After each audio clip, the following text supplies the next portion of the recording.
Hey guys, you are watching your anime world. How are you all?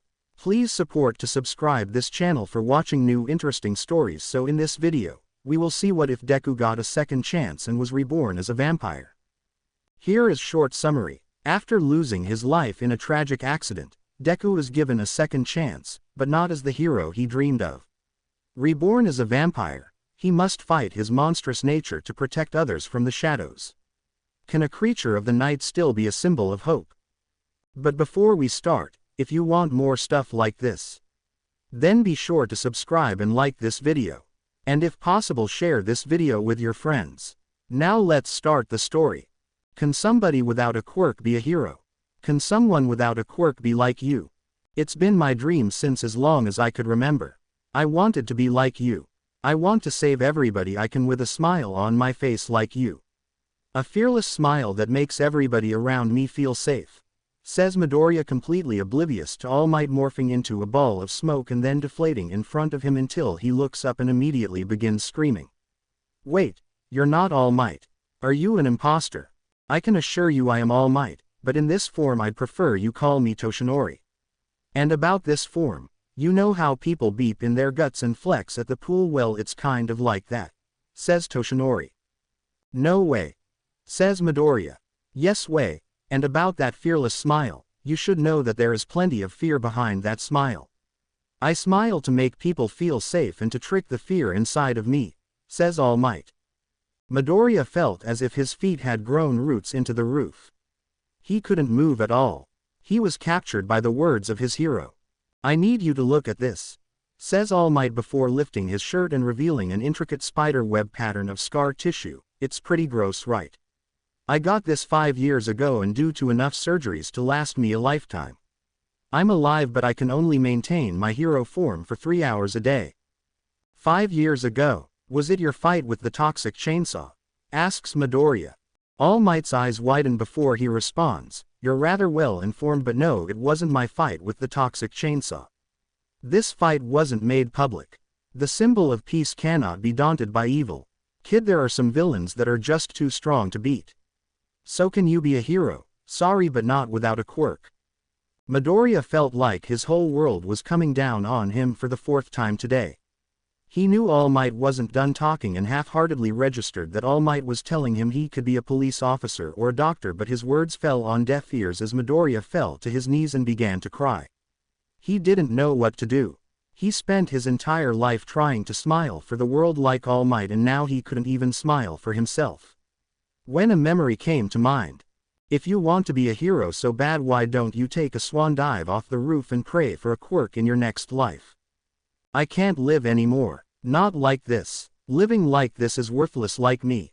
People would be better off without me. Mom wouldn't have to cry every day knowing I'm coming home day after wretched day with bruises, burns and scars.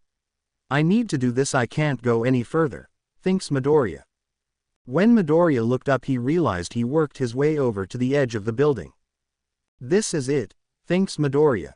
Suddenly a massive explosion shakes the earth, heats the air and manages to distract Midoriya from the jump. He runs down the stairs and out of the building, and only when he reaches the ground does he remember what All Might told him. It's pointless to go, thinks Midoriya before walking off. Midoriya didn't know where he was walking. All he knew was he wasn't stopping anytime soon. That's what his plan was until he stumbled upon a crowd with several pro-heroes in it. Despite thinking it wouldn't get him anywhere, he looked into the crowd only to see the sludge villain. Oh my god, the villain caught Kid, says a woman in the crowd. The villain got out when I grabbed All Might's leg. This is my fault, thinks Midoriya. Midoriya looks into the crowd before making eye contact with Bakugo, who is being held by the villain before his breath stops in the middle of his throat and he sprints towards his tormentor in an attempt to save him. Kid, get back here. You're going to get yourself killed, shouts some pro-hero. You again, shouts the villain. I'll make sure I kill you this time. Midoriya interrupts the slime villain by throwing his backpack into the villain's eye, causing him to screech in pain and anger. Midoriya uses this time to grab Bakugo from the sludge and throw him to the pro-heroes with all of his might. You damn brat, shouts the villain. Midoriya looks back at the villain only to be met with a powerful wave of sludge hitting him with the force of a semi-truck. Midoriya gets sent flying across the street and over a building. Time seems to slow down through his eyes. He sees All Might burst forward and smash the villain into blobs of sludge. He sees the terrified look of the crowd. Both of the things he had just seen didn't compare to the look in Bakugo's eyes. He couldn't quite place the emotion Bakugo was feeling. It looked like fear, anger, confusion, but most of all it was apologetic. Bakugo's cruel words flashed through his mind once again. If you want to be a hero so bad, then why don't you just jump off a roof and pray you get quirk in the next life? Is this what you wanted, Kachan? Thinks Midoriya. Suddenly Midoriya feels gravity's effect on him again as he plummets down to the cruel world below him. He lands with a sickening crunch and barely has the strength left to move when he notices some movement out of the corner of his eyes. He sees a tall woman with dark hair, pale skin, red eyes, and glistening fangs. I saw what you did back there. It was a rather interesting show you put on. I have to ask, why did you help him after everything he did to you? Says the unknown woman. The only thing that leaves Midoriya's mouth a wet choking noise and some blood. Right, you can't really talk right now. I'm gonna assume the reason you saved him was because you wanted to be a hero, right? If I could offer you a way to become a hero and the power to do it, would you accept even if you had to lose your humanity? Asks the woman. Midoriya looks at her thoughtfully for a while before deciding to nod and become the hero he always wanted to be. You made the right choice. Now I have to take some of your blood. Although it is all over the ground, so that isn't much of a problem. She jokes before noticing the glare Midoriya is giving her. Next, you need to drink some of my blood. She uses the claws on the tips of her fingers to slice her wrist open and holds her hand out over his open mouth. The last thing he remembers is the unbelievably sweet taste of her blood, a taste so good he could compare it to the nectar of the gods. It was a taste he would soon be all too experienced with. 10 years ago, Izuku and Inko Midoriya were waiting for the test results to see what Izuku's quirk would be. Izuku was so excited and happy at the prospect of getting a quirk. He didn't know it at the time, but that happiness wasn't going to last much longer. The Midoriyas walked into the office after being called only for their hopes to be dashed by the words Izuku never even dreamed of hearing. Sorry kid, it's not going to happen, says the doctor. In the back of Izuku's 4-year-old mind he knew he should have kept paying attention to his doctor, but how could he? He didn't have a quirk. Why won't I get my quirk? Everybody I know has a quirk. Why does everyone get one except for me? Thinks Izuku. Later Izuku would realize that the worst part about not having a quirk was lacking power, but how people reacted to his lack of quirk. It was like a person's quirk was their defining feature. It was like it indicated their worth. Without a quirk he was seen as worthless. His parents seemed to believe he was worth something. Unfortunately for him, he eventually heard what his father really thought about him during one of his parents' numerous arguments, most of which he was at the Bakugo house for. As luck would have it, Izuku was at home for this argument. He still remembers every single word so vividly. He remembered his father's anger, but more importantly he heard how angry Mom got when the idea of giving him away came up. For years after, he uses this memory to make himself feel important to someone, even if it's only one person. In Izuku's opinion, she's worth far more than one person. The argument happened roughly 2 weeks after Izuku was informed of his quirkless status. During those 2 weeks his father was cruel to him, even going as far as harming the boy, his boy, and not feeling sorry in the slightest. Midoriya was in his room playing with his All Might figures when the conversation in the other side of the house became loud and heated enough for him to hear. I don't want to keep the little shit. He doesn't have a F*** ing quirk. Why can't you see he's F*** ing worthless? Shouts Hisashi. Don't you dare talk about our son in that way, screeches Inko in defense of her baby. Inko, I refuse to call that freak my child. Hisashi calls out. Well, he is your child. You're going to have to get used to it and raise him with me. Shouts Inko. I'm gonna try to put this in a way easier for you to understand. It's him or me. Which do you prefer? Asks Hisashi. At this point Izuku had left his room to hear their conversation better. He didn't know why, but something made him hesitant to show himself, so he chose to stay hidden. I'm sorry Hisashi, but if that's the way you feel, you need to pack your bags. says Inko. Hisashi stares at his soon-to-be ex-wife in shock before his face contorts into a look of rage. You bitch. You're actually gonna pick that worthless little shit over me? That's out boy Hisashi, says Inko. No, there is no ******ing way I made that quirkless freak, says Hisashi. Don't talk about our boy that way, declares Inko angrily. That's not my ******ing kid. Who the hell did you cheat on my with you dirty bitch? Asks Hisahi. How dare you? I'm a good person unlike you, says Inko. Well you know what you and your dumb bastard child. If the two of you shits want me gone so damn bad, I'm ******ing leaving, shouts Hisashi before walking out the front door slamming it on his way out. Midoriya didn't know it at the time but that wasn't going to be the only person to turn his back on him. He also didn't know how often he would be hearing some variations of that man's cruel words. One thing he did know that stands true to this day is that his mother will always love him with or without a quirk. The next betrayal would be committed by his childhood friend who would take the whole school with him. It happened not long after his father left. Izuku looks back on it and wishes he saw it coming. The more he thinks about it the more signs there are. It took place not long after his father left him and his mother. Kachan, please stop, you're hurting him, shouts a 4-year-old Izuku trying to defend his classmate. You're really trying to play hero. You can't be a hero, you're quirkless, says Bakugo. If you don't stop I'll stop you myself, says Izuku despite how scared he really is. I think we have to teach Deku his place, Bakugo says to his lackeys before they beat Izuku up. This wasn't the last time Izuku would get beaten by his classmates. It was only the beginning of his personal hell. Day after day he would get hurt by his classmates wishing only to be friends or at the very least to be helpful in some way. For 10 long and painful years Izuku would go through physical abuse at the hands of his classmates. He could take the physical abuse, it was the verbal abuse that got to him. It dug its claws in and refused to let go of his mind. He grew up being told he was worthless and despite trying for so long he was starting to believe them. If you wanna be a hero so bad pray you get a quirk in your next life and take a swan dive off a roof, echoes through Izuku's mind. Maybe he was right. Maybe I should have killed myself, but I guess the outcome was the same.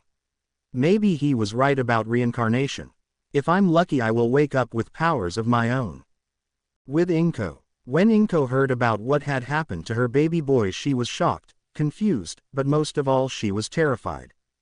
As any mother should be if their child nearly dies.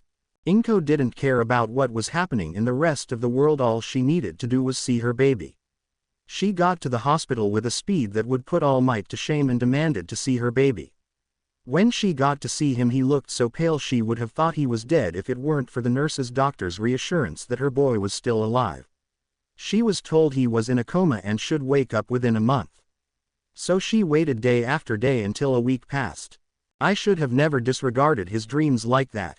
If he died I would have never got the chance to apologize to him for what I said that day, thinks Inko. 10 years ago, Inko and Izuku got back from the quirk specialist and Hisashi was out at work. Inko could tell her boy was crushed but she didn't know what to say. She decided to pull up a video that always put a smile on his face. It was a video of All Might's debut. Inko thought it was scary but Izuku loved it. She expected to see his brilliant smile return to his face but was instead met with more tears. Mom, he's such a cool hero. He always keeps smiling even when it's hard. Do you think I could be a hero too? Asks Izuku. Inko felt something in her heart break when she saw his face. Her boy shouldn't have that expression on his face. He should be smiling and laughing like he deserves but instead he is crying. Inko didn't know what to say. What could she say? The only thing that come to mind through the internal turmoil she was dealing with was 3 words. I'm so sorry. Inko wails before embracing Izuku in a loving and apologetic embrace. She regretted what she said to him for years after. She couldn't bring herself to talk about it. She was scared. Scared of seeing that pain in his eyes again. She felt like a coward, like she was too scared to properly raise her own child.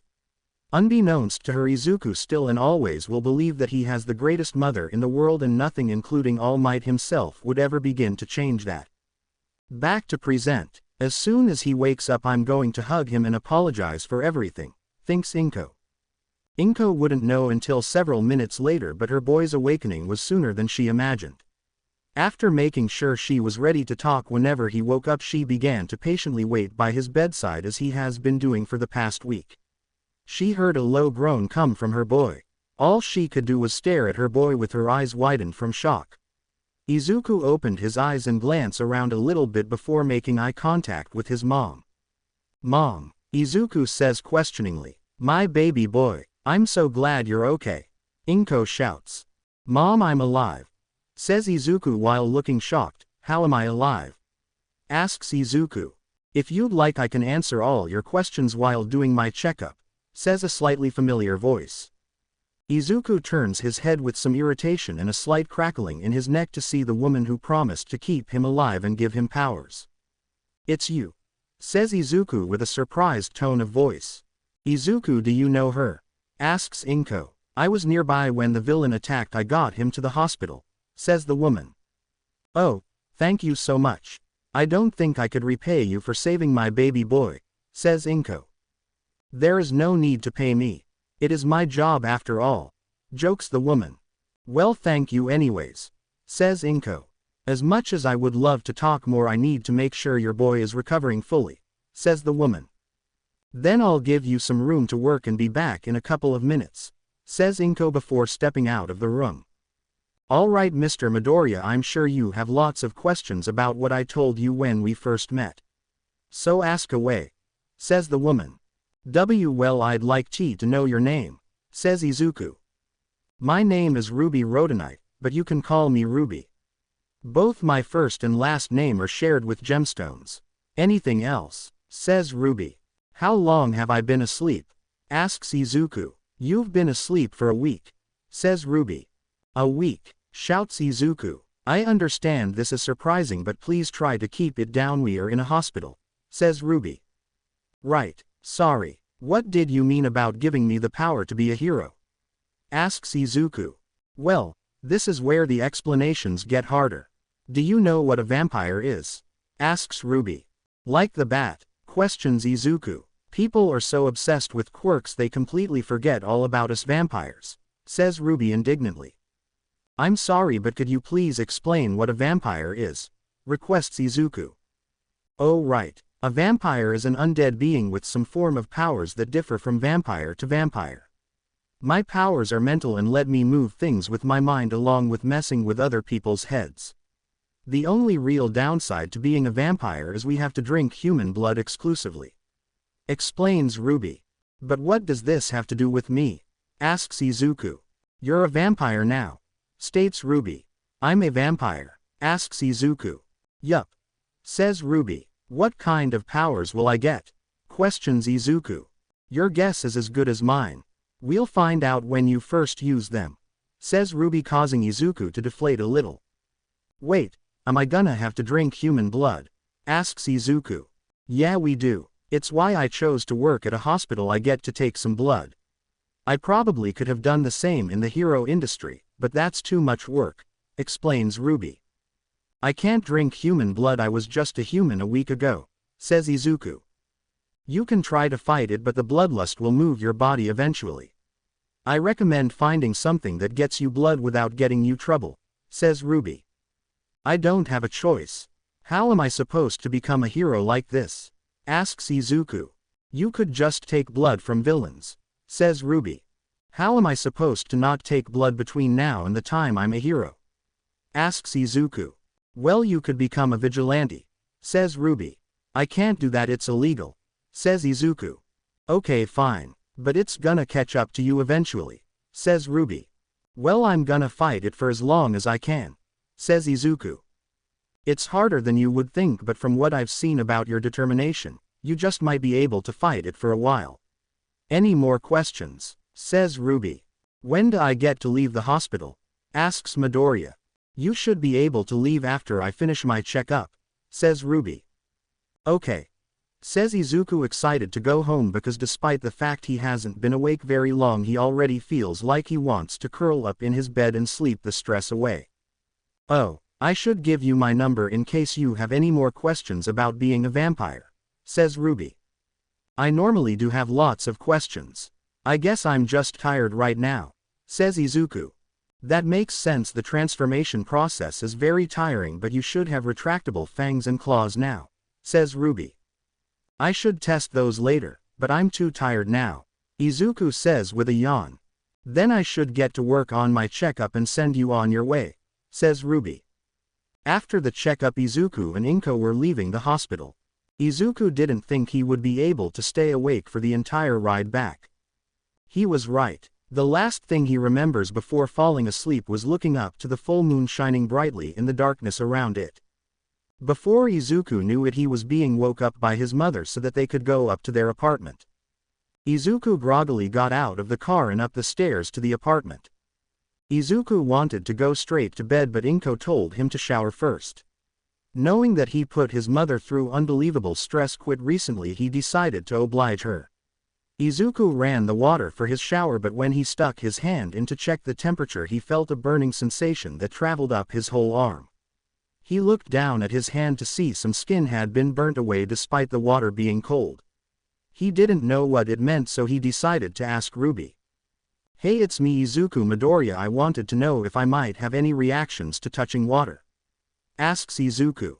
Her response was nearly immediate. Don't touch running water. If you want to clean yourself, you need to take a bath, not a shower, texts Ruby. Izuku took her advice and found no pain in the water. He was finally able to relax. Or so he thought. He felt hungry and he remembered what Ruby said about drinking blood. He tried to walk back to his room but was stopped by Inko. Hey Izuku, says Inko. Izuku had never felt an urge as strong as the one he was currently trying to fight off. Hey Mom, Izuku says, struggling to speak without turning teeth to fangs and doing something he would never forgive himself for. Inko seems to notice his difficulty talking before saying, you seem tired, you should get some sleep and we can talk in the morning. Yeah, I'm feeling pretty tired. I'll see you tomorrow, says Izuku before heading to his room and lying down. What the hell was that? Is that what I'm gonna have to deal with, thinks Izuku. You could just be a vigilante, flashes through his head. Single quote. I thought I shouldn't, but if I don't I might hurt someone innocent. I won't make up my mind yet, but I really should consider what she said along with my other options, which I don't seem to have much of, thinks Izuku. Izuku tried to sleep but he had trouble. When he finally got to sleep, his brain forced images of him losing control to his bloodlust around his mother. He only knew one thing about what he was going to do next, and it wasn't get any sleep. Izuku slept for an hour at the most and he was exhausted when he woke up. He wanted nothing more than to crawl back into bed and go to sleep, but he doubted he would be able to if he tried. And he still had to see what his powers were. If he wanted to get into UA, he would need a good grasp on his powers. In the next, he had 20 months to find and control his powers, whatever those were. He decided to keep a notebook on anything he discovered. He heard footsteps going up to his door. He heard 2 knocks, to which he replied, "Come in." "Hi Izuku," says Inko as she comes into his room. "Hi Mom," replies Izuku. "How are you feeling?" asks Inko. "Despite sleeping for a week I feel tired," jokes Izuku. "Well, try to relax, sweetie. I wish I had more time to talk, but I have to go to work. I already missed a week and my boss doesn't want me to miss any more," says Inko. "I'll try to relax, but I might go for a walk. Sleeping for a week makes you go numb. Also, your boss sounds evil," says Izuku. "Oh, he is, but he pays the bills," jokes Inko. "But I do have to go now, so if you go for the walk, don't work yourself too hard." "I'll try not to," says Izuku. "Bye sweetie," says Inko as she steps out of Izuku's room. "Bye Mom," says Izuku. Izuku spent hours lying down and thinking about what happened with the villain, what Bakugo said to him, and unlike before, Izuku found himself being increasingly unforgiving and furious with the way Bakugo treats him. He hopes his vampiric powers can put Bakugo in his place, but he isn't betting on it. He thinks about what Ruby told him. About being a vigilante. Where would I even start? What would I do? Would I just go to the bad parts of town and wait for something to happen, then stop it? Thinks Izuku. Actually, that last part doesn't sound horrible. But I still want to be a hero like All Might. Izuku begins to remember his conversation with All Might, and much like before, while thinking about Bakugo, it angered him, although not to the same extent. How dare he say I can't be a hero? I saved Bakugo's life when none of the actual licensed heroes even tried. They just sat there and were fine with watching a teenager die in front of them when they had the power to stop it. Everyone there was so busy thinking about their quirks, none of them even tried. They all think quirks are so important, but I did what they couldn't and I didn't use a quirk, thinks Izuku, who is now livid with the way things went the week before. Izuku got out of his bed and began to pace back and forth around the apartment, fuming at the injustice of it all and the hypocrisy of the heroes. I have to go do something to clear my head. I should try going for a walk, thinks Izuku. Izuku brushes his teeth before thinking that he might have to treat them any differently now that they can transform. He decides to ask Ruby for advice. Do I have to brush my teeth differently now that I have fangs? Texts Izuku. Brush with normal teeth, then do it again with fangs out. Also flex your gums to get fangs and fingers to get claws. Flex again to put them away, replies Ruby. Izuku thanks her and brushes his fangs. He then fills the sink with water to wash his hands as he remembers and still sees what happened when he touched warm water, although the burns seemed to heal and become a scar pretty quickly. He heads back into his room to get dressed in something comfortable like sweats and t-shirt when he comes to the realization that he is surrounded by All Might merchandise, which only serves in ruining his already distressed emotional state. Izuku isn't one for swearing, although he soon will be, has only one word come to mind at this revelation: damn. Izuku doesn't know what he wants to do with all of his All Might merchandise, but he does know that he doesn't want to see it anymore. He spends a portion of the day removing all of his posters, figures, and All Might clothes into a box in his closet. What he still has left to wear is mostly plain green, gray and black shirts, so he decides to wear a black versus neck t-shirt that accents the lean but powerful muscles that he only noticed the transformation had given him while he was putting on the shirt. I wonder if all vampires are muscular. Or maybe I just got super strength from my transformation, thinks Izuku. He chose to wear a pair of black jeans along with his shirt. Once he had his outfit on, he got his wallet, phone, and keys, and then he stepped outside and went for his walk. He didn't really know where he was going, he just wandered around. He was aware of a numb pain hitting him whenever his skin touched the sunlight, but decided to ignore it and ask Ruby later. He walked by the school, the alleyway where he was first attacked by the sludge villain, the building where All Might told him he couldn't be a hero, and he finally went by the scene of the crime in which he and Bakugo fought the sludge villain. During this time he didn't know how to feel with all of the memories coming at him. He didn't really feel anything at all. Apathy is better than feeling crushed, I guess, thinks Izuku. Izuku decided that it would be a good time for him to head back home. His walk home was mostly uneventful. He didn't expect anything major to happen. So when Bakugo and his lackeys turned the corner, Izuku finally started feeling any sort of emotion, and he felt ed. He didn't know what to do or say. Would they hurt him? Would they give him pity? Would he lose control of his bloodlust and hunger, which had started bothering him at some point during his walk? All he knew was the second Bakugo turned that corner and they made eye contact, his day was only going to get worse from here. Oh, if it isn't Deku, says one of Bakugo's followers who Izuku doesn't remember the name of. It is, replies Izuku, trying to be as snarky as possible without getting hurt. Are trying to be a smart ass now, says Bakugo's other follower, he whom Izuku decided to call Finger Man due to his extendable fingers. And if I am, asks Izuku, then we'll kick your ass, says the other bully whose name and quirk Midoriya can't remember. I know you're not gonna kick my ass, says Izuku, causing Bakugo to raise his eyebrows at Izuku's sudden willingness to swear. You're getting ballsy, you shit stain. Come on Bakugo, let's kick his ass, says Finger Man. Bakugo's not gonna do a damn thing, says Midoriya while hiding his true anger behind a smirk. F asterisk asterisk asterisk did you just say? Says Bakugo while gritting his teeth in anger. I said you're not gonna do damn thing. And do you want to know why? Replies Midoriya. Alright F asterisk asterisk asterisk tell me why. Says Bakugo. It's because I got put in a coma for a week because I saved you. Says Midoriya. I didn't need you help, shitrag. Shouts Bakugo. Midoriya made eye contact with Bakugo and for the first time in his life Bakugo saw that Midoriya was angry. Although Bakugo didn't know the extent of Midoriya's rage, he didn't think he was going to like what he is about to hear. Well, I guess I'll just let you die next time, says Izuku calmly. At this Bakugo and his followers fell silent. They didn't know what to say to that. Because what are you supposed to do when the nicest kid in school who helps everybody even those that hurt him looks you in the eye and says he will let you die? Most would be struck speechless, and for a moment Bakugo was speechless. He soon regained his anger and ability to speak. F asterisk asterisk asterisk you Deku. All F asterisk asterisk asterisk ing kill you. Shouts Bakugo. You already have. Says Izuku before he walks off back towards his house. He can hear Bakugo's followers talk about running him down and beating him. He doesn't care. He's taken every beating that they could give him so far and he's always got up and headed home.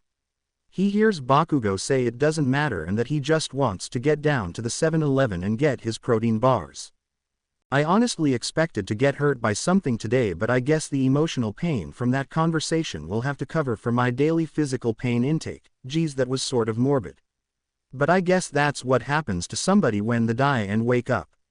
That was still too morbid. Thinks Midoriya before deciding to shut off his brain for a little while and just walk home. Midoriya looked down at his phone and saw that his mother would be home soon. He decided to pick up his pace. He made it back home a little while before his mother would arrive. He felt his stomach growl at him and he remembered that not only has he not eaten today, he can't without risking hurting somebody. So he decided to deal with it because he knew he couldn't forgive himself if he sunk his fangs into somebody. He decided to distract himself by watching the news. He saw what All Might had done throughout the day. It didn't help his mood in the slightest. He also saw that the hero killer Stain struck down another hero in a nearby town. That caught his interest but couldn't really help him cope with his hunger. The last thing he saw was a story about a group of 3 vigilantes that were doing work not too far away from where he lived. He heard keys jangle outside the door to his house and realized that his mother was coming home and they had to have a talk about everything that happened. His mother opened the door to find him sitting on the couch. "Oh Izuku, I wasn't sure if you were going to get out of bed today," says Inko. "I went on that walk I was talking about," says Izuku. "How was it?" asks Inko as she puts up her purse. "It was relaxing. I saw Bakugo while he was out walking somewhere," says Izuku. "How is he doing after all of that?" asks Inko as she sits down. "He was doing okay, I think. He was a little quieter than usual and cursed a little less. I think he might be a little shaken but not enough to hold him back," replies Izuku. "That's good to hear. Now Izuku," says Inko. "This is it. She's gonna start asking questions," thinks Izuku, wishing he knew what to say to reassure his mother. "How are you taking this? Tell me everything. I know you have a tendency to not tell me things so that I don't worry about you. And that's really brave of you, but I need you to be honest with me. This is for your sake as well as mine, so I trust you won't hold anything back from me," says Inko while maintaining eye contact with Izuku. "How I'm feeling?" questions Izuku. "Well, I don't really know.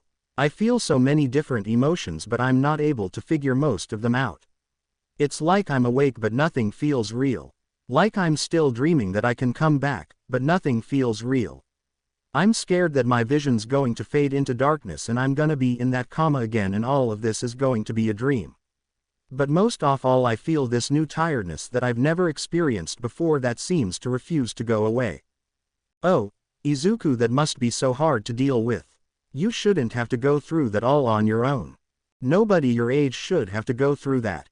Actually, nobody of any age should have to go through all of that. I'm gonna make sure that you don't go through this alone. I'll be there for you. You're such a good child," When I saw you run towards that villain I was terrified. I thought that you wouldn't be able to do much considering the heroes couldn't, but you did what they couldn't. You had the courage to run at that villain and save somebody that was so mean to you for all of those years, says Inko. At that last sentence from his mother's speech, it occurred to him that she knew the way that Bakugo treated him and how much that must have hurt her. Why you knew? Izuku asks. I've known for a while.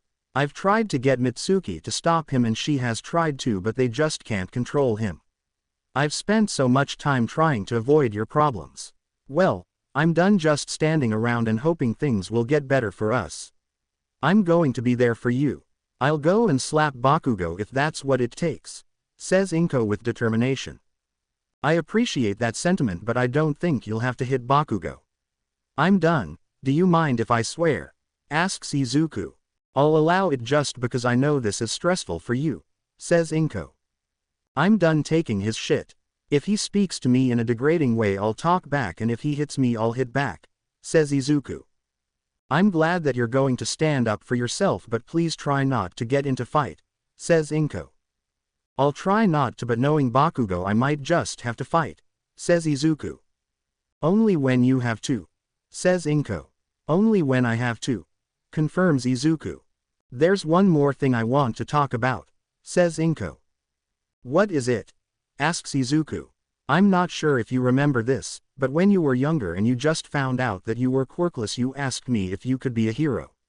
I didn't know what to say. My mind just froze up. All I could say was, says Inko before getting cut off. I'm sorry, says Izuku. Why, you remembered, says Inko. I remember a lot of things from around that time despite me being so young, says Izuku. Quote. Do you remember the day your father left? Says Inko, only now realizing she had been crying for some time. I remember it clearly, says Izuku. I'm so sorry, says Inko. You don't need to be. I remember everything he said, but none of that stuck to me. The thing that stuck to me was what you said. You defended me. You just wouldn't give up on me even when everybody else did. When I had almost nobody, I always had you.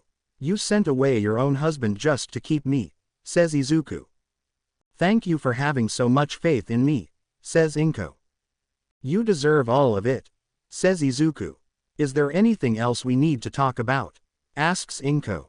Izuku briefly debates telling her about vampirism, but decides to give that some more time as he hasn't come to terms with that yet. He doesn't know where to begin when explaining it, so he decides to wait until he is ready and then he will tell her. After this talk, Izuku and his mother started making dinner. Izuku didn't know exactly how eating normal food would affect him, so he sent a text to Ruby. What would happen if I ate human food?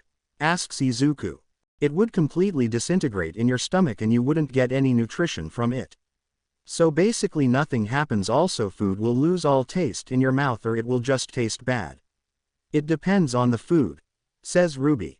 After Izuku and his mother finished making dinner, they ate in silence as they felt everything that needed to be said was already laid out. Izuku found that none of his food tasted bad, but didn't exactly taste like anything at all, just like Ruby said. After he finished eating, he went to take a cold bath. He put on his pajamas and looked in the mirror, noticing he got a little bit taller.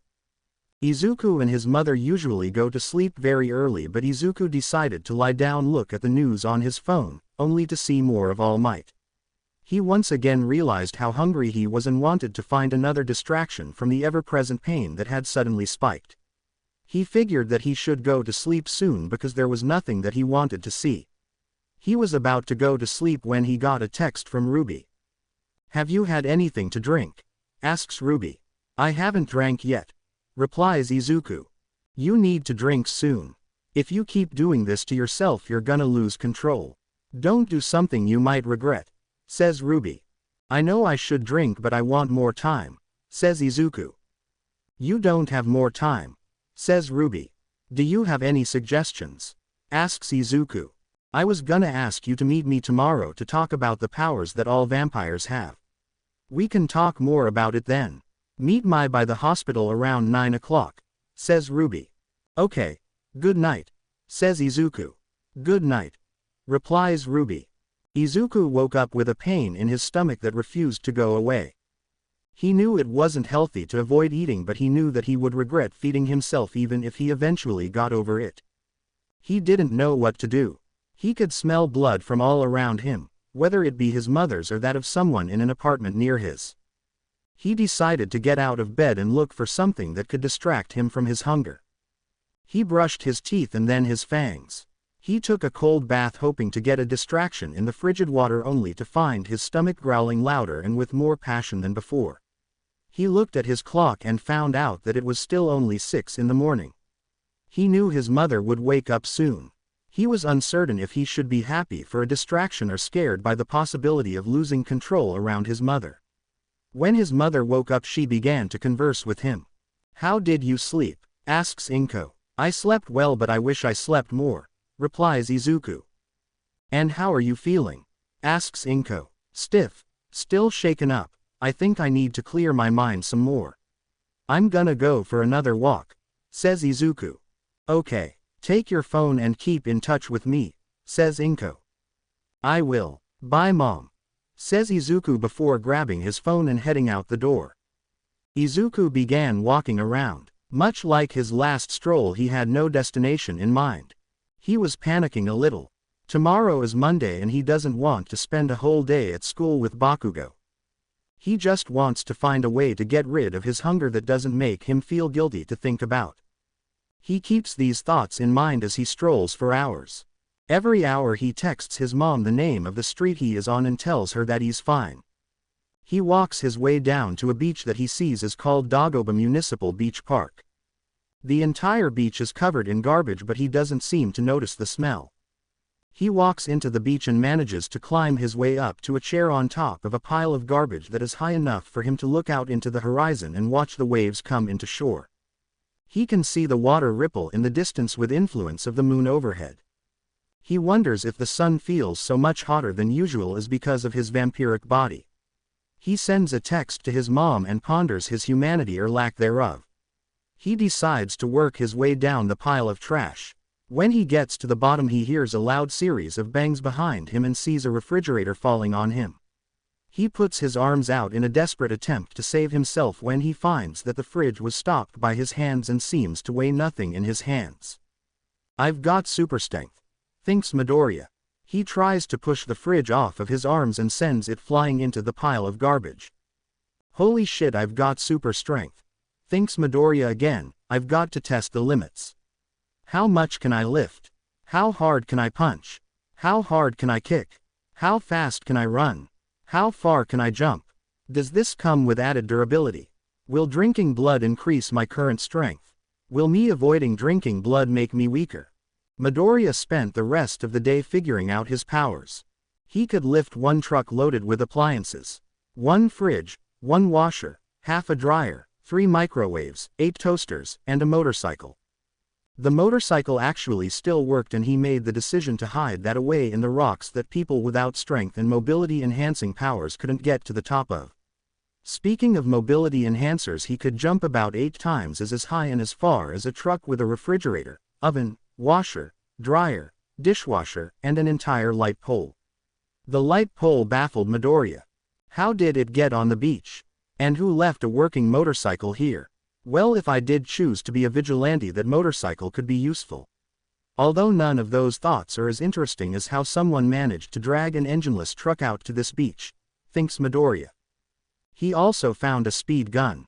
The kind they use to see how fast a pitcher can't throw a baseball. He found out that the fastest he could sprint was 60 miles per hour or 96.56 kilometers per hour. The more Midoriya used his powers, the more he realized he could be a hero. Even if he wasn't a hero or a vigilante or any other kind of crime fighter, he knew he could finally help people. He decided to send another text to his mother before cleaning the beach so that others could enjoy it. It was a split-second decision, but he wouldn't come to regret it. He didn't know what to do with the garbage, so he decided to try to make it take up less space so that he could do something with it later. He crushed some of it so that it was smaller, but he didn't really have a concrete plan set in place. He decided he would have to wait until later. He was working so long that the sun had gone down and twilight had passed. The clouds went away from the sky and stars took their place. He was worrying his mother a little, but since he kept checking in, she allowed it. Midoriya saw that it was getting close to 9 and he knew that he had to take a break to go visit Ruby and talk about vampirism. He didn't want to stop working because work meant a distraction not only from hunger but from his mental turmoil that threatened to overtake him if he isn't careful. He sent his hourly text a little early and got on his way to the hospital to talk with Ruby. He made it to the hospital a little before 9 and waited on a bench near the entrance while staring up at the stars and moon. About a minute after 9 he saw Ruby walk out of the hospital. She began to look around before spotting him on the bench waving at her. Upon seeing him she walked over and sat next to him. "It's a nice night, isn't it?" asks Ruby. "Yeah, it is," replies Izuku. "Our powers actually become stronger at night," says Ruby. "Oh, that's interesting, I should look into that," says Izuku. "So, have you figured out what your power is?" asks Ruby. "Are all vampires strong enough to lift several trucks worth of weight?" asks Izuku. "No," replies Ruby. "Then I have super strength," says Izuku. "How did you learn about your powers?" asks Ruby. "I caught a fridge that was going to crush me," says Izuku like it's no big deal. Ruby stares at Izuku with a confused expression before saying, "You almost died again." Oh shit, I almost got crushed by a fridge. How have I not thought about this before?" says Izuku with a panicked tone of voice and erratic speech. "It's probably because you found out that you have super strength," says Ruby. "Oh right, the super strength is so cool," gushes Izuku. "Yeah, how did you learn about the thing with the trucks?" asks Ruby. "I spent most of my day testing my powers at the beach. The one downtown that people dump garbage in. I found a truck and stacked about a truck's worth of appliances into the truck bed and started lifting that," says Izuku. "That's impressive," says Ruby. "Thanks," replies Izuku. "So I wanted to get to my main reason for bringing you here," says Ruby while getting off of the bench and taking a couple of steps away. "And what would that be?" asks Izuku. "I want to talk about all of the powers that vampires have. Not just the ones that individuals have. We all have some regeneration. Which is why I can do this and not feel fear for my lungs," she says as she lights and begins to smoke a cigarette. "We can also grow claws and fangs as I've previously mentioned. We can turn into bats and also communicate with bats. Now do me a favor and flex your ears," says Ruby. Okay," says Izuku as his ears visibly narrow and point, making them look elvish. "Wow, I can hear everything. Yeah, we have enhanced senses. You can wrinkle your nose to smell better. If you wink you see better. If you wink one eye after the other it will be like having super clear eyes with night vision," says Ruby. Izuku does what Ruby tells him before replying, "Wow, I have a great perspective of everything going on around me. Also you can erase your presence from cameras. It would be good for vigilantism," says Ruby. "How do I do it?" asks Izuku. "Just think. Disappear. And to turn it off think. Reappear," says Ruby. "That seems simple enough," says Izuku. "You can also turn into a bat," says Ruby. "How do I do that?" asks Izuku. "Now for turning into a bat, just imagine becoming a bat," says Ruby. "Is that all?" asks Izuku. "Yeah, it's not very complicated," replies Ruby. Suddenly Izuku is no longer on the bench. He is on the floor as a bat. "Try flying," says Ruby. Izuku begins flapping his wings until he gets off of the ground and starts flying in circles before doing loops in the air. "Before you ask, we have instincts that tell us how to fly. If we didn't we would have to learn the hard way," says Ruby. "Now for turning back, just imagine your old body." Izuku suddenly returns in his vampire form and falls to the ground. Also we can regenerate the damage dealt by small wounds. If you want to heal more you will need to drink blood and you will heal almost any wound on you. The only wound you might not be able to heal is on the heart, but we don't need it to beat, and if you drink enough blood it will heal anyways. If you don't heal it is gonna hurt like hell," says Ruby. "That regeneration sounds really useful," replies Izuku. "It is, but there are some things that can still kill us. Those are decapitation, having a stake or anti-vampire blade driven through your heart. Also holy blades and silver blades are hard to regenerate from, says Ruby. If holy weapons hurt us, does that mean we aren't holy? Asks Izuku. Bingo. That also means we lose our powers if we enter a church or a cathedral or any place that has been blessed, says Ruby. That seems inconvenient, replies Izuku. Also crosses have a glare when we look at them, so if somebody with a cross fights you, use your ears and nose to find them, says Ruby. I don't think people are going to come at me with a cross, says Izuku. That's a fair assessment, but it doesn't hurt to know these kinds of things, says Ruby. That's a good point, says Izuku. I think I'm running out of things you need to know, although now that I think about it your body will experience some changes, says Ruby. What kind of changes? Asks Izuku. It's like puberty but more aggressive. You'll get more muscle mass. You'll grow more hair and have to start shaving. You'll grow in height. And, says Ruby. Grow what? Asks Izuku. Well, you'll find out soon enough. But I need to tell you that you need to drink soon, says Ruby. I don't know what to do about that, replies Izuku. Do you want to know what I do when I'm stressed or don't know what to do? Says Ruby. What do you do? Asks Izuku. Ruby takes another cigarette out of her pocket, lights it and hands it to Izuku. Why you want me to smoke this? Asks Izuku. I know it's bad for humans. But I'm a doctor and I can confirm that it does no harm to vampires. Which reminds me, vampires can't get sick or get a disease. So you can get all the ladies and not worry about STDs, says Ruby. Okay. That's nice I guess, says Izuku.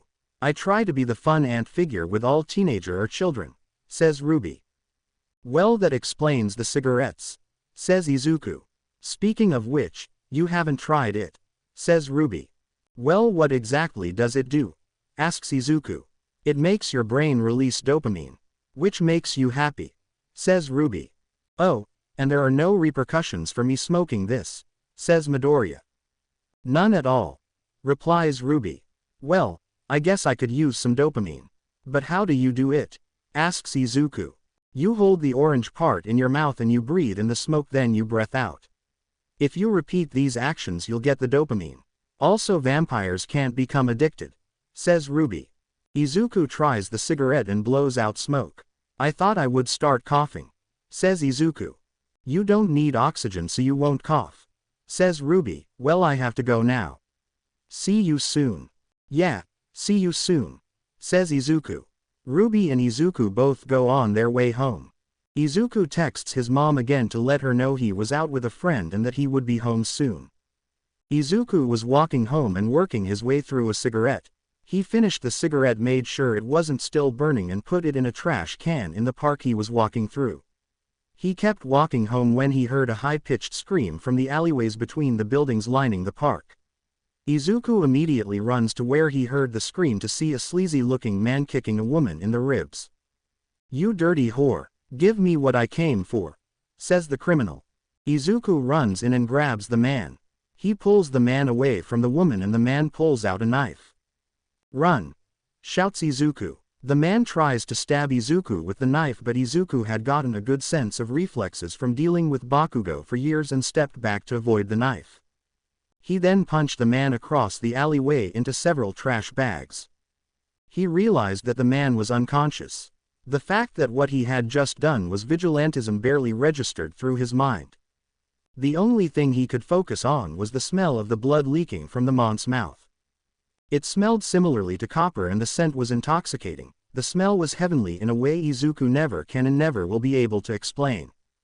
Izuku wasn't in control of his body as he shot forwards and dug his teeth into the villain's shoulder. He drank until he was able to stop himself.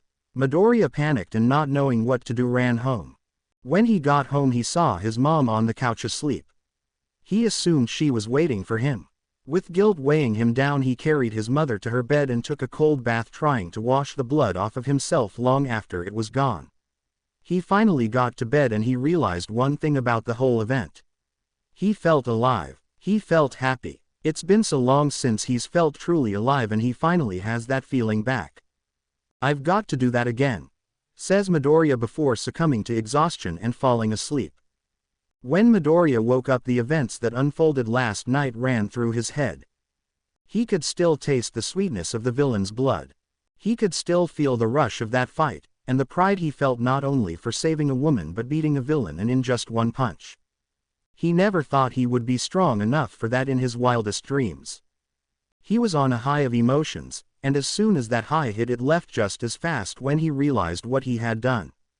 He lost control. He hurt somebody. Not only did he hurt them, he bit them and drank from them. He doesn't even know if he was caught on camera. The thought terrifies him. He's not scared of villains. He's not scared of Bakugo. He's not scared of death. The only thing he fears is disappointing his mother, the one person who has always been there for him. His body feels like it's on autopilot while his mind flies ahead. He manages to register that he has school today. He is eating breakfast while his mom watches the news. He doesn't listen to most of it, but one thing grabs his attention. A new vigilante has appeared in Mustafa. The perpetrator stopped a robbery last night around 9 o'clock. We have footage of the fight, although it doesn't tell us much, says the reporter. The screen shows the alleyway where Midoriya fought the villain. The villain is standing over the woman yelling when he is suddenly pulled to the side by some invisible force. After a pause, the woman gets up and runs. The villain swings his knife towards seemingly open air and is flung to the other side of the alley. There is a brief pause before the villain's unconscious body rustles and his shoulder looks like it gets torn open while blood rises and disappears.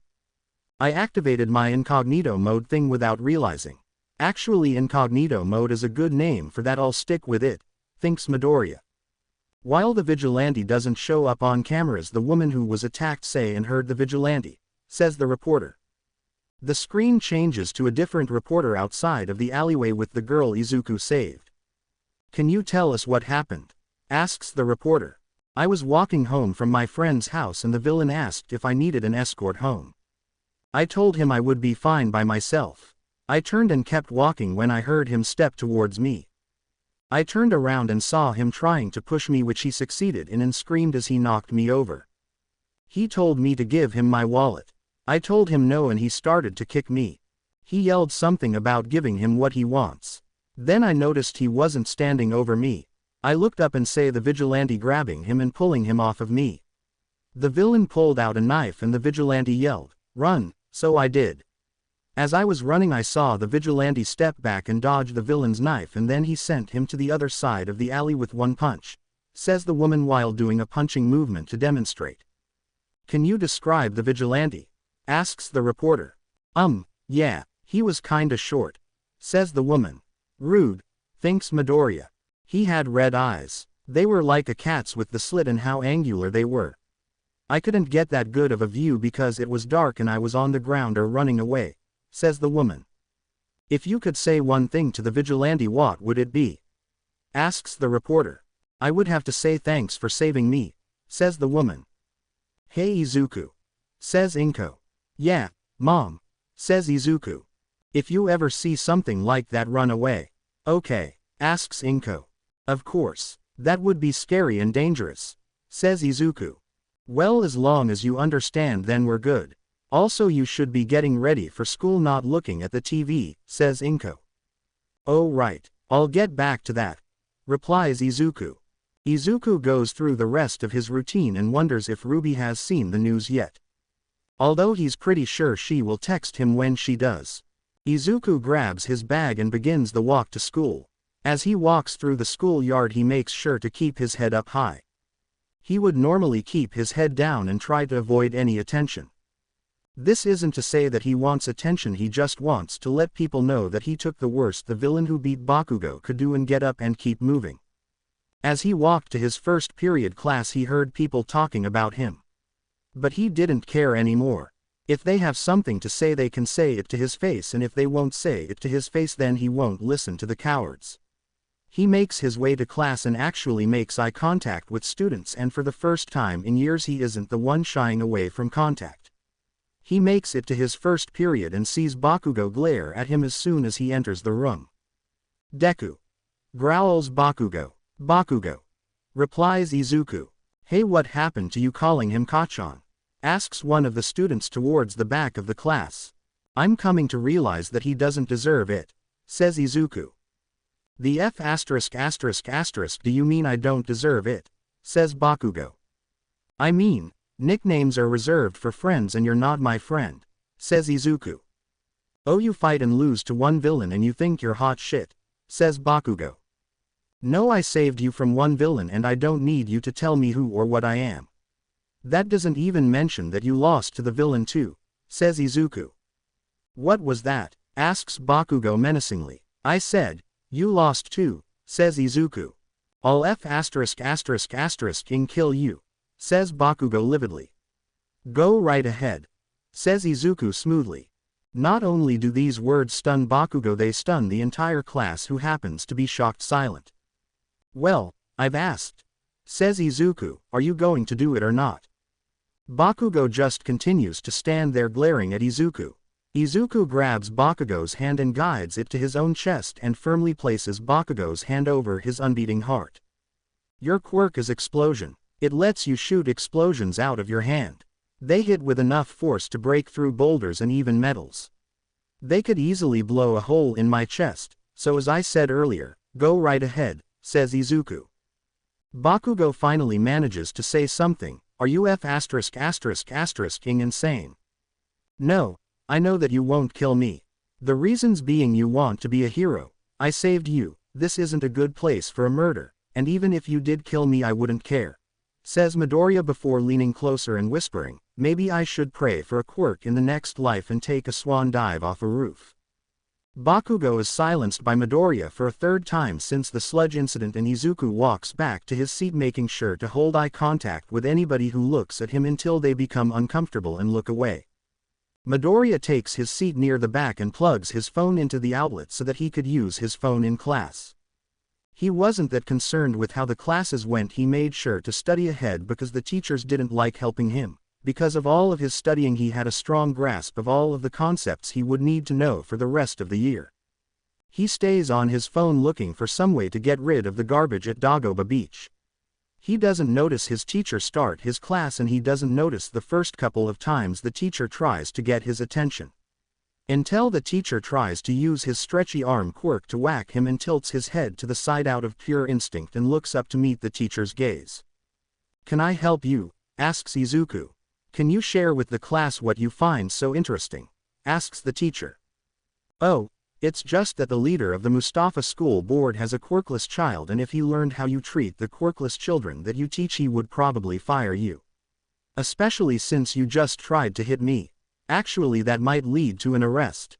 So if you don't want that horrible scenario to be your life, I would strongly suggest letting me use my phone on class, says Izuku. Can you pass without paying attention? Asks the teacher, who is now very clearly worried. Are you willing to fail me? Says Izuku with a smirk. No, says the teacher. Good. Also, I actually studied ahead through the end of the year because I know you wouldn't take the time out of the day to help me like you would any other student, says Midoriya. That's good to hear, says the teacher. Oh, also if I'm not here, mark me as present unless I say otherwise, says Midoriya. What if your other teachers say something? Asks the teacher. I'm gonna have this talk with the rest of them, so don't worry, says Midoriya. Him having this talk with the rest of the teachers went well. He also blackmailed some students into not reporting him by threatening to talk to high schools about their bullying. It all went incredibly well, and he had managed to blackmail his entire grade by lunch. He always was smart, but most people didn't know how smart. He spent the rest of his day finding a place to take all of the garbage at the beach and saw something about Hatsume Laboratories needing any sort of electronics or metal for the creation of something he didn't really read. He was just excited to sell it. He knew getting gear for vigilantism wouldn't be cheap. He also considered selling all of his hero merchandise and decided to sell it. He felt if he sold the motorcycle as a vehicle instead of scrap, he could get more for it. He decided to text Hatsume and talk about selling scrap. Midoriya. Hey, I saw your post about needing metal and electronics. He wasn't expecting a fast reply, but he got one immediately. Hatsume. Yeah, I will buy for 10 yen per pound. Midoriya. How many pounds are you willing to buy? Hatsume. Google my net worth. Izuku didn't know where this was going but was surprised to find that the Hatsume family is a family of the greatest designers for support gear in the hero industry, and she happens to be one of the richest people on the planet. Midoriya, I'm assuming you can pay for everything I have to give you. Hatsume, you're right. Midoriya, where should we meet to discuss? Hatsume, I don't want to leave my lab, so I want you to call me. Excuse me, I have a call to make, says Izuku. Take your time, says the rightfully scared teacher. Midoriya leaves class and calls Hatsume. It rings for a second or two and then she picks up. Hey, says Hatsume. Hi, says Izuku. Have you heard of Dagoba Park? Asks Izuku. You're trying to sell me the garbage. It's not yours to sell, says Hatsume. You're right. I just assumed you were like your parents and figured I needed to get your attention before we could talk about anything. What I really wanted was to offer someone with super strength to help you move the garbage, because I'm assuming if you had the power to get all of that you would have already, says Izuku. I'm listening, says Hatsume. How about I move all of the scrap into your trucks and unload at your warehouse and I get 8 yen per pound instead of 10, says Izuku. The highest I'll go is 5. Says Hatsume. Should we meet? Asks Izuku. Today, says Hatsume. What time? Asks Izuku. ASAP, says Hatsume. Okay, but I can't always show up, says Izuku. Izuku pops his head back into the class and tells his last period teacher that he's leaving. The teacher acts like he doesn't care what he does, but Izuku can see the fear in his eyes. Izuku begins to leave the school, but on his way out his principal asks where he's going and the principal gets blackmailed too. The amount of people I've blackmailed today is so high it's kind of funny, thinks Izuku. Izuku got down to the beach to see a big white truck with a trailer like the kind you can get at U-Haul. He assumed that is where Hatsume was, so he went and checked the car and found no one there. He hears some rustling behind him and sees a girl with pink hair behind him fiddling with some of the garbage on the beach. Hey, says Izuku. Oh hi, are you the strength guy? Asks Hatsume. Yeah, and my name is Midoriya, says Izuku. Okay Midoriya, let's get started on this and then I can make some babies. Hey, do you want to make some babies with me? Asks Hatsume. Midoriya looks at her for a couple of seconds before so eloquently saying, sure. This is one of my favorite babies, says Hatsume as she lifts a metal orb the size of a baseball out of her pocket. Oh, you call your inventions babies, says Izuku. Yes I do, says Hatsume, completely missing Izuku's dilemma. Well, let's get to work, says Hatsume. Sure, says Izuku. Midoriya and Hatsume spent a little under 2 weeks clearing the beach, with Midoriya lifting the heavy things and Hatsume lifting the things that don't require super strength. It was sort of a workout for Izuku, and Hatsume was just excited to build more of her babies. Over the time Midoriya and Hatsume spent clearing the beach, they both realized that the other was incredibly intelligent. With all of Izuku's ideas on bettering quirks and Hatsume's technical genius, they made a good team. Izuku also learned that Hatsume was a little bit eccentric. He also noticed that she was always hyper and very dedicated. He knew dedication is important, but he went out of his way to make sure she took breaks because he didn't think she had slept for a couple of days. Izuku made sure to attend some classes just to make sure he knew what they were doing. While Midoriya was clearing the beach, he found somebody willing to buy his entire All Might collection, which was worth a lot more than he had imagined because Midoriya feels rich now. The guy that bought all of it sent a blonde kid named Mirio to pick it up, for seemed like a nice guy. He also managed to sell all of the other pieces in his hero merchandise collection. He doesn't hate heroes, but he finds it hard not to lose faith when you fought the villain they were too scared to fight. Eventually Midoriya had to get around to selling that motorcycle. He got a good offer from a man named Jiren. They agreed to meet soon and work out a price. When Midoriya got the address for this meeting, he was a little skeptical as it was in the shitty part of town.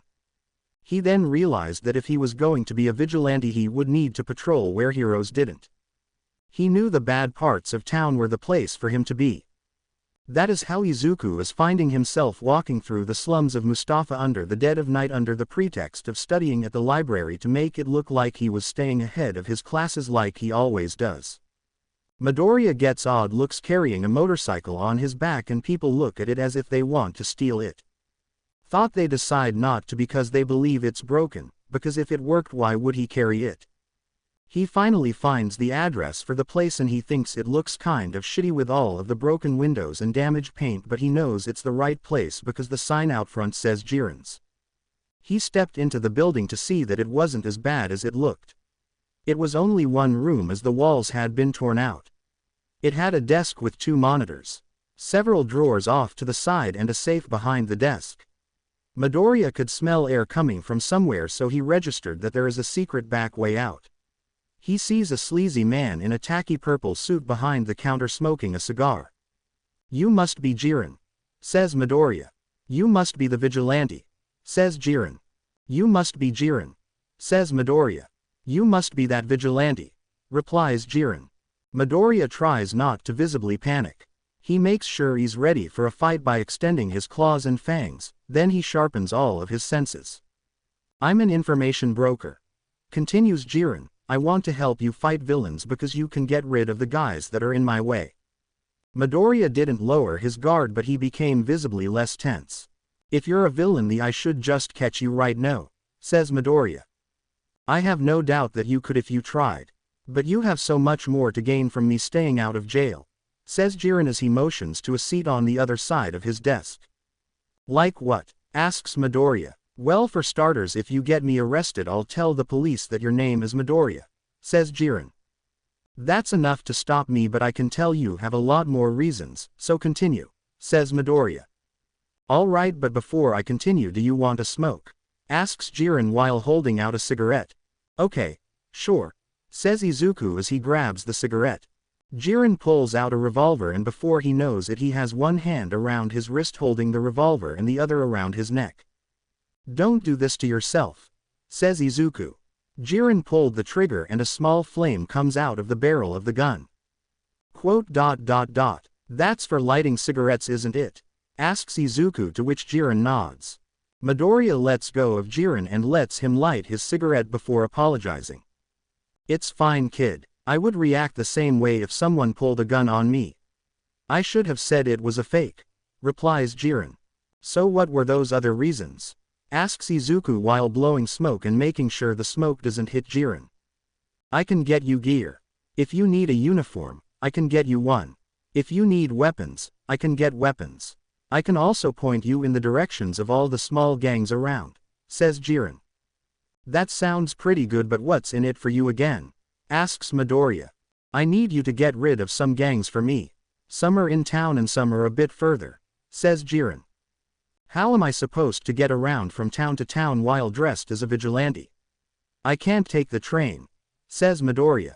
"Use the motorcycle," says Jiren. "I can't. People will still see the uniform," says Midoriya.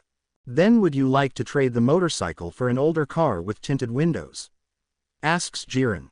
"That sounds better, although I don't know how to drive. I wasn't sure about working for a broker and I'm still not, but this doesn't sound like a terrible arrangement," says Midoriya. "Great, and about the driving thing I can teach you. Now there are a few more things we need to work out," says Jiren. "Which are?" asks Midoriya. "Being a vigilante puts your family in danger. You might not want to live with any family members, I assume you do because of your age," says Jiren. "Well, finding a home that will allow a child to pay and live on his own without asking questions will be hard," says Midoriya. "Not if it's at a building I own," says Jiren. "That's a good point. I'll have to work it out with my mother. I'll also need an excuse to move out. I'm thinking I call myself your assistant and say I would like to move closer to work," says Midoriya. "Do you think she'll believe you?" asks Jiren. "I'm sure I can convince her. Also, where is this building?" asks Midoriya. "Look at that small house across the street," says Jiren. "I see it," says Midoriya. "It's there. We'll have to work out the rent later when you're sure you can move in," says Jiren. "I thought me working for you would be enough," says Midoriya. "No, working for me gets you gear, information, and the occasional favor," says Jiren. "So I still have to pay rent," says Midoriya. "Yep," says Jiren. Well, with being a vigilante going to school and studying to get into UA, I might not have time to get money, says Midoriya. Just steal from the villains you knock out, says Jiren. Quote. That's fair. It's not like they'll spend money in jail, says Midoriya. No, they won't. Now, I just have to ask you one more time. Does all of this sound fair to you? I need to know if I'm making a contract, asks Jiren. It all sounds good, but I want to be able to leave the contract, says Midoriya. That's fair. Now that I think about it, I need to tell you about my ground rules. They'll actually be on our contract. I'm gonna give you a list of people to stay away from as I have business with them and I can't have you breaking ties, says Jiren. Is it gonna seriously get in my way? Or is it a small group? Asks Midoriya. Just the League of Villains. Although I must say going after them is suicide anyways, says Jiren. I'll try to stay away from them, says Midoriya. I'll give you pictures later. I also have some other people who I have contracts with, says Jiren. Who? Asks Midoriya. Dabi, Toga, Twice, Compress, Spinner. They're actually pretty good people deep down, says Jiren. I'll try not to arrest villains who have good reasons for what they're doing, says Midoriya. It's good to see you're not mindlessly attacking anybody called a villain, says Jiren. Legally speaking, what I plan on doing is illegal, but I want to do it for good reasons. Some villains are like me in that regard, aren't they? Asks Midoriya. Yeah, they are, replies. Is there anything else I should know? Asks Midoriya. No, but there are a couple of things I should know, says Jiren. Which are? Asks Midoriya. What you can accomplish, says Jiren. How are we gonna figure that out? Asks Midoriya. Follow me, I'm giving you your first target, says Jiren. Tonight, asks Midoriya. Is that a problem? Asks Jiren. Well, Mom should be sleeping, but I wasn't ready for this, says Midoriya. Well, I can get a better feel for what you can accomplish, says Jiren as he reaches into his desk and pulls out a bandana folded in a mask. Okay, but where are we going and how are we getting there? Says Midoriya. We'll take the car I was telling you about. You can learn to drive on the way there, says Jiren. I'm driving, asks Midoriya. Yeah, says Jiren as he pushes a large cabinet to the side revealing a door. Follow me, the garage is this way, says Jiren. Shit, okay, fine, says Midoriya as he follows Jiren. To walk into the garage to see that it's actually rather large. It holds several vehicles. You can put the motorcycle down now, says Jiren. I actually forgot I was holding it, says Midoriya. Then you must be pretty strong, says Jiren. I suppose so, says Midoriya. Which car are we taking? This one, says Jiren while pointing to a cherry red 1968 Chevrolet Camaro with 2 black racing stripes across the top. I'm getting this car, asks Midoriya. Yeah, says Jiren. Why? Asks Midoriya. 'Cause over the years I've learned to see who has potential and who doesn't. I've learned to see whether someone is a bad person or if they are a good person with a bad life. You've got lots of potential and I suppose your life could use a pick-me-up, says Jiren. He's actually a kind of nice person under that sleazy exterior and cigarette smell, thinks Midoriya. Hey, I have one more question to ask. It's been bothering me for a while. How did you know I was the vigilante? Asks Midoriya. I sent a loan shark after the villain you knocked out. He saw what you did and told me. Also, if you're still worried about your identity getting out, you don't have to worry. He got shot to death not too long ago, says Jiren. I'm sorry for your loss, says Midoriya. Don't be. He was into kids. I actually planned on killing him myself, says Jiren. That's a good choice, says Midoriya as he stepped into the driver's seat of the car. Jiren handed Midoriya the keys and explained what he needed to do. Despite this being Midoriya's first time driving, he was good and stayed calm. You know, most people your age panic when driving, says Jiren. I think it's calming. I can focus in on one thing and my mind stops moving so fast and just drives along, says Midoriya. Well, whatever's going on in your head, you're really good at driving. You're a natural, says Jiren. Oh, thanks, says Midoriya. Did your dad teach you? Asks Jiren. I don't remember that much about my father before he left, but I don't think he would teach me to drive. Jokes Midoriya only a little solemnly. Kid, I'm sorry. I shouldn't have said that. Replies Jiren. It's fine, you didn't know.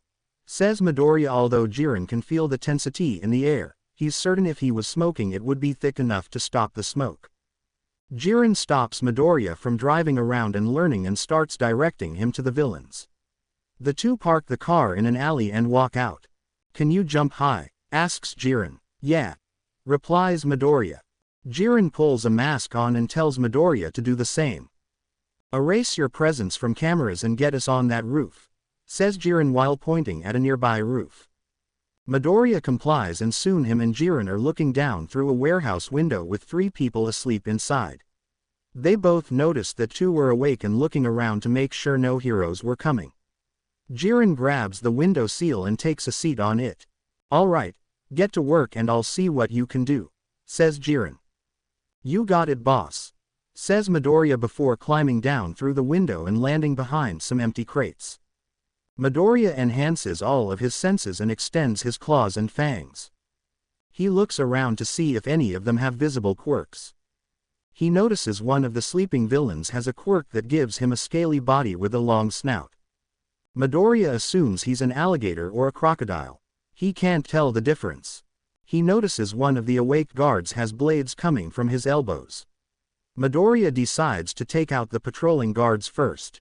He figures it will be easier to fight the one whose quirk he knows, so he sneaks his way to the villain. When the villain passes his hiding spot, he comes out from behind the boxes and places his hand over the villain's mouth while dragging him behind the boxes and slamming his head into the ground. That leaves 4, thinks Midoriya. The other guard notices that his fellow villain is missing and quietly calls out for him. Jiren leans a little closer to see what Midoriya will do. Midoriya jumps high and far over the sleeping villains and lands on the other villain with a dull thud that he prays didn't wake the other villains. He makes sure the villain he landed on is unconscious before moving to the sleeping villains. He punches the 2 without mutation quirks to make sure they don't wake up anytime soon. When he goes to knock out the villain with the reptile quirk, he's met with a hardtail to his chest that throws him across the room and into the wall with a bang. Midoriya looks up to see the mutant charging at him and jumps out of the way before he's crushed beneath the villain.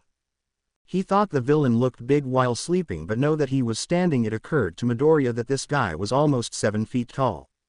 The villain charged Midoriya again, but this time Midoriya was ready and he charged back. Midoriya swung at the villain, but he ducked under it and punched Midoriya in the face and sent him stumbling back. The villain assumed he would fall while off balance and swung again, but this time Midoriya dodged by ducking under it and moving behind the villain. Now that Midoriya was behind the villain, he put him in a chokehold that he's seen heroes use, with one arm around the neck and the other arm around the back of the head to hold the villain in place. The villain uses his tail, but because Midoriya doesn't need to breath, he doesn't stop him. The villain notices that Midoriya's grip isn't loosening and claws at Midoriya's ribs, leaving long cuts down his torso.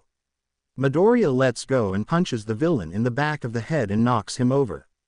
The villain tries to get back up, but Midoriya gets on top of him and punches him twice in the face before the villain loses consciousness. Midoriya flashes a smile and a thumbs up to Jiren, who responds by climbing down to get to Midoriya. Not bad, kid. A little sloppy and I can tell you're untrained, but not bad. Also, how's your side holding up? Says Jiren. It's fine, I heal faster than most people. Small wounds disappear in no time at all, says Midoriya. How about those wounds? Asks Jiren while pointing to Midoriya's midsection. They'll heal soon and I can bandage them pretty well, or I can do this, says Midoriya before biting the knocked out villains and drinking a bit of each of their blood. Do you think you can deal with the pain for just a while longer?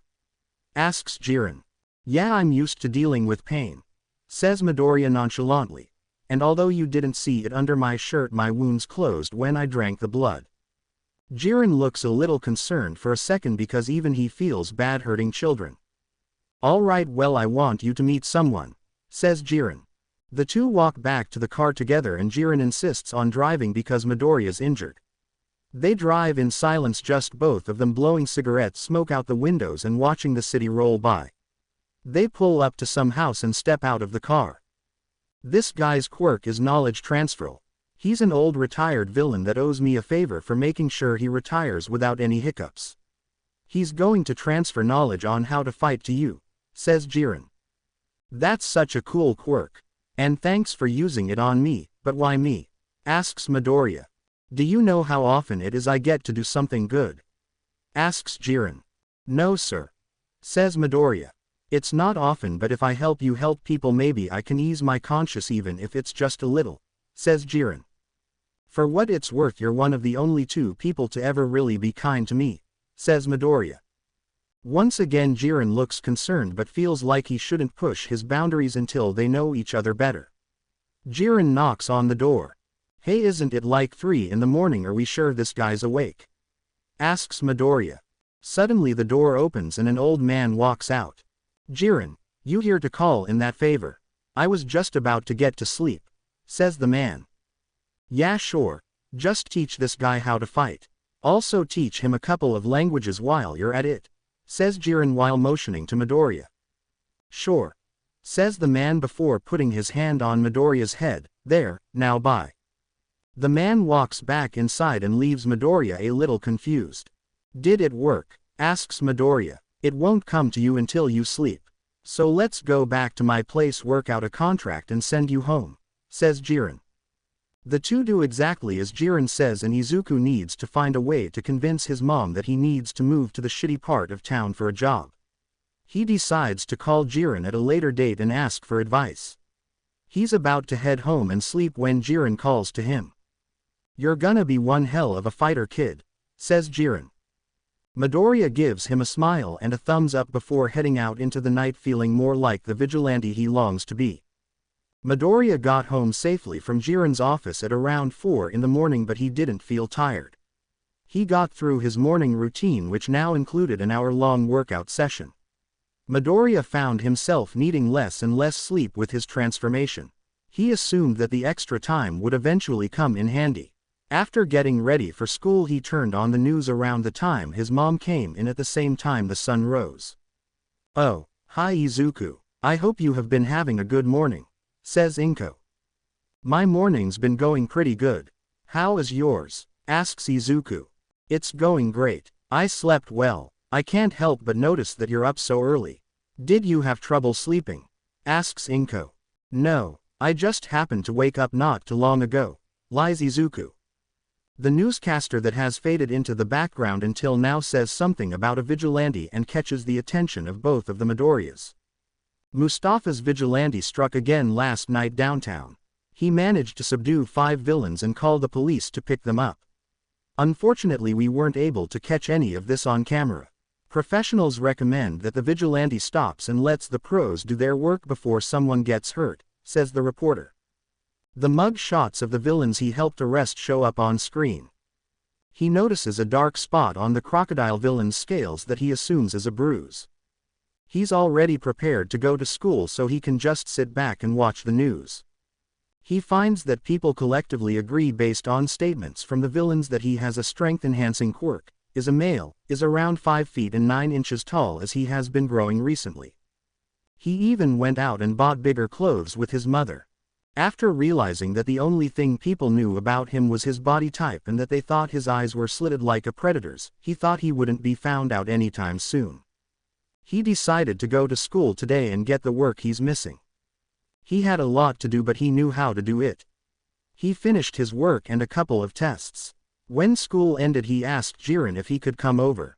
When he got the all clear he asked his mom if he could go to a friend's house. When she said yes he started the long walk down to Jiren's office to talk about how he could convince his mom to let him move into the apartment across the street from the office. When he got into Jiren's office he noticed Jiren giving him a weird, almost distrusting look. Is something wrong? Asks Midoriya. How did you get your quirk? Asks Jiren. What? Asks Midoriya. I said how did you get your quirk? Says Jiren. It's a little hard to explain, says Midoriya. Do you know who All for One is? Asks Jiren. No, I don't. Who is it? Asks Midoriya. That is not important, says Jiren. Wait, how did you know I was quirkless? Asks Midoriya. I asked around about you. I gotta say I didn't expect you to blackmail an entire school, says Jiren. Don't dig up information on me, says Midoriya angrily. Hey, don't be so mad. I'm an information broker, it's what I do. Also, I was curious. I wanted to see what kind of person you are, says Jiren.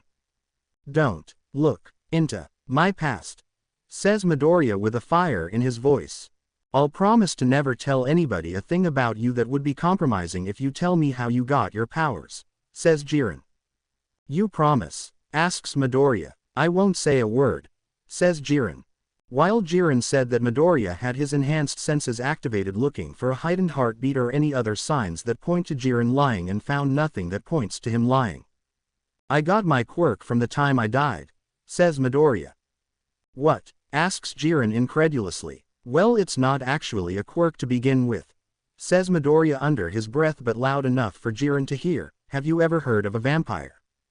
Like the bat? Asks Jiren. No, it's similar but different. Basically, humans aren't the only intelligent life form on the planet.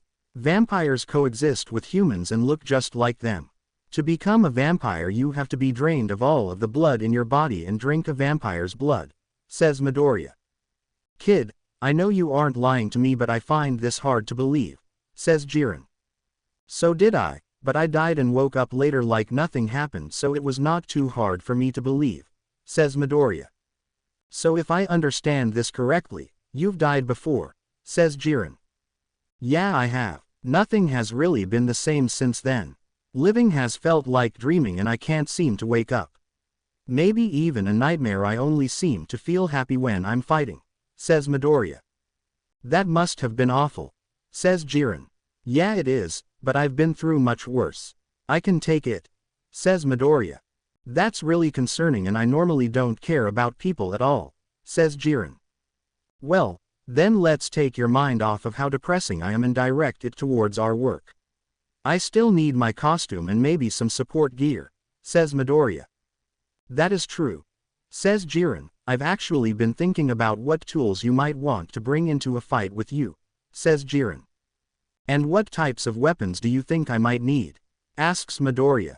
Well, I don't exactly think you need either, but both of them will help out a lot, says Jiren. I'm gonna get two, asks Midoriya. Yeah, you are, says Jiren. What exactly am I getting? Asks Midoriya. You're getting a knife to help with close range and to throw if you need to, replies Jiren. That sounds good. What else am I getting? Asks Midoriya. Well, I noticed you didn't have any way to fight effectively at a distance, so I thought I would get you a pistol, says Jiren. Aren't those illegal here? Asks Midoriya. So is being a vigilante, replies Jiren. That's a fair point, I guess, says Midoriya. Okay, so do we agree on the tools? Asks Jiren. Yeah, but what are gonna do for the costume? Asks Midoriya. I was thinking a dark blue suit, with a yellow undershirt, a black tie, and a black bandana that's the same shade as the tie, says Jiren.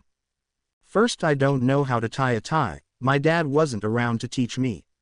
Second, that sounds like it would be hard to move around in. Third, that was oddly specific. Was it based off of something? Says Midoriya. First, I can teach you how to tie a tie. Second, I'll make sure that the fabric is fitting enough to look like a suit should while still letting you move freely and fight in it. Third, it may have been based on something, replies Jiren. Okay, well, it sounds fine as long as the suit has pockets for ammo. Now there is just one last thing I want to go over, says Midoriya. And what would that be? Asks Jiren. How am I gonna convince my mom to let me move across the street from you? Asks Midoriya. Well, I guess we could try to convince her that I'm giving you a job, says Jiren. Yeah, but what kind of job would you give me? It's not like you run a legit business. And I don't think we can fake my mom out on this. Also, I'm not sure I can trust you to meet my mother, says Midoriya. You don't trust me. I'm trying to get you a gun. How can you not trust that? Asks Jiren. The only reason you're doing that is because you want me to use it to get your work done, says Midoriya. That's a fair point, but I promise I won't hurt your mother in any way. I'll even protect her if I can, says Jiren. Once again, Midoriya was unable to pick up on and kind of lying even with his enhanced senses. Alright fine, I'll let mom show up here, says Midoriya. Wait, what if she finds out about you being a vigilante? Asks Jiren. She doesn't know that I have any powers. The whole becoming a vampire thing was pretty recent, says Midoriya. Alright, well, do you remember the garage at the back of the building with all the cars? Asks Jiren. Yeah, says Midoriya while being a little confused on where Jiren was going with this. I sell used cars and I can try to convince your mother that I want a younger salesman who can appeal to younger crowds, says Jiren. Alright, I guess that could work, says Midoriya. So are we going through with the plan? Asks Jiren. Yeah, I guess it's the best course of action available to us right now, replies Midoriya. It was at this point Midoriya's phone started to ring. Midoriya apologized and looked down at his phone and found that it was his mother that was calling him. Hey mom, says Izuku. Hey Izuku, I was wondering what time you were gonna be home, says Inko. Jiren whispers, ask if you can stay longer. Midoriya responds to Jiren with a nod and says, do you mind if I stay out a while longer? Well, okay, but be home by 10, says Inko. I will, says Izuku. Okay then, bye sweetie, says Inko. Bye mom, I love you, says Izuku. I love you too, says Inko before hanging up. Okay, what did you want me to stay for? Asks Midoriya. I have another gang I want you to fight, says Jiren. Oh cool, says Midoriya excitedly. Where are they? They're close. They hide out in an abandoned apartment complex. I'm gonna give you the address and you can jump on over, says Jiren as he hands Midoriya a piece of paper with an address on it. Okay, I'll go get them, says Midoriya. Wait kid, before you go, says Jiren. Yeah, what's up? Asks Midoriya. Change into this for the job, says Jiren as he holds out a dark outfit. Midoriya takes the outfit, walks into the garage and changes his clothes. He is now wearing black sweatpants, a black hoodie with red strings and a black bandana. Midoriya walks into the main room and is about to head out. By the way, I'll probably have the planned uniform by the next time we do this, says Jiren. Sounds good, says Midoriya as he walks out the door. Midoriya jumps onto some nearby roof and takes off across the city, jumping from building to building until he reaches the address. When he gets there, he sees villains that he recognizes as a group that recently pulled a heist and got away with several registers worth of money. When he looks through the window they are in, he checked all of the other windows and they were empty. He decided to go for a risky approach and knock on the front door like he wasn't going to beat everybody inside. Hello, I heard there were villains living here. I wanted to know if you needed a recruit with super strength, says Midoriya. He hears shuffling and talking about whether or not they should let him in. Finally one of them opens the door before saying, get in. Midoriya walks through and sees two villains sitting on a couch looking at him while the one that let him in is taking his seat. We've decided to do an interview and analysis of abilities, says the one in the middle. That's fair, says Midoriya. What can you do? Asks the one on the left who happens to have scales over his knuckles. This, says Midoriya before knocking all three of them out with one very wide right hook. He grabs some rope from the corner of the room and ties the trio together. He takes the bundle of villains to the nearest police station and throws them outside with a little more force than necessary. He runs back to Jiren's, changes and uses his powers to run and jump his way back home before 10 o'clock. Hey mom, says Izuku as he unlocks the door to his house and enters. Hi Izuku, responds Inko. I might have an opportunity to get some work experience and also a job, says Izuku. Oh, that's great. Is it through the school? Asks Inko. No, I just know somebody that wants to hire me, says Izuku. Oh, that's great. What kind of job is it? Asks Inko. He wants me to sell cars, says Izuku. Quote. Are you sure? It's not that I think you can't do it. It's just that you have no experience in sales, says Inko. We both know that, but he wants someone that can appeal to young people who have just got their license, says Izuku. That makes sense. But, I'm curious, where is this job? Asks Inko. It's on 34th Street, says Izuku. Oh, it's in that side of town. It's kind of far, and I don't think that's a good neighborhood, says Inko. I get the feeling you think I shouldn't take this job, says Izuku. Well, at least let me meet the man trying to hire you, says Inko. Alright, I'll ask about that, says Izuku. Before everybody went to sleep, they agreed to go to Jiren's office after school and after work. One of the main points Midoriya had for the apartment was that the school year is ending soon and he wouldn't have to go to school, making the only real important thing a summer job. Summer breaks have actually become longer due to Hero High School needing more prep time, which means Midoriya gets to freely work as a vigilante for a while longer than he would have otherwise. The next day, Izuku and Inko walked from their house to the train station. They took the train to the downtown and started walking to Jiren's. When they finally got there, Inko was looking around nervously and Jiren was sitting at his desk awkwardly. So Mom, this is Jiren. Jiren, this is Mom, says Izuku. Hello Mr. S. Midoriya, says Jiren. Hell Mr. Jiren, I'd like to be very straightforward about this. Why do you want to hire my son? Asks Inko. Growing up, I noticed how hard it was for quirkless people to get jobs. Even if they were more qualified, they still wouldn't get it. I say that people wouldn't hire me and decided to make my own business. I promised myself if I ever found another quirkless person, I would give him or her the help I needed. I think us quirkless people should stick together, says Jiren. Growing up, I noticed how hard it was for quirkless people to get jobs. Even if they were more qualified, they still wouldn't get it. I say that people wouldn't hire me and decided to make my own business. I promised myself if I ever found another quirkless person, I would give him or her the help I needed, says Jiren. Inko's face goes through a series of emotions, including but not limited to confusion, anger, pity, and sorrow. Why starts Inko before getting cut off. Like me, says Izuku, who didn't know Jiren's plan beforehand but moved along with it seamlessly. Is it really that hard? I want what's best for my boy. If it's really that hard, it's possible we might not have any other choice, says Inko. It's truly terrible. I honestly think it's been getting worse as the quirkless population lessens.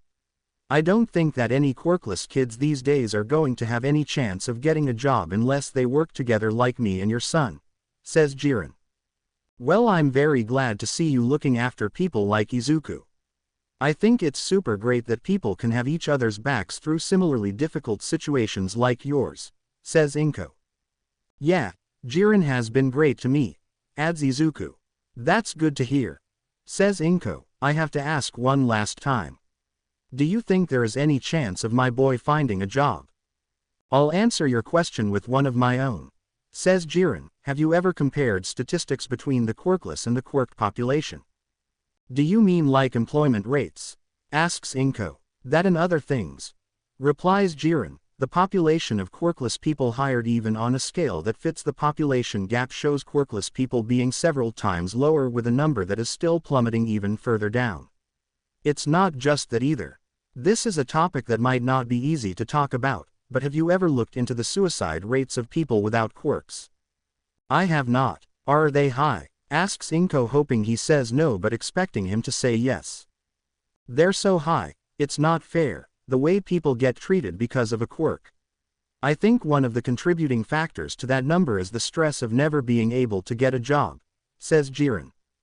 I see, says Inko. Izuku, have you ever felt like suicide might be a solution to your problems? No, I've always continued with my dream of being a pro hero. It's always been there to keep me tethered, replies Izuku.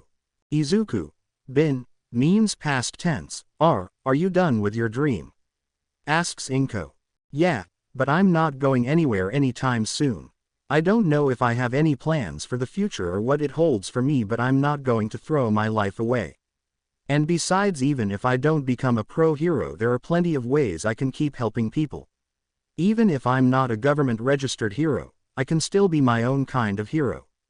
I don't think the quirk, costume, or popularity makes a hero. I think it's a drive to do something good and help others, says Izuku. Jiren smiles while looking at Izuku, although none of the Midoriyas notice. This kid really will change the world for the better, as long as he holds on to that passion and those ideals. People might flock around him and he might make a mistake here or there, but he's gonna be the best non-official hero in Japan, no the world. This kid's going places and my sorry A*S might just be able to help him get there, thinks Jiren. That sounds wonderful. I admittedly don't think heroes are special based on what they have the power to do, but instead it's how they use that power, says Inko. You two are really alike. You raised a fine young man, says Jiren, but about the job I'd like an answer soon. You don't have to say anything today, but please try to get back to me soon. Alright, he can do it, says Inko. Really? Asks Jiren, who happens to be a little surprised that she agreed so fast. Yeah, I just think I can trust you. I saw Izuku smile at you when we came in. It was a genuine smile that lets me know he trusts you, and if he trusts you I guess I can trust you too. Although I do have one concern, says Inko, gaining the renewed attention of Izuku and Jiren. And what might that be? Asks Jiren. It's really far away. I don't know how he will be able to get here for work, says Inko. Well, I know the real estate around here are cheap, says Jiren before pointing to the house across the street. That place could be paid for with just planned salary with some room for groceries and other things. It looks nice from the outside, says Izuku. Did you both plan this? Asks Inko. No, of course not, says Izuku. Izuku, sweetie, you're a horrible liar, says Inko. Izuku seems to freeze while he tries to think of something to say. Would you promise to visit every day? Well, not every day but every other day, asks Inko. Yeah, I think I'll visit every day. I'm gonna be hard to get rid of, says Izuku. Inko smiles and chuckles a little bit. Okay, fine, you can move in, just keep in touch with me. You didn't even need to ask, replies Midoriya. Okay, who would I need to talk to rent that house for Izuku? Asks Inko. Give me a moment, says Jiren before pulling out some papers and handing them to Inko. You're a sleazy person, you know that, says Inko with only a tad of contempt in her voice. Yeah, I am, but look at the price, says Jiren. I doubt it'll make much difference, says Inko before looking at the papers. Are you joking? I can't take this deal. I'll feel like I'm stealing from you. I insist. Also, it's that per month to buy, not to rent, says Jiren. That doesn't make it any better. Wait, I haven't even seen what the house looks like on the inside or the backyard, says Inko. Let's fix that, says Jiren as he takes a pair of keys out from under his desk. A half hour later. That house was wonderful. I can't take that from you, says Inko. I won it through gambling. It cost me nothing and makes me money. You're not stealing from me in the slightest, says Jiren. Well, if you're sure. Also, who gambles using an entire house? Asks Inko. A man with several houses, says Jiren. Oh, the person was just so rich they had nothing of importance to them to lose on that bet, says Inko. Exactly, says Jiren. Well, I guess Izuku stay at the house, says Inko. Thank you so much, Mom, says Izuku. You're gonna pay with money from your job, says Inko. That is completely understandable, replies Izuku. Alright, now all that we have to do now is fill out some paperwork and Izuku will have a job and a place to stay, says Jiren. Honestly, I'm doing pretty good for myself, says Izuku. Do you know why that is? Asks Jiren. It's because I've got the best boss in the world, says Izuku. It's because you've got the best boss in the world, replies Jiren. After some paperwork and some proud parental tears from Inko, Izuku was ready to move in and had a fake job that he would sometimes do to keep up appearances. Izuku, I'm going to head home. Do you want to stay here for a little while? Asks Inko. Yeah, sure, answers Izuku. Okay. Bye, sweetie, be home soon, says Inko before stepping out and starting to walk home. Okay, Mom, we'll talk again soon, says Izuku. So kid, you want a smoke? Asks Jiren before holding out a cigarette and a lighter.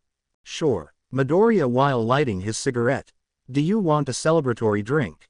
Asks Jiren before pulling out a bottle of whiskey and 2 glasses. Sure, just give me a minute, says Midoriya before texting Ruby. Izuku. Would my liver regenerate? Ruby. Yes, and also oh my god, what happened? Izuku. Nothing, I was just wondering if I could drink alcohol without any negative consequences. Ruby.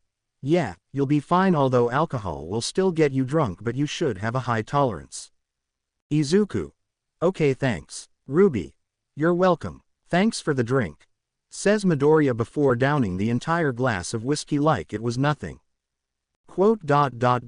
Kid, you aren't supposed to down the entire glass, are you okay? Asks Jiren, who seems a little surprised and also concerned. Yeah, I'm fine, why wouldn't I be? Asks Midoriya. No reason, I guess. Says Jiren eloquently. Is it okay if I have more? Asks Midoriya while taking a drag from his cigarette. Sure, knock yourself out, but you might want to mask the whole cigarette and alcohol smell you have going before you go home. Says Jiren. Oh shit, Mom wanted me home soon. Says Midoriya before downing another glass that takes no effect on him and running out the door. Midoriya used his enhanced speed and jumping abilities to travel across town and ran by the beach to let the ocean breeze get rid of his addict scent before heading into the apartment he shares with his mom. Hey Mom. Says Izuku. Hey sweetie. Says Inko. Thanks again for being so understanding about everything today. Says Izuku. Speaking of everything today, you should start packing your bags. Do you have any ideas on how to move everything? Asks Inko. I know a girl, and a guy. Says Izuku. The next day. And that's why I'd like your help moving. Says Izuku. Yeah, okay. Says Hatsume. Cool, thanks. Says Izuku. Are we picking up anyone else? Asks Hatsume. Yeah, we have just one more stop. Says Izuku. All right then. Replies Hatsume. 10 minutes later. Hey Aunt Mitsuki. Says Izuku. Hey Izuku, are you looking for my brat? Asks Mitsuki. Yeah, I want him to help me move into a house near my new job. Says Izuku. Oh, that's nice, just a moment. Says Mitsuku before turning to the stairs. Hey dumb F******, get down here. He'll be down in just a moment. So what kind of job do you have? I'm gonna sell some cars. Says Izuku. Wow, you're doing really good for yourself. Says Mitsuku. I like to think so. Says Izuku. What do you want, you old hag? Asks Bakugo. Hey Kachan. Says Izuku. What are you doing here? Asks Bakugo. I know you work out and I want help moving boxes into my new house. Says Izuku. Why the F***** would I help you? Asks Bakugo. Bakugo's question is answered by a slap from his mother. Help him. Says Mitsuki. God damn it, fine. Says Bakugo before following Midoriya out to Hatsume's truck. You wanna drive, broccoli man? Asks Hatsume. Sure. Says Midoriya before driving to his apartment. All of the boxes are swiftly put into the back of Hatsume's truck and driven down to Midoriya's new place to get dropped off. Hey, Green, I'm gonna head back to the lab and keep building. Says Hatsume once they're done. That's fine, I'll see you around. Says Midoriya. Hatsume leaves and now it's just Bakugo and Midoriya alone in the apartment. Alright, now that Scope Eyes is gone we can talk. Says Bakugo. Yeah, I wanted to go over a couple things. Replies Midoriya. First, why did you bring me here? Asks Bakugo. I knew you'd say no at first and get hit by your mom, and I wanted to see that. Also, you're strong. Lastly, I wanted to talk about a couple things. Says Midoriya. And what might those be? Asks Bakugo. Do you think I hate you? Asks Midoriya. Yeah, I do. Says Bakugo. Well, I want you to know that while I'm mad at you for all of your usual bullshit, I don't hate you. Says Midoriya. Well, the feeling isn't mutual. Says Bakugo. Okay. Well, second, I want you to know I don't plan on blackmailing you unless you act up. Says Midoriya. King better not use that shit. Says Bakugo. And third, I want you to become a hero because you have the talent to do things that are genuinely good for the world. So I want you to go to UA. I want you to rock that exam and become the greatest hero you can be, but before all of that, I want you to get your shit together. So fix yourself up before your arrogance puts you somewhere it can't get you out of. Also get out of my house now, the train station is just down the street. Says Midoriya. Whatever you shitty F ****ing nerd, and I don't need to get my shit together. And even if my shit was not together, I would still graduate UA and become the greatest hero ever, says Bakugo before leaving for the train station, leaving Midoriya with only one thought. God F ****ing, damn it, I've got a lot of unpacking to do.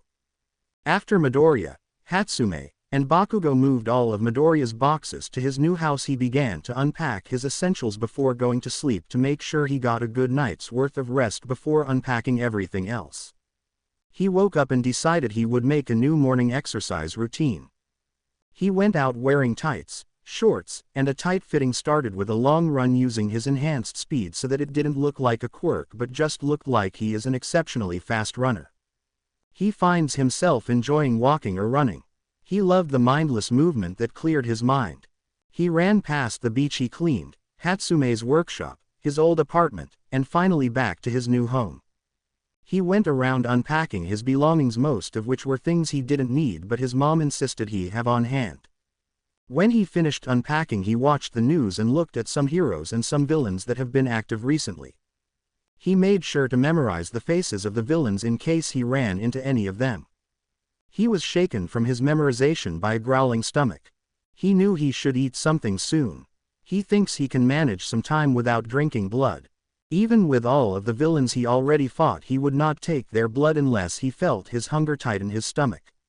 He decided to watch the news for a while longer before asking Jiren if there was anybody he could go after. To his surprise, a knock on his door stopped his plans short. He looks through the door hole to see Jiren standing outside with a bag while taking a drag from his cigarette. Midoriya quickly opened the door to greet Jiren and see what he wanted.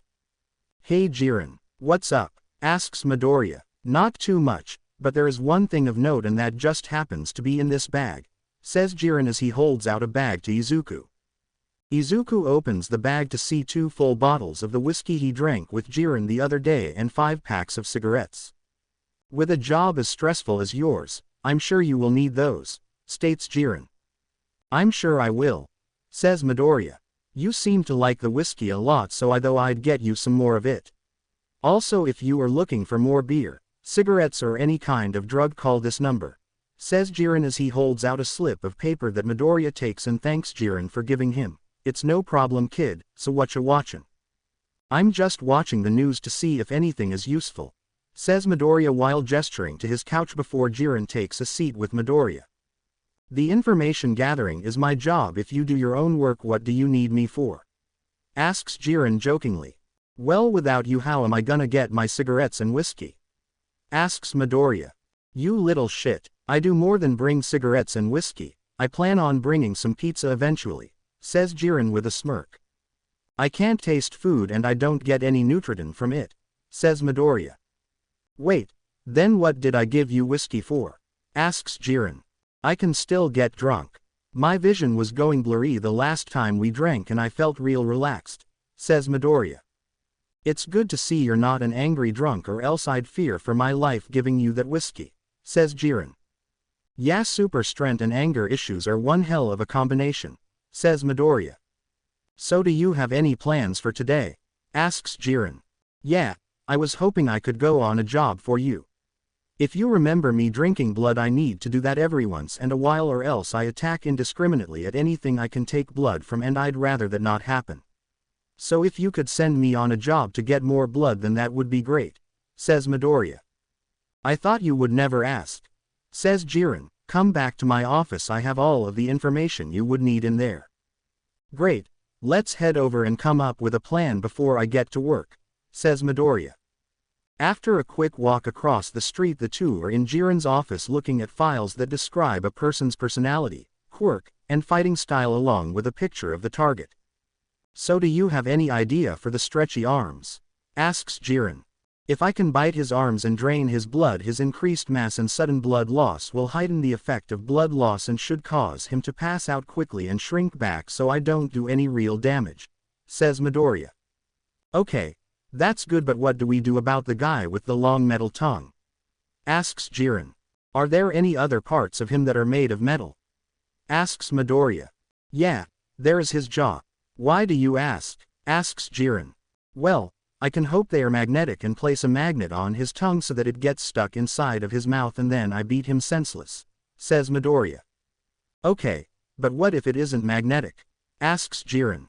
Then I grab his tongue and pull him close enough for me to knock him out, replies Midoriya. That sounds great, but what are you going to do about the guy that can cover himself with crystals? I can't imagine he has an obvious counter, says Jiren. He doesn't. The only thing I can think of is just keep hitting him until he can't hold the crystals there anymore, or I just hit hard enough to break the crystal and get into the flesh underneath, says Midoriya. Well, alright, but do you think that you can beat them without getting hurt? Asks Jiren. If I drink their blood when I'm done I can heal myself and leave only a scar, says Midoriya. Your regeneration leaves the scars on your body, asks Jiren. Yeah, but as long as the wound's closed it's okay with me, replies Midoriya. Well, alright I guess, says Jiren. I'm gonna go take care of these villains, says Midoriya. Good luck, calls Jiren. I don't need luck, says Midoriya. There is one thing you might need that isn't luck, says Jiren. And what might that be? Asks Midoriya. A gun I have that's meant for you, says Jiren. Oh well, I'll gladly take that, says Midoriya. Do you know how to shoot one of those things, kid? Asks Jiren. I looked into it when we discussed me getting a gun to make up for my lack of range, says Midoriya. And how did that go? Asks Jiren. I'll be shooting like a soldier in no time, says Midoriya. Alright, but if I'm disappointed I'm taking this back, says Jiren as he hands Midoriya a pistol, magazine, and a small cartridge of bullets. I won't disappoint you, says Midoriya. Try not to use it if you can get by without it, bullets are expensive, says Jiren. I'll probably just use my hands for this one, I don't think I need anything else, says Midoriya. Well, you may not need it, but I have a dagger for you, says Jiren as he holds out a small plain blade with a sturdy metal handle. Well, thank you. I've been looking into accurately throwing these, says Midoriya. Don't practice anywhere near me and good luck out there, says Jiren. I won't, and thank you, says Midoriya before running down to his house to put on his uniform. Once he had his uniform on, he jumped onto the roof and kept jumping from roof to roof until he was traveling well above the ground with. He could see everybody, although they seemed to be oblivious to the vigilante overhead. He keeps jumping until he reaches the forest Jiren says they are hiding in. He activates his senses of hearing and smell and lets them guide him through the woods and to a point where he could see a small, seemingly abandoned house in a clearing. Another deep sniff revealed that his targets are inside. These men had managed to get away from their gang before the pro-heroes got everybody. These three were the only ones to escape. He quietly made his way to the house, making sure he paid attention to where he stepped when suddenly two long and stretchy arms shot out of a window and pulled him in its direction. Midoriya promptly sunk his teeth into his opponent's left arm and drained him of his blood. He felt himself grow stronger and his muscles grew slightly under his suit. He heard a loud thud signifying that his plan worked. Shit! Yells someone from inside the house. Midoriya is about to jump through the window when he feels a hard metal whip-like object crack against his back, causing him to turn his head and see the villain with a long and metallic tongue. He keeps his plan in mind, and when the tongue comes again he grabs it and pulls it before spin-kicking the villain in the face and knocking her unconscious. Suddenly he gets hit yet again from behind, but this time it sends him flying into and through a tree. Shit! Groans Midoriya as he gets onto his feet to see the villain covered head to toe with cyan crystals. The villain tried to rush Midoriya with a right hook, but Midoriya sidestepped and punched her in the ribs. The villain whipped around trying to hit Midoriya, but he ducked under it and sent two hard hits to her ribs. The villain tried to bring her hands down on Midoriya's head, but he dodged, although not entirely, and he scratched his shoulder and had a hole put in his suit and undershirt. While he was reeling from this, she hit him in the face, sending him stumbling back. When she tried to hit again with the right hook, he grabbed her arm and flipped her over. Before she could get up, he was on her, hitting her repeatedly, trying to tire out her crystallization until he felt her soften and then hit her in the head hard, knocking her out. He tied up the three villains and left them in an abandoned building before making an anonymous call to the police to have them picked up, but not before drinking his fill of blood out of the three of them without endangering their lives. Later that night after reporting to Jiren, he texted Ruby about how things have been going and she decided to visit and see for herself, so he was waiting on the couch with his dress pants and dress shirt but no suit, waiting for her to arrive. He was fiddling with his tie that Jiren had managed to teach him how to tie when no one else could, when he heard a knock on the door. He answered the door and found Ruby standing there. "Hey Ruby, how are you?" asks Midoriya. "I'm doing good, how are you?" asks Ruby. "I'm doing great. Would you like to come in?" asks Izuku. "I sure would," says Ruby as she walks into Midoriya's house. "It's a nice place you got here," says Ruby. "Thank you. Would you like a cigarette?" asks Izuku. "Yeah, sure," says Ruby as she takes and lights her cigarette while Midoriya lights his. "So how has work at the hospital been?" asks Midoriya. "It's the same as you saw." "How has being a vigilante been?" asks Ruby. "Oh, it's been so much fun. I would enjoy fighting so much. It's like whenever I fight someone who can hurt me, I feel like I'm on top of the world. It's like a rush that cigarettes or alcohol just can't give me. I feel alive where I usually feel dead," says Midoriya. Ruby smiles at him and rubs his hair. "I'm happy you're enjoying yourself, but try not to push yourself too hard," says Ruby.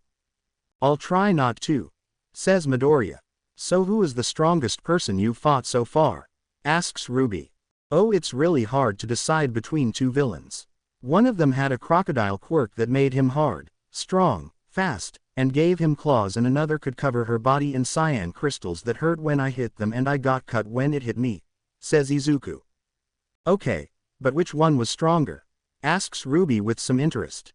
"I'm gonna have to go for the one with the crystallization quirk," says Midoriya.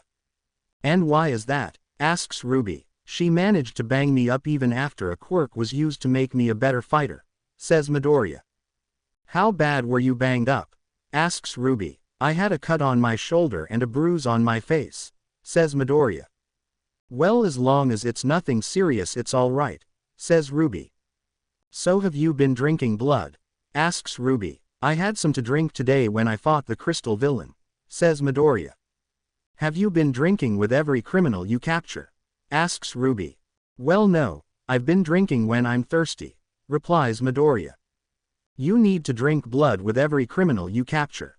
You never know when you are going to lose your supply of villains and do something you might regret," says Ruby. Before Midoriya can respond, Ruby's phone vibrates and she checks it. "Sorry I couldn't stay longer, but I have to get to work," says Ruby. "It's all right, I'll talk to you another time," says Midoriya. With that short conversation, Ruby was leaving Midoriya alone to think about what she told him at the end of their conversation. "You never know when you are going to lose your supply of villains and do something you might regret," flashed through Izuku's head, and the thought of harming his mother or Ruby, or even Jiren pop into his head and he shudders. She is right. If I don't start taking blood from villains as often as I can, there is a chance I hurt my family or friends. There is a chance I become what I swore to capture, thinks Midoriya. Midoriya, though, on what Ruby had to say. He knew that he needed to drink blood. If he didn't, he would end up hurting someone innocent, or even worse, somebody that he cared for. He knew all of this, so why does it seem so difficult to commit to the obvious answer? He knows why, but he isn't sure if he wants to admit it to himself. He still feels human, like he isn't used to the taste of blood, but somehow finds himself addicted to it. He hates it, but whenever he drinks it, it fills him with a sense of bliss like nothing else can. He decides to put his costume back on and patrol just in case somebody out there needed his help. He took off with a powerful leap and worked his way across the city, looking and listening for anybody that might need him. He went around and around until he finally decided to go back home. On his way back home, he saw a group of men in all black with crowbars sneaking up to a convenience store. Midoriya jumps off his roof and lands in front of them. "You guys really aren't the brightest, are you?" asks Midoriya. "Who's there? Are you a hero?" asks the villain Midoriya assumes as the leader. "Yeah, something like that." "Who are you?" asks Midoriya while trying to sound disinterested. "I don't think I should answer that," replies the villain. And what exactly are you doing so late at night?" asks Midoriya. "Mind your own business," says the villain. "I gotta say, out of all of the villains I've met, something about you stands out.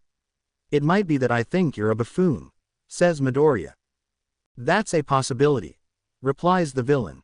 Oh, look, a hero, says Midoriya while pointing to a nearby rooftop. Where? Calls out the villain while looking behind himself. By the time the villain looks back, his crew are all on the ground in various positions, all of which a human body can't comfortably be put in. Are they okay? What happened? Asks the villain. Single quote ... Just how stupid is this guy? Is this what heroes deal with? They get paid for this. I'd do this for entertainment even if I didn't like fighting. This guy's hilariously stupid, thinks Midoriya. I don't know, they just sort of collapsed. You should check this one out, says Midoriya while holding up the limp unconscious body of a villain. That's not a bad idea, says the villain as he steps towards Midoriya. As soon as he gets closer, Midoriya throws the villains together and sends them skidding along the sidewalk that is only illuminated by a single streetlight. Anyways, I was wondering when you were gonna come down from that roof, says Midoriya slightly loudly. A small thud sound comes from behind Midoriya. When did you hear me? Asks the voice. When you got here, says Midoriya as he turns around to see a man wearing mostly black with an excessively long gray scarf and golden goggles over his eyes.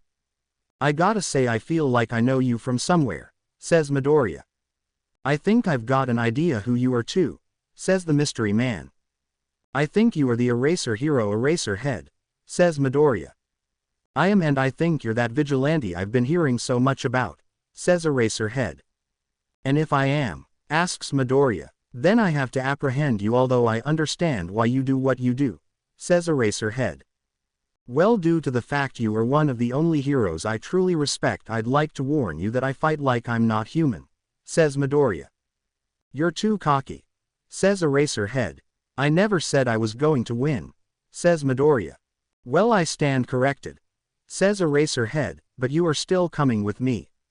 Eraserhead's scarf shoots out and wraps around Midoriya, and Eraserhead's hair begins to float and his eyes begin to glow red. Are you trying to fight me with a paper towel roll? Asks Midoriya. Be quiet, you're under arrest, says Eraserhead.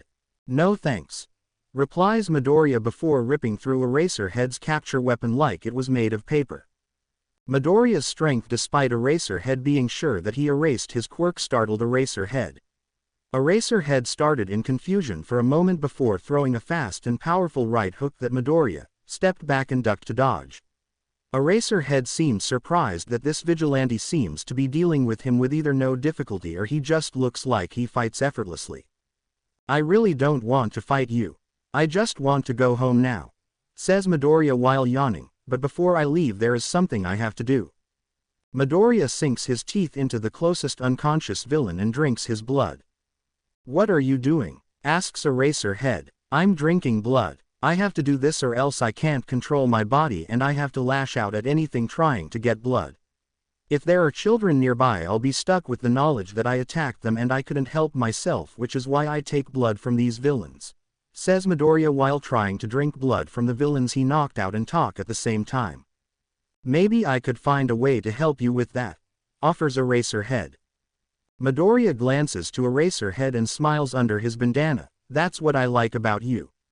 Helping me with my mental issues doesn't get you any money or any fame, but you do it anyways just to help. You're what I think a hero should be, says Midoriya. Does that mean you will let me help you? Asks Eraserhead. I'm sorry. I know you want to help, but for me to get help I would need to tell my mother that something is wrong, says Midoriya. Eraserhead looks thoughtful for a while before saying, Your mother, does that mean you're a child? Yeah, says Midoriya. Kid, you can't go around fighting villains, you could get yourself killed, says Eraserhead. Midoriya responds with a cold chuckle before saying, I've already come back from the dead once before, doing it a second time doesn't scare me, says Midoriya. Eraserhead looks at Midoriya thoughtfully for a moment before pulling paper and a pencil out of his utility belt and hands it to Midoriya. If you ever find yourself in over your head, call this number. Does this mean I get to walk away from this? Asks Midoriya. It's just in case you get away, repels Eraserhead. Ah, I see. That's real smart of you. But when I get away I want you to know that I probably won't call this number, replies Midoriya. That's fine. I just can't in good conscience let a kid the same age as my students commit acts of vigilantism without any sort of support, says Eraserhead. I'm actually younger than your students, replies Midoriya. Quote. Kid, I need to get you some sort of help, says Eraserhead. Look man, I appreciate it but I'm fine, says Midoriya. I'm not a psychologist but I imagine dying isn't good for the soul, nor is going out of your way to fight villains at far too young an age. You mentioned having a mother. If you keep this up you might not be able to go home to her, says Eraserhead. Midoriya stares Eraserhead down before saying, I told you I've come back from the dead. If the situation arises I'll simply just do it again. Do you know if you can come back again or are you just assuming? Asks Eraserhead. He was met with a disappointing silence. Please let me help you with whatever it is you need to work through, says Eraserhead. I can do just fine on my own. I've been doing just fine against the world for years, even if things were stacked against me. I don't usually take so much pride in the things I do, but one thing I do take pride in is that I've taken every hit this cruel life has thrown at me and I got back up. I've even stared death in the face and rose from the grave to keep fighting, but now I fight for others. I only received these powers when I died. I spent my whole life a quirkless, friendless, nobody, but now I can use my power to take this world in my hands and make it the best world it can be. And just like the rest of my life I can take it upon myself to do. Says Midoriya with such a conviction that it would put most heroes or villains to shame. He doesn't exactly know why he said so much about himself, but something about Eraserhead makes him trust the man. Maybe it's that he looks behind his goggles and sees only a desire to help in his eyes. I understand wishing you could hold up the weight of the world so that others don't have to struggle, but that doesn't work out as well as you'd think it would. People need help to make major accomplishments. I know better than most, you can't take on the world by yourself. You are only human, but it's okay to be only human, that's how the rest of us are, says Eraserhead. The irony of Eraserhead saying that he's only human wasn't lost on Midoriya, but he decided he wouldn't address that right now. I might not be able to take the world on by myself, but I can try. And if you fail, asks Eraserhead, then I try again, replies Midoriya. And if you can't, asks Eraserhead, then I go down with the knowledge I gave everything I had in me until I couldn't give any longer, replies Midoriya. You're going to run yourself into the ground one of these days with an attitude like that, says Eraserhead. I'll run myself right back out, replies Midoriya. Conversing with you is like talking to a brick wall, says Eraserhead. I know, and honestly I'm not going to stop being so stubborn anytime soon, says Midoriya. Kid, I'm gonna get you to stop even if I have to do it by force, says Eraserhead. Well, I'm certain you won't do it with words, replies Midoriya. The two stare at each other for a long tense moment before Eraserhead speaks. Kid, don't make me do this. You could just walk away right now, suggests Midoriya. You know I can't do that, says Eraserhead. I know, and while I don't like that, I respect your dedication to your work even when it's unpleasant, says Midoriya. Well, someone has to do it, says Eraserhead. Yeah, I guess they do, says Midoriya before spreading his stance wide and moving his arms into a defensive position. Quote. Is there any chance I can get you to go to UA before we fight? Asks Eraserhead. I've been considering it, says Midoriya. Maybe I could be your homeroom teacher, says Eraserhead. That sounds nice. When the time comes I might take you up on that offer, but no, I think I have to get through you then head home, says Midoriya. Eraserhead responds by getting into a fighting stance of his own. Once again there is a tense moment between the two. Suddenly Eraserhead rushes forwards and throws what's left of his scarf in an effort to capture Midoriya. Midoriya gracefully sidesteps the scarf but isn't as lucky when Eraserhead sweeps his feet out from under him. Midoriya pushes himself backwards and upwards into the air. Eraserhead tries to wrap him up again, but Midoriya grabs the scarf and pulls Eraserhead into the air with him. The two struggle, and by the time they land, Midoriya, using his superior strength, has Eraserhead pinned under him. Please don't follow me. I don't want to have to knock you out, says Midoriya. Eraserhead doesn't say anything, but Midoriya can see a determined look in his eyes behind his goggles. I see, You don't plan on letting me go home, do you? Asks Midoriya. Once again he is met with silence. Then I'm sorry. I'll leave you on a roof so nobody messes with you, says Midoriya before bringing his head down on Eraserhead's. Midoriya jumps up onto the roof and places Eraserhead up there before making his way back home. He doesn't know it yet, but he will be seeing Eraserhead more in the future. After Izuku's meeting with Eraserhead, he went home and went through his nightly routine, which included jogging around town before heading back home and cleaning up before going to sleep. He found that any form of rest wouldn't come to him easily, so he stepped out onto his balcony from the second floor of his house that is accessible through his bedroom. He sat on his rocking chair and smoked cigarette after cigarette while thinking about his meeting with Eraserhead. He always respected him as a hero, but now he respects him even more, not only as a hero but as a person. He wonders if he should have let Eraserhead help him, but his mind freezes up and he can't seem to come up with an answer. He wonders if he should call the number he got from Eraserhead. He wants to. He doesn't know what he would talk about if he called, but he wants to do it anyway. He wonders if Eraserhead was right about him running himself into the ground. He knows that there are some strong villains in the world and that he will get hurt in the future, but somehow that doesn't scare him. He wonders if he should really go to UA despite him being a vigilante. He wants to be there with Eraserhead, but he doesn't know if he will be let in or if they will find out he's the vigilante. Maybe Eraserhead would tell them and he would get arrested. Something tells him Eraserhead wouldn't do that, but he can't be too cautious. He also wonders why Eraserhead held back so much. He thinks of dying, of his mother finding out he was a vigilante only because she was informed when his corpse was found. He sat and he thought about everything over and over again until his eyes grew heavy and he fell asleep in his chair. With Eraserhead woke up and headed back home, still reeling with disappointment. He jumped and swung back to the house he shares with the pro heroes present Mike and Midnight. He unlocks the door and steps in quietly so that he doesn't wake up his roommates. Shota calls out present Mike. Damn it, Mike, do you have to be so loud? Says Aizawa grumpily. I'm with Eraser on this one, says Midnight from the couch in the living room. What are you two doing up so late? Asks Aizawa.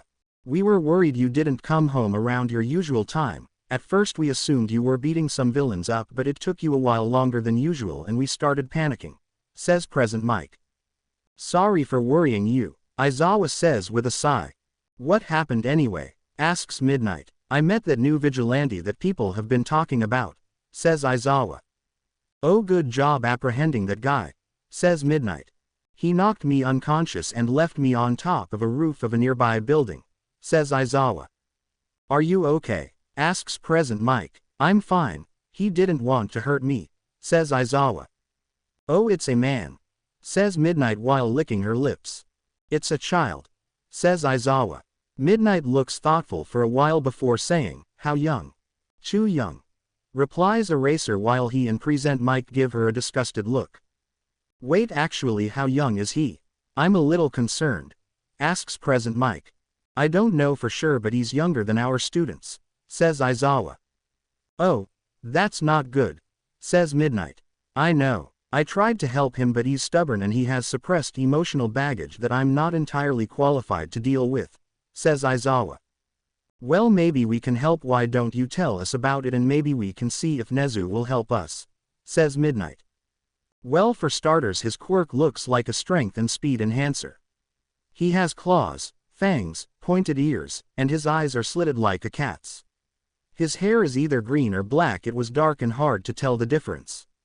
Also, I can't erase his quirk, says Eraserhead. Wait, you can't erase his quirk?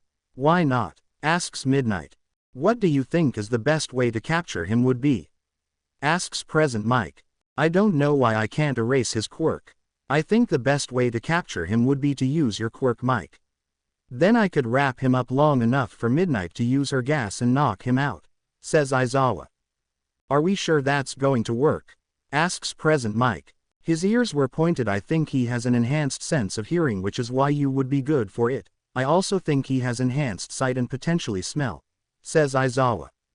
Is there anything else we should know about facing off with him? Asks Midnight. Yeah, the kid's got some pretty good moves.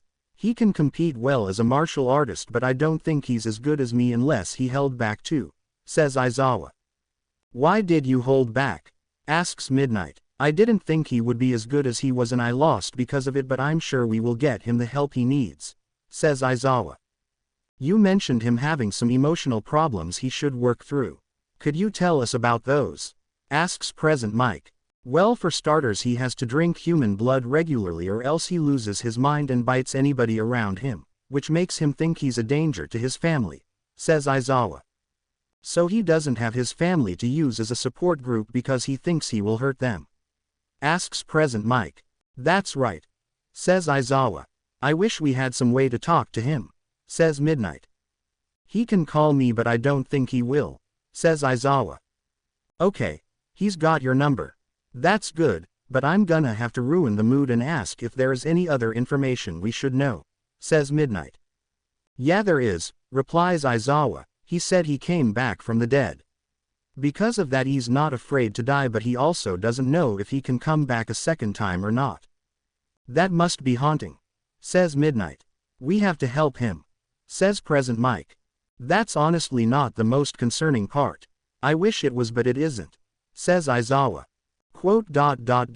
What is the worst part? Asks Present Mike quietly enough for both people in the room to wish he had his normal volume. Despite not knowing if he can come back again, he isn't scared to die, says Aizawa. Quote. So, what happens now? I mean, what can we do? He might die before we get the chance to help him, says Present Mike. He's not a bad fighter. I don't think he's dying anytime soon, unless he bites off more than he can chew and takes on a big group like the Sapphire Serpent, says Aizawa. Yeah, as long as doesn't pick too big of a fight he'll be fine, says Present Mike, trying to reassure Aizawa, Midnight, and himself. I know that I probably don't want to hear the answer to this, but is there anything else we should know? Asks Midnight while sighing. I hate to break the bad news to you, but yeah, it gets even worse, again.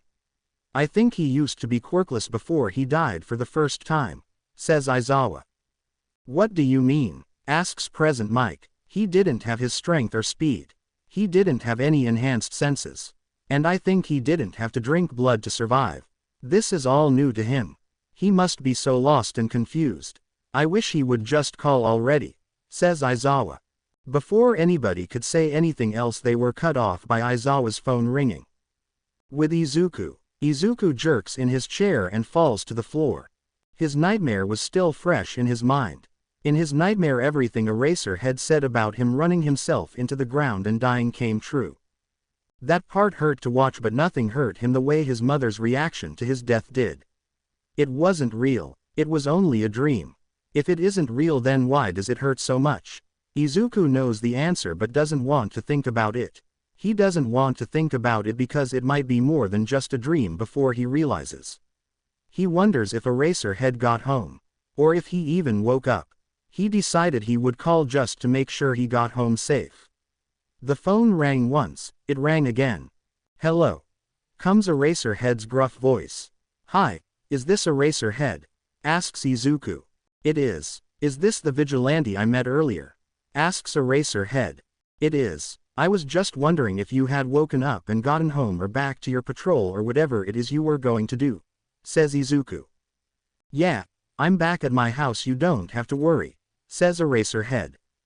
Cool, that's cool, says Izuku. So, do you want to talk? Asks Eraserhead. Yeah, but I don't know what I want to talk about, says Izuku. How about I introduce you to my roommates, Present Mike and Midnight? Asks Eraserhead. That sounds nice, says Izuku. Hey little listener, says Present Mike. What's up, Present Mike? Asks Izuku. Not much. Hey, do you want me to put you on speaker so you can talk to all of us? Asks Present Mike. Sounds good, says Izuku. Hey kid, says Eraserhead. How are ya? Asks Midnight. Hi, and I'm doing all right. I'm excited to talk to you guys. I'm a fan of yours. I get why Nezu wanted you three to teach at UA, says Izuku. Well, we are pretty great, says Present Mike with a smile visible to all but Izuku. Speaking of great, I hear you are a pretty good fighter. Eraserhead doesn't give out compliments even to his students. I bet your mom and dad would be proud if they knew how strong you are, says Midnight. I think my mom would be a little scared if she knew just how good of a fighter one am. And dad might be proud. I wouldn't know. We haven't talked in 10 years and even then I don't remember him saying anything nice, says Izuku. I'm sorry for bringing that up. If I had known I wouldn't have, starts Midnight. It's fine. Mom loves me enough for two, says Izuku. She sounds like a wonderful person, says Midnight. She is. She's been there for me for as long as I can remember. I was wondering, is Eraserhead going to drag you into his search to find me and pick me up, off of the streets? Asks Izuku. Yeah, we are going to help him help you, says Present Mike. That's nice. It's a little bit of a problem for me but I might be able to get your autograph on something. Maybe I could have a bunch of heroes sign the same shirt, says Izuku. That sounds like a good idea. I would totally sign your shirt, little listener, says Present Mike. That's awfully nice of you. What about the rest of you? Would you give me a signature? Asks Izuku. Yeah, says Eraserhead. Sure, says Midnight. Thanks Eraserhead and Midnight, says Izuku. You don't have to call me by my hero name, you can call me Aizawa, says Aizawa. Yamada, says Present Mike. Nemuri, says Midnight. Well, I can't just go and tell all of you my real name. So maybe I should come up with a vigilante name for you to call me. Although I can't seem to come up with one, says Izuku. How about Ketsuki? You know the Japanese word for blood, because you drink blood and it has a cool ring to it, says Present Mike. That's pretty good. I think I'll stick with that, says Izuku. Suddenly a loud bang sounds off somewhere near Izuku. What was that? Are you okay? Asks Aizawa. Yeah, it was just a gunshot. They are kind of common around where I live. That one wasn't too far. I think I should go deal with it, says Izuku. Bye kid, and please don't get into a fight you can't win, says Aizawa. Bye Aizawa, and I won't, says Izuku. Unbeknownst to Izuku, he would end up in a fight he can't win much sooner than he expected. But not tonight. He destroys tonight's villains. Around a week from now, civilians are being evacuated. Most nearby heroes are working on getting civilians somewhere safe and keeping themselves away from the villain causing all of this chaos. Two heroes stayed behind. The water hose duo stayed behind to fight the rampaging villain Muscular, but they were losing the fight. Muscular was about to kill Mr. Izumi when a figure jumped out and caught his fist. It was Izuku Midoriya, otherwise known as Ketsuki, and he is in for the fight of his life. It was a peaceful day for Izuku. He woke up and went through his routine. He worked out with more force than usual. He felt stressed. He couldn't explain why, but he felt like something bad was going to. Of the day went by without incident. He visited his mom. He visited Hatsume, who was working on compressed weights for heroes with enhanced strength to work out. He decided he would go on patrol despite his sense of impending doom.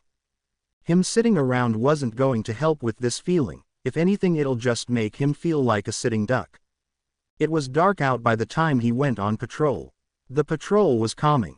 Moving around by jumping from building to building was hypnotizing in a way. Midoriya was knocked out of his musings when his enhanced hearing picked up on a faraway screaming that turned into a series of screams. With that, he was off leaping from building to building as fast as he could. He began to see smoke rise from the direction of the screams. He was finally on the scene of chaos. That was the only word to describe what was in front of him. Fire was everywhere, walls were crumbling and people were trapped in a burning building. Heroes were evacuating and some of the cowardly heroes simply ran away screaming they would bring more help. Midoriya knew they had no intention of coming back and did their job for them. He got people from under rubble and carried them to heroes who didn't bother to ask him any questions. When enough people were evacuated, he decided to go to where he heard fighting and see if he could help apprehend the villain. When he got there, he saw the water hose duo. One was under a large chunk of concrete and the other was about to get hit, crushed by the villain's powerful hands. The villain was 6'5", blonde and covered in muscle fibers from his ankles to his neck. Midoriya jumps in front of Mr. Izumi and blocked Muscular's fist. He quickly punches Muscular in the chin while he is still shocked about the new arrival. The punch sends Muscular stumbling and Midoriya jumps into the air and kicks Muscular in the chest with both feet and lands roughly on his side, while Muscular gets launched backwards. "Are you okay? Can you walk or fight?" asks Midoriya. "Yeah, let me get my wife out from the rubble over there and we can help you fight," says Mr. Izumi. "Hey, you're that new vigilante, right? What do you call yourself?" asks Muscular. "Ketsuki." "Who are you?" asks Ketsuki. "Name's Muscular. Listen, I'm gonna kill these heroes. It would be nice to kill you, but I want to wait for you to get stronger before you and I really go at it," says Muscular. "I'm strong enough right now," says Ketsuki. "If you're sure, then I'll beat ya into a bloody paste," says Muscular. "I doubt it, but you're welcome to try," says Izuku as he bounces his shoulders tauntingly. Muscular swings at Ketsuki, who dodges under it and punches Muscular in the side. Muscular doesn't budge and punches Ketsuiku in the stomach and carries him several feet off the ground. Muscular follows up by punching Ketsuki in the chest and sending him skidding across the street. Muscular leaps to Ketsuki and is about to bring his fist down on him when two torrents of water hit him in the back and sends him onto the ground. Ketsuki takes this chance to get on his feet and regroup with the water hose duo. "You two keep him off of me when you can hit him and I'll fight up close and try to give the two of you opportunities to hit him," says Ketsuki. "We'll follow your lead," says Mr. Izumi. "We're right behind you," says Mrs. Izumu. At this point Muscular had already gotten to his feet and was ready to keep fighting. 3-on-1. "That sounds like a little fun," says Muscular. Muscular charges Mr. Izumi but is stopped when Ketsuki jumps between them and swings at Muscular. Muscular steps back to dodge and jabs at Ketsuki, who steps under it and jabs Muscular in the ribs. The two continue to swing at each other. Ketsuki uses the knowledge that was transferred to him in Muscular's aggressive fighting style to dodge and counter every hit sent his way. Despite Ketsuki fighting as hard as he can and stepping back to let the water hose duo blast Muscular with powerful torrents of water that send him stumbling back, nothing seems to actually affect Muscular. The wide grin on Muscular's face only makes the trio certain that nothing that they do is getting behind his muscle fibers. "We have an idea that might hurt him. We just need you to hold him off for a little while," shouts Mr. Izumi. "I've got it, but try to be quick," says Ketsuki. "I'm gonna be honest with you, you don't got it," says Muscular. Ketsuki and Muscular begin fighting again, but this time Ketsuki began getting grazed by hits. Despite only grazing him, they hit with so much force that each hit shakes him to the bone. "See, without their help you can't hold off against someone like me for long," says Muscular. Once again the two begin swinging at each other, but Ketsuki is covered with bruises and is starting to slow down. With one of Muscular's punches, Ketsuki slowed down too much and gets hit in the stomach and gets flung across the street, only stopping because he hit a building. Muscular grabs Ketsuki and throws him into the middle of the street. Muscular then jumps high into the air and tries to land on Ketsuki and crush him. Ketsuki barely has enough time to lift his arms to make an attempt at catching Muscular, an attempt that doesn't stop the entire attack. The force of the attack tears through the street below them and tears Ketsuki's suit and shirt along with Ketsuki's back, embedding chunks of concrete in his flesh, causing him to groan in pain. "Ketsuki, get down!" shouts the water hose duo. Muscular looks at them as if he forgot they were there, and Ketsuki jumps away while he's distracted. The duo shoots out two beams at the same time. The beams look much denser than any they have used before, and when the beams meet they form one stream coming straight for Muscular. He gets sent flying into and through a building across the street. The trio stared at the hole that Muscular just went through for a couple of seconds before sighing. Ketsuki chuckles solemnly. "We won," says Mr. Izumu. "He won't be hurting anybody anytime soon," says Mrs. Izumu. "I hate to be contradicting," comes an all too familiar voice from inside the building, "but you're dead wrong." Muscular walks out of the building and the trio sees that their attack actually damaged him because his fibers were gone and his chest along with his head was bleeding. "No," Ketsuki says so quietly it was almost a whisper. The fibers on Muscular's body come back bigger and denser than before, and he charges Ketsuki, who barely has time to put his arm in front of his head to block the punch. A loud crack comes from Ketsuki's arm as his radius and ulna snap from the force put on them and he gets sent flying away. He tries to get up but winces as he puts weight on his broken arm. He watches the water hose duo get pummeled under Muscular's fist. He watches as their blood spills out onto the road beneath them. It's only now that he realizes how hungry he is.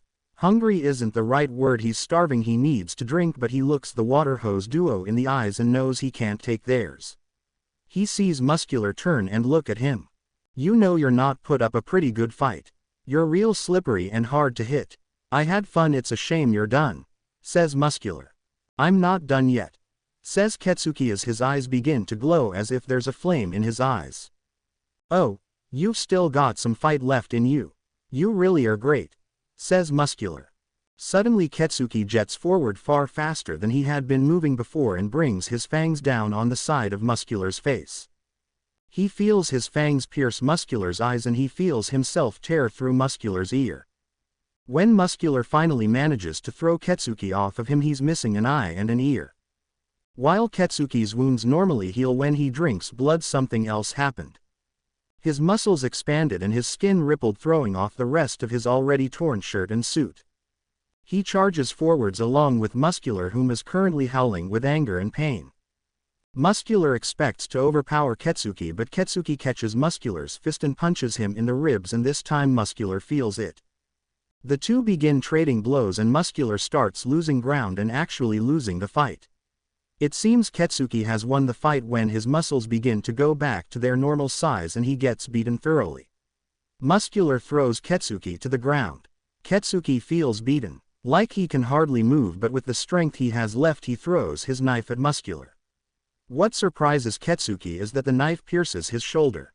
Ketsuki now realizes how to beat Muscular. I can't overpower him, I just need something sharp, thinks Ketsuki. Ketsuki pulls his pistol off of his belt and fires off 6 shots into Muscular's stomach before Muscular slaps his gun away. All right, you're out of tricks and on your deathbed.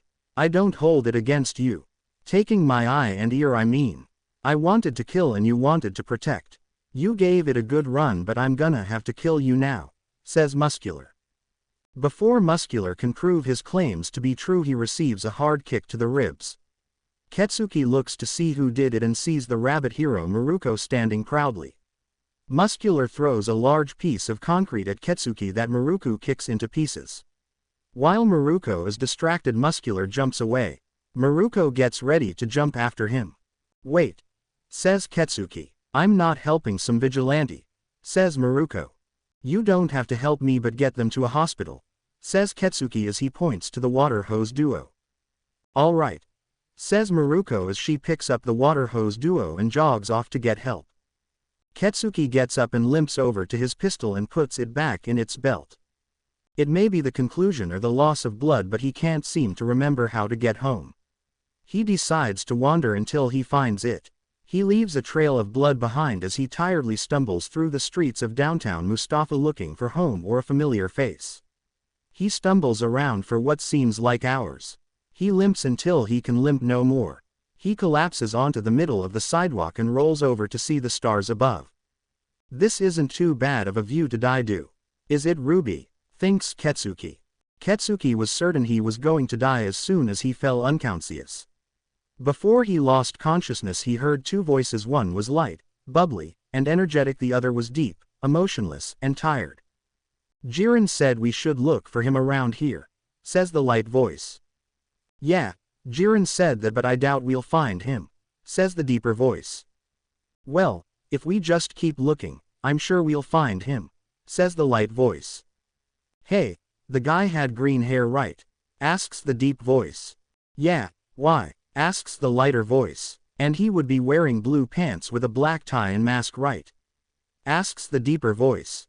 Yeah, why? Asks the lighter voice again.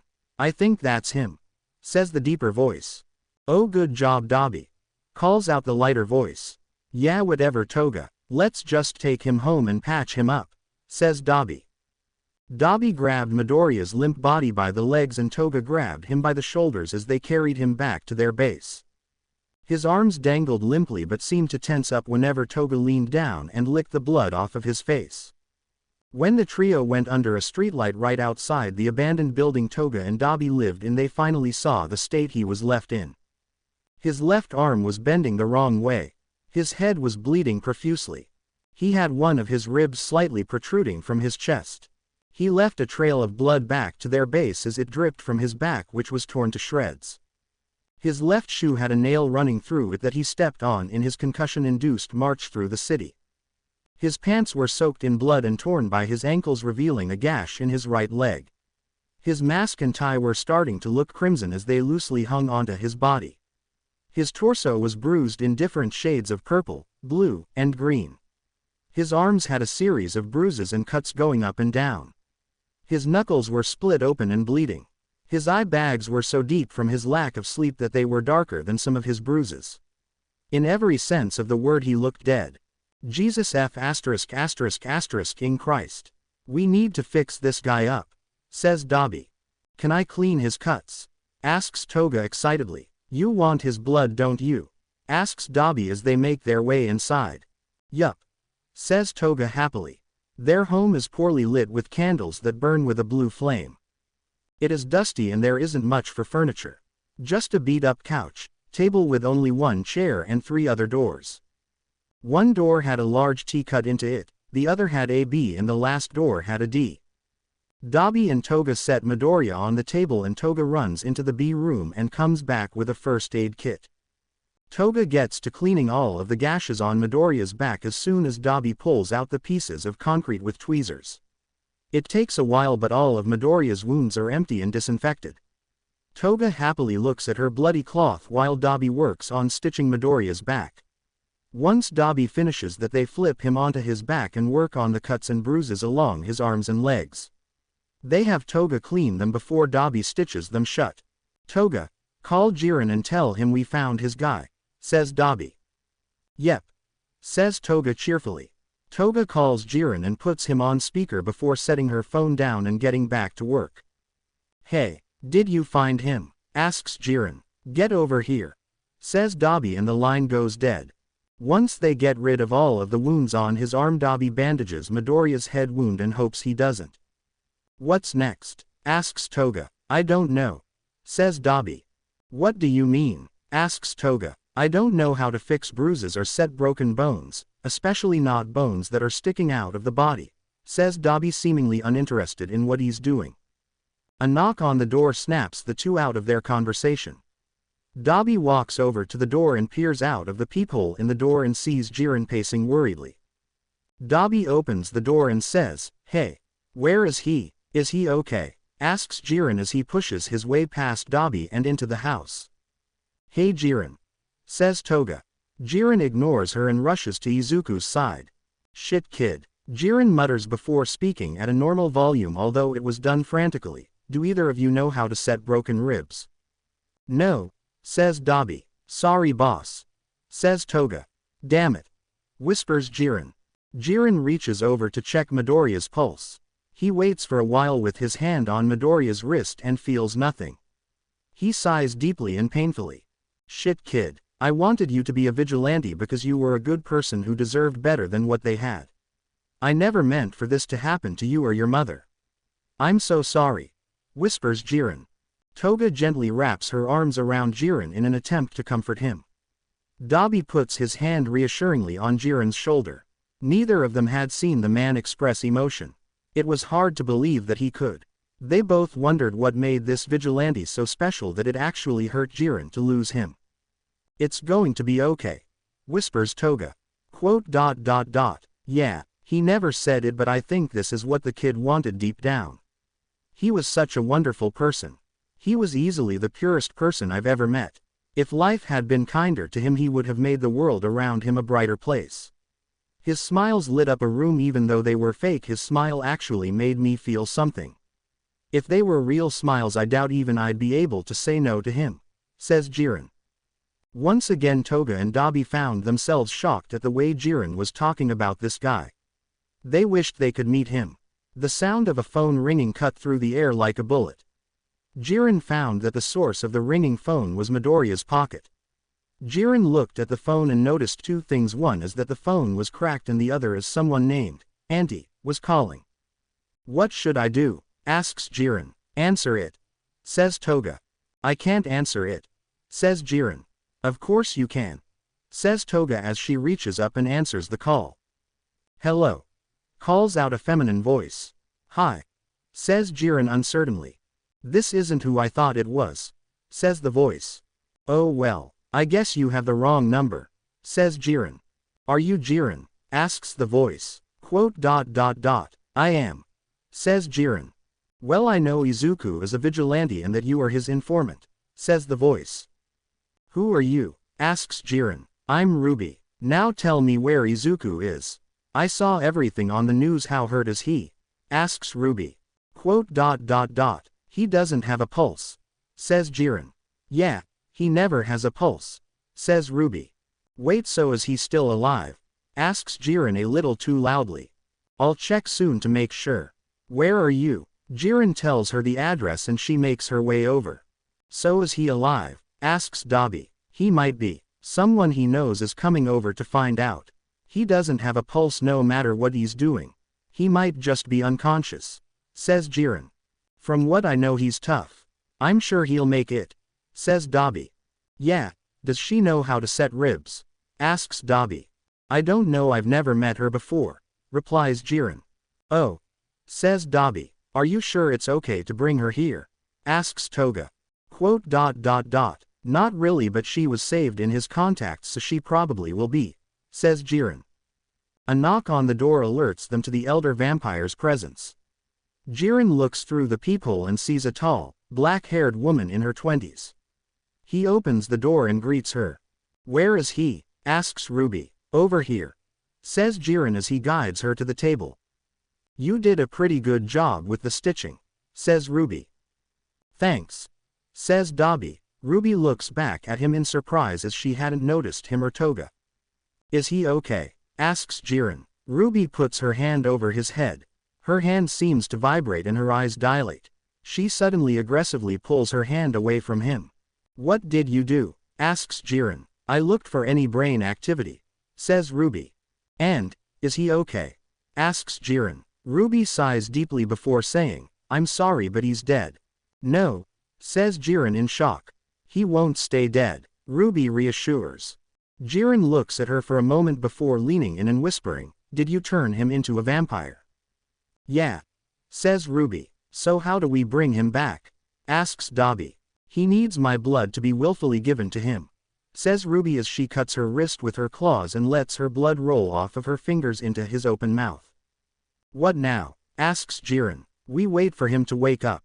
His wounds will heal and push the stitches out of his body. He'll still feel the pain from dying, so we should treat him gently but without pity. He's going to be cold. Freezing actually. Do you have any spare clothes to cover his upper body? Says Ruby. Nothing that would fit him, says Toga. I have an old jacket but that's it. We aren't what you'd call rich, says Dabi. Knowing him he'll more than make up for it, says Ruby. I'll be right back, says Dabi. I've never seen him wear anything else, says Toga. So, how did you find him? Asks Ruby. Jiren's directions, says Toga. Okay, how did you find him? She asks Jiren. I put a tracker in his shoe and I think he stepped on a nail or something and broke it, but I knew about where he was, says Jiren. Yeah, we pulled a nail out of his foot, says Toga. Here you go, says Dabi as he walks back in with a small jean jacket. That's not gonna fit him, ya dingus, says Toga. It's the only other article of clothing I own, says Dabi. It'll be fine, says Ruby as Dabi puts the jacket on Midoriya. Is he gonna wake up soon? Asks Toga. Midoriya jumps of the table screaming the word, F*******, while sharpening his claws and extending his fangs. He looks around for a couple of seconds and sees Dabi and Toga in front of him and Mrs. Ruby and Jiren behind him. Who the hell are you? Ketsuki, calls out Ruby. Midoriya turns and sees Ruby and Jiren standing in front of him. Am I safe here? Asks Midoriya. Yeah, replies Ruby. Oh good, also why am I in unbearable pain? Asks Midoriya calmly despite feeling like he's dying. That's a side effect of what happened to you, says Ruby. And what did happen to me? asks Midoriya. You were fighting the villains muscular, starts Ruby.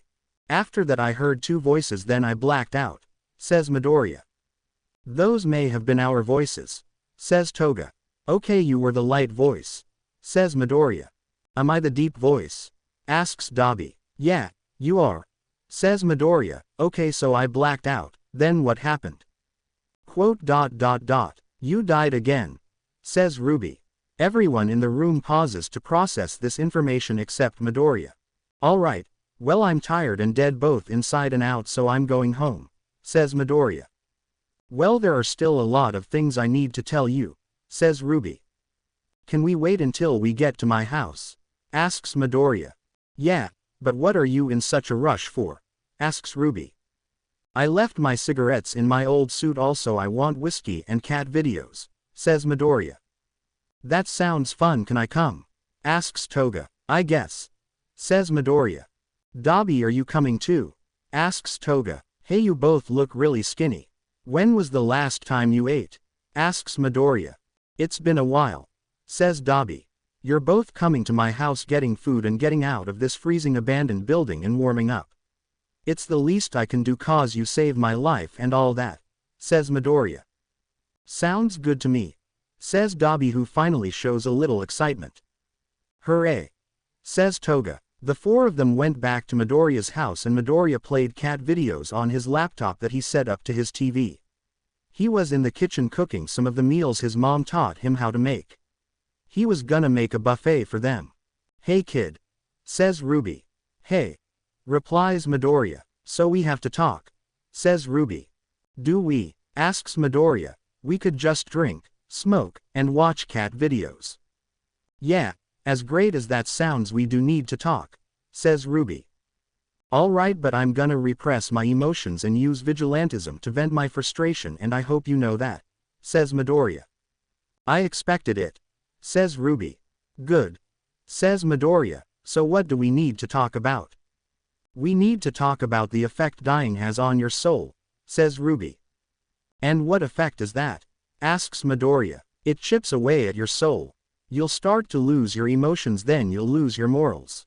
I'm not saying that you have no room for error, but try to be more careful and stick to villains you know you can beat. You remind me of the vampire that made me a vampire. His name was Vlad Tepes. He was a great fighter and stubborn. He was willing to die if he could save a life and he didn't seem to care whether he lived or died, says Ruby. Yeah, I see why I remind you of him, says Izuku. One day he bit off more than he could chew. I don't think dying scared him. But losing him scared me. I don't want to lose you too, says Ruby. Quote. I'll do what I can to come home. Well, I was gonna say breathing but I don't do that so I'll just say living, says Midoriya. That's all I want, says Ruby. Vlad gave me a gift the second time I died. He said it was like a coming-of-age event for a vampire. I'll pass it down to you soon. The two quickly finished conversing and brought food out to Dabi and Toga before getting plastered.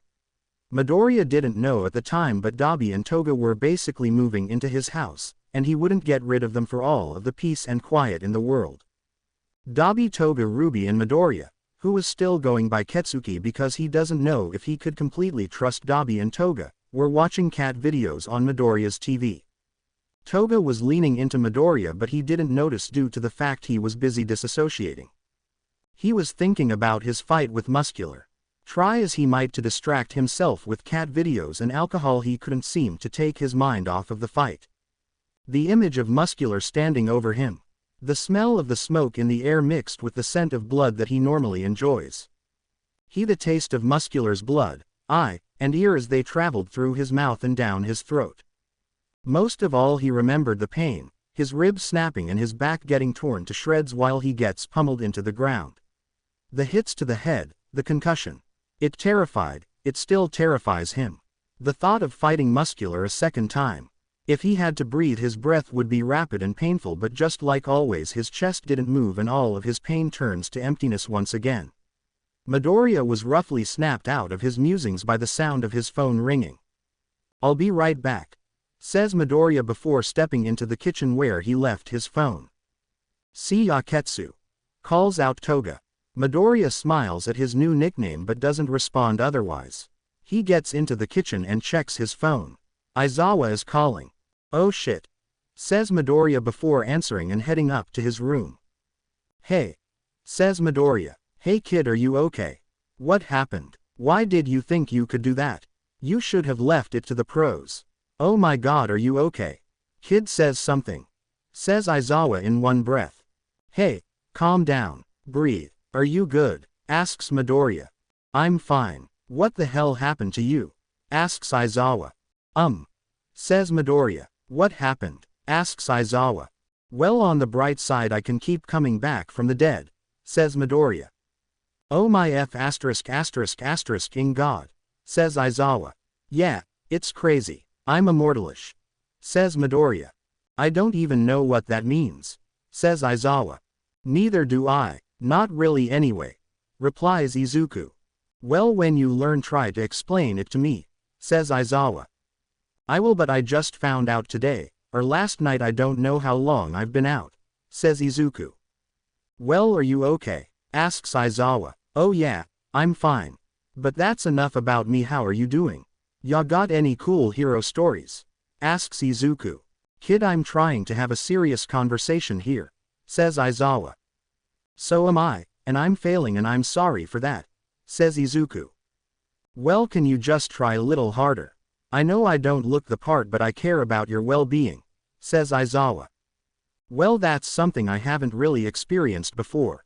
And as for trying harder, it would be a lot easier if I wasn't on my third, maybe fourth bottle of whiskey," says Izuku.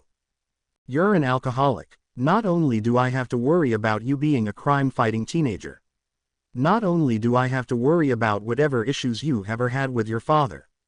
I have to worry about you being a 14-year-old alcoholic," says Aizawa. "Yeah, but you should probably be more worried about the excessive amount of cigarettes I smoke than me being an alcoholic. And I don't think I'm an alcoholic yet. I mean, it's not like I'm addicted," says Izuku. "I'm gonna address the cigarettes later. When you said, 'I don't think I'm an alcoholic,' you said, 'yet,' at the end," says Aizawa. "Shit, did I?" asks Izuku. Yeah, you did," says Aizawa. "Oh, that's not good. Right, that's not good, is it?" asks Izuku.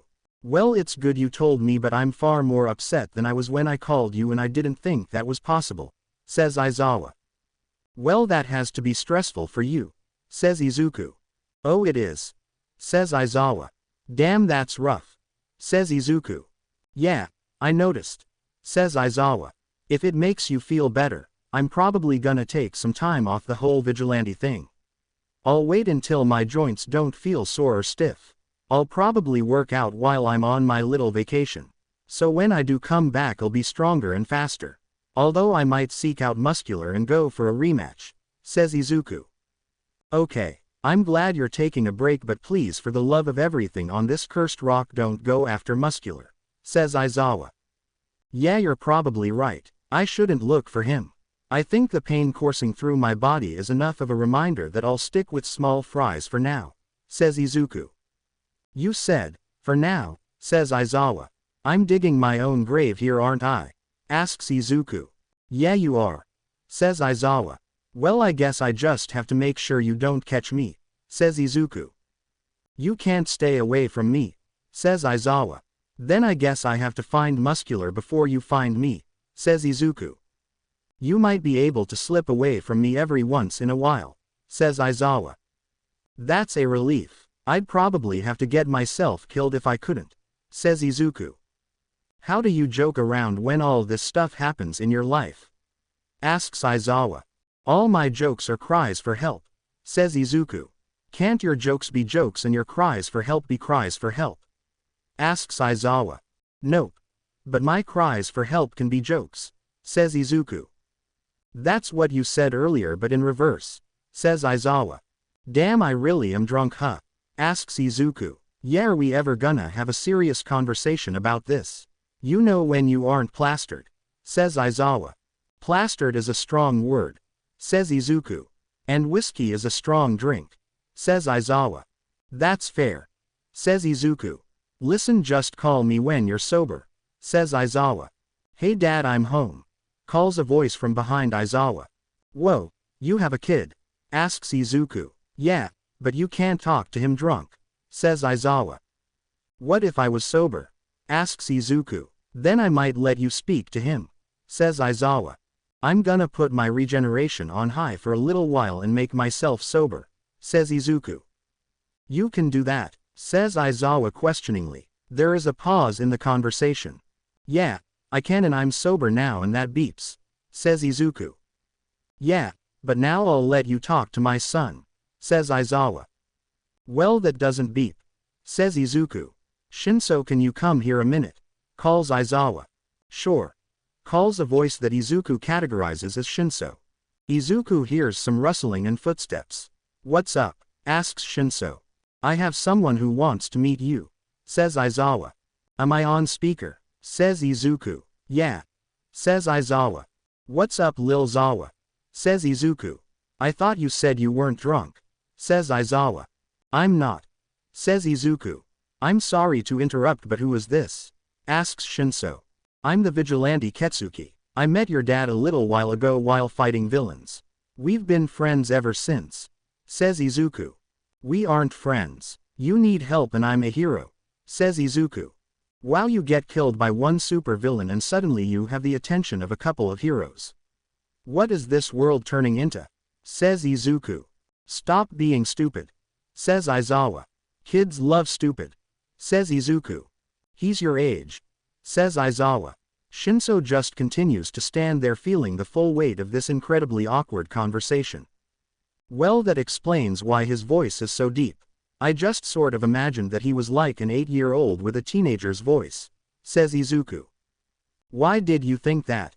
Asks Shinso. I'm not very bright. Also, I got repeatedly hit in the head by a villain that can throw cars, says Izuku. That explains a lot, says Aizawa. So what did you want from me? Asks Shinso. I didn't really have anything in mind, I just heard you come through the door and wanted to meet you because I think your dad is cool, says Izuku. You got a weird way of showing it, says Aizawa. I like you and all, but frick the authority, says Izuku. I kind of imagined a vigilante would be fine with saying F***, says Shinso. I am, but I like to spice things up when I can, says Izuku. I can respect that, says Shinso.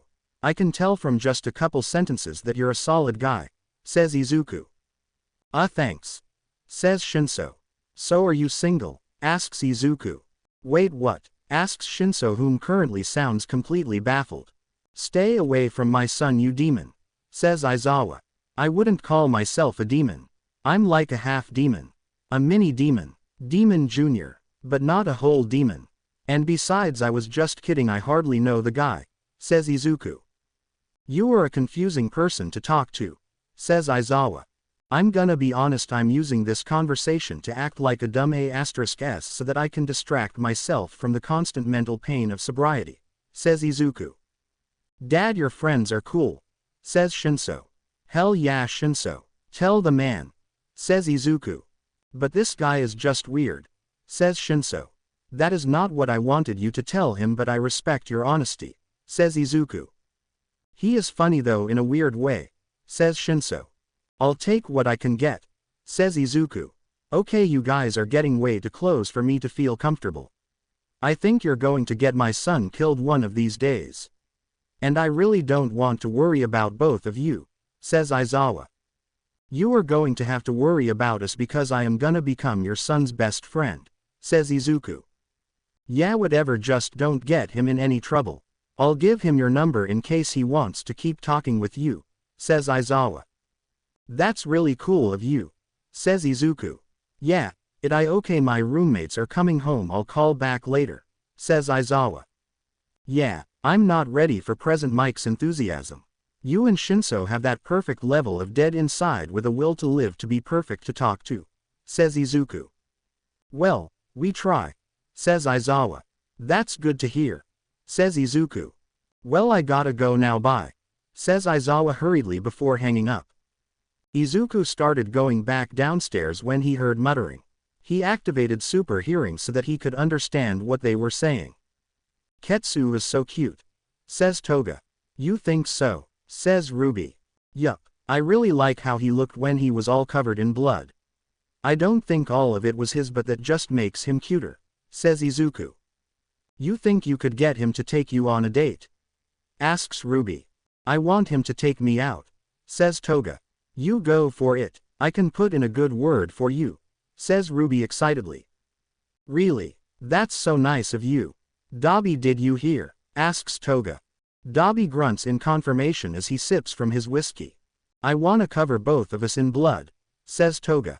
Ruby assumed it was a metaphor and was happy with herself for potentially getting her self-proclaimed nephew a date. While this was happening, a series of red flags were showing up in Izuku's head. Luckily for Toga, the color red was really growing on Izuku. That's not a metaphor, she really wants to cover him in blood, says Dabi. You want to kill him? Asks Ruby nervously. No, he's way too cute for me to kill, says Toga. So you don't want him dead? Asks Ruby because she needs clarification. No, I just want to date him and also beep his blood, says Toga. Izuku decided now was a good time to show himself to the trio. Luckily for you, I'm down for both of those things, says Izuku as he walks into the living room, as long as you're buying. I'm broke, says Toga. Well, I guess I'm buying, says Izuku. Izuku is standing on the sands of Dagoba Beach wearing black compression tights and black shorts, panting. He throws himself to the side in order to dodge a blast of blue flames. A series of rocks come flying at him. He flips over the barrage and jumps back to avoid another wave of fire. He sees a knife out of the corner of his eye and ducks under it and swings at Toga, who happens to have swung at him with a knife. She ducks and jumps back. Izuku tries to pressure her but is cut short by another wall of flames. His ears twitch and he shifts his head to the side as a dart zooms past his ear. He rushes Jiren, who continues to fire darts out of his silenced pistol.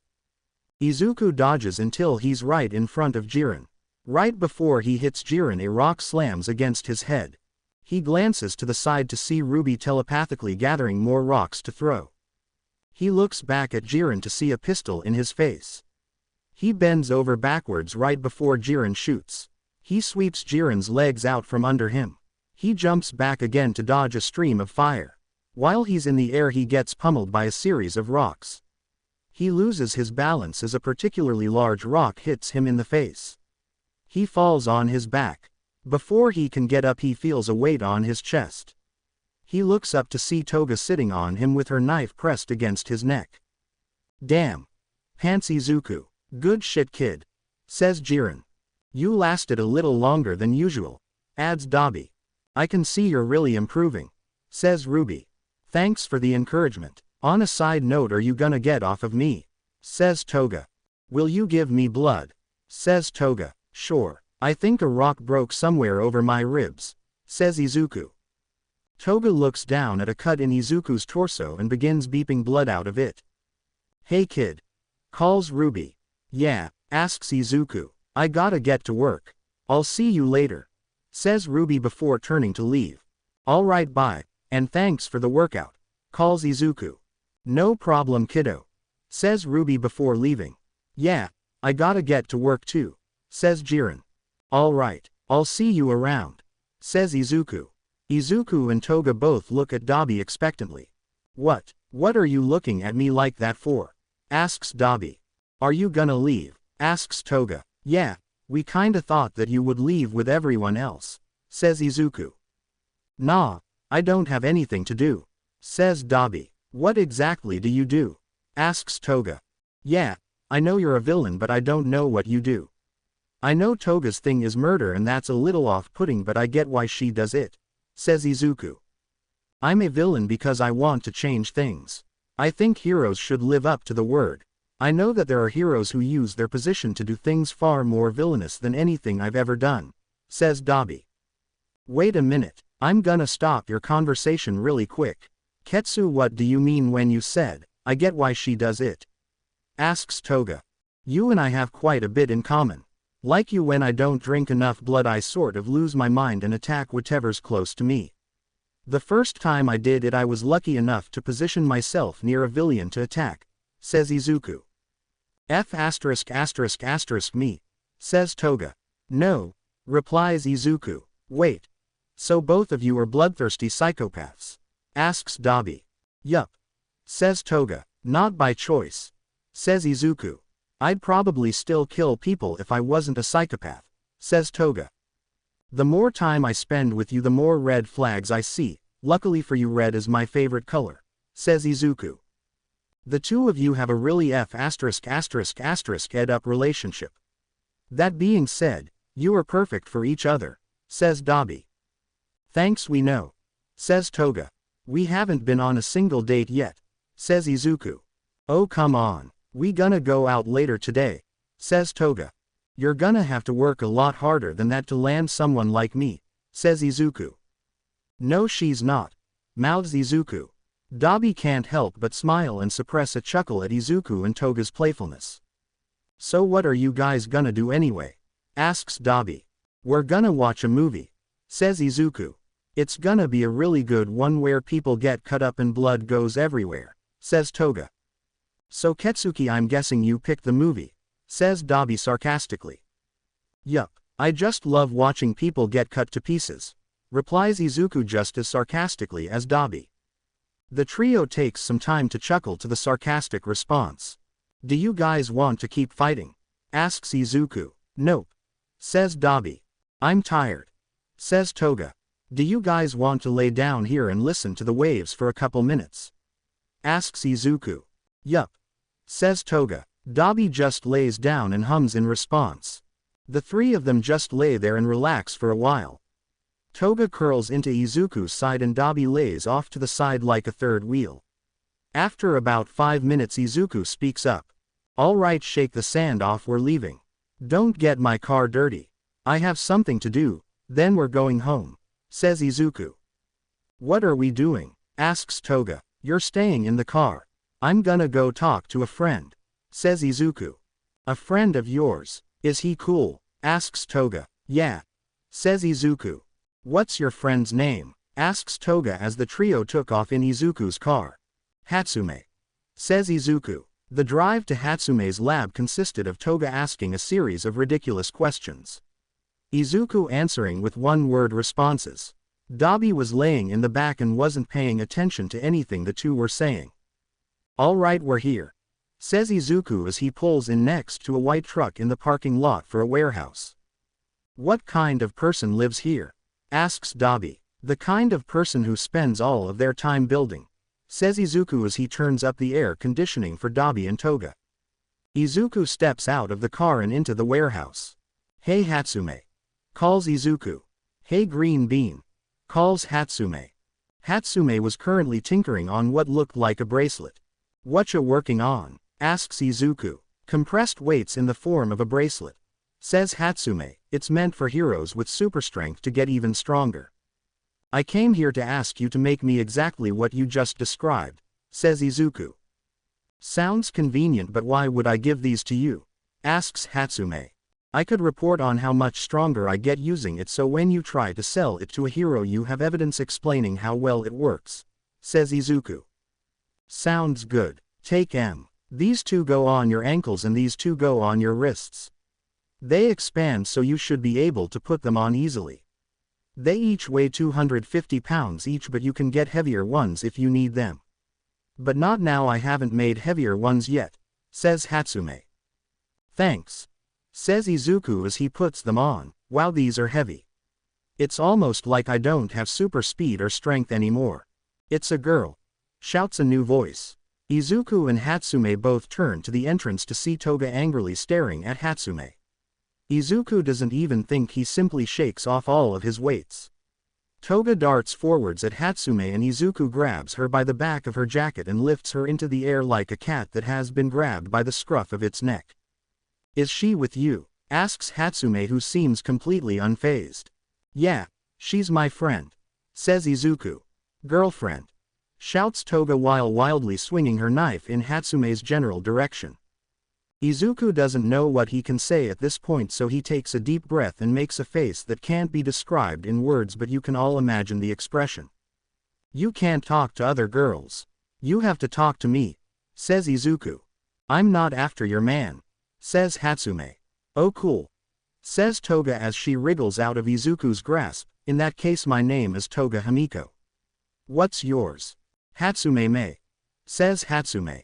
Well, I'm gonna take the weights and leave. Come on Toga, says Izuku as he turns towards the exit.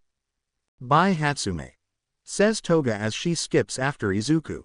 Toga and Izuku walk back to the car to find Dabi is in the passenger seat smirking at Toga. Gimme my seat you toasty bitch, says Toga. No thanks, says Dabi. Izuku drives the trio home while Dabi and Toga argue. The three get home and Izuku decides to go for a puts on a shirt and heads out. He walks around for a while. His walks remind himself of when he first turned into a vampire. He's reminiscing when something that feels like a small child with a horn runs into his leg. Izuku turns to see what bumped into him and sees a small child with black hair and a red hat with two gold horns sticking out of it. Hey kid, are you lost? Asks Izuku. I'm fine, says the kid. Ya got a name kid? Asks Izuku. Kota Izumi, says Kota. My name is Izuku Midoriya, says Izuku. What are you running so fast for? Are you in some sort of trouble? Asks Izuku. I have to move in with my aunt and I want to stay here, says Kota. Well, try talking to your aunt or your parents about how you feel, says Izuku. I can't, says Kota at a volume that only someone with super hearing could make it out. I get that it's hard to talk about your feelings. I closed myself off from my mom for a while, says Izuku. They're dead, whispers Kota. I'm sorry to hear that, says Izuku. You feeling okay kid? I don't want to talk about it, says Kota. Well, if you want to talk about it with someone, remember you'll never see me again after this. You won't have to stay with whatever you say, says Izuku. Yeah, I guess. Everybody says it was such a good way to die. That it was heroic. But there is no good way to die, says Kota. There never is a good way to die, if you don't mind me asking what happened to them. Asks Izuku. They fought a villain last week. I was asleep and when I woke up no one was home, says Kota. Were your parents the water hose duo?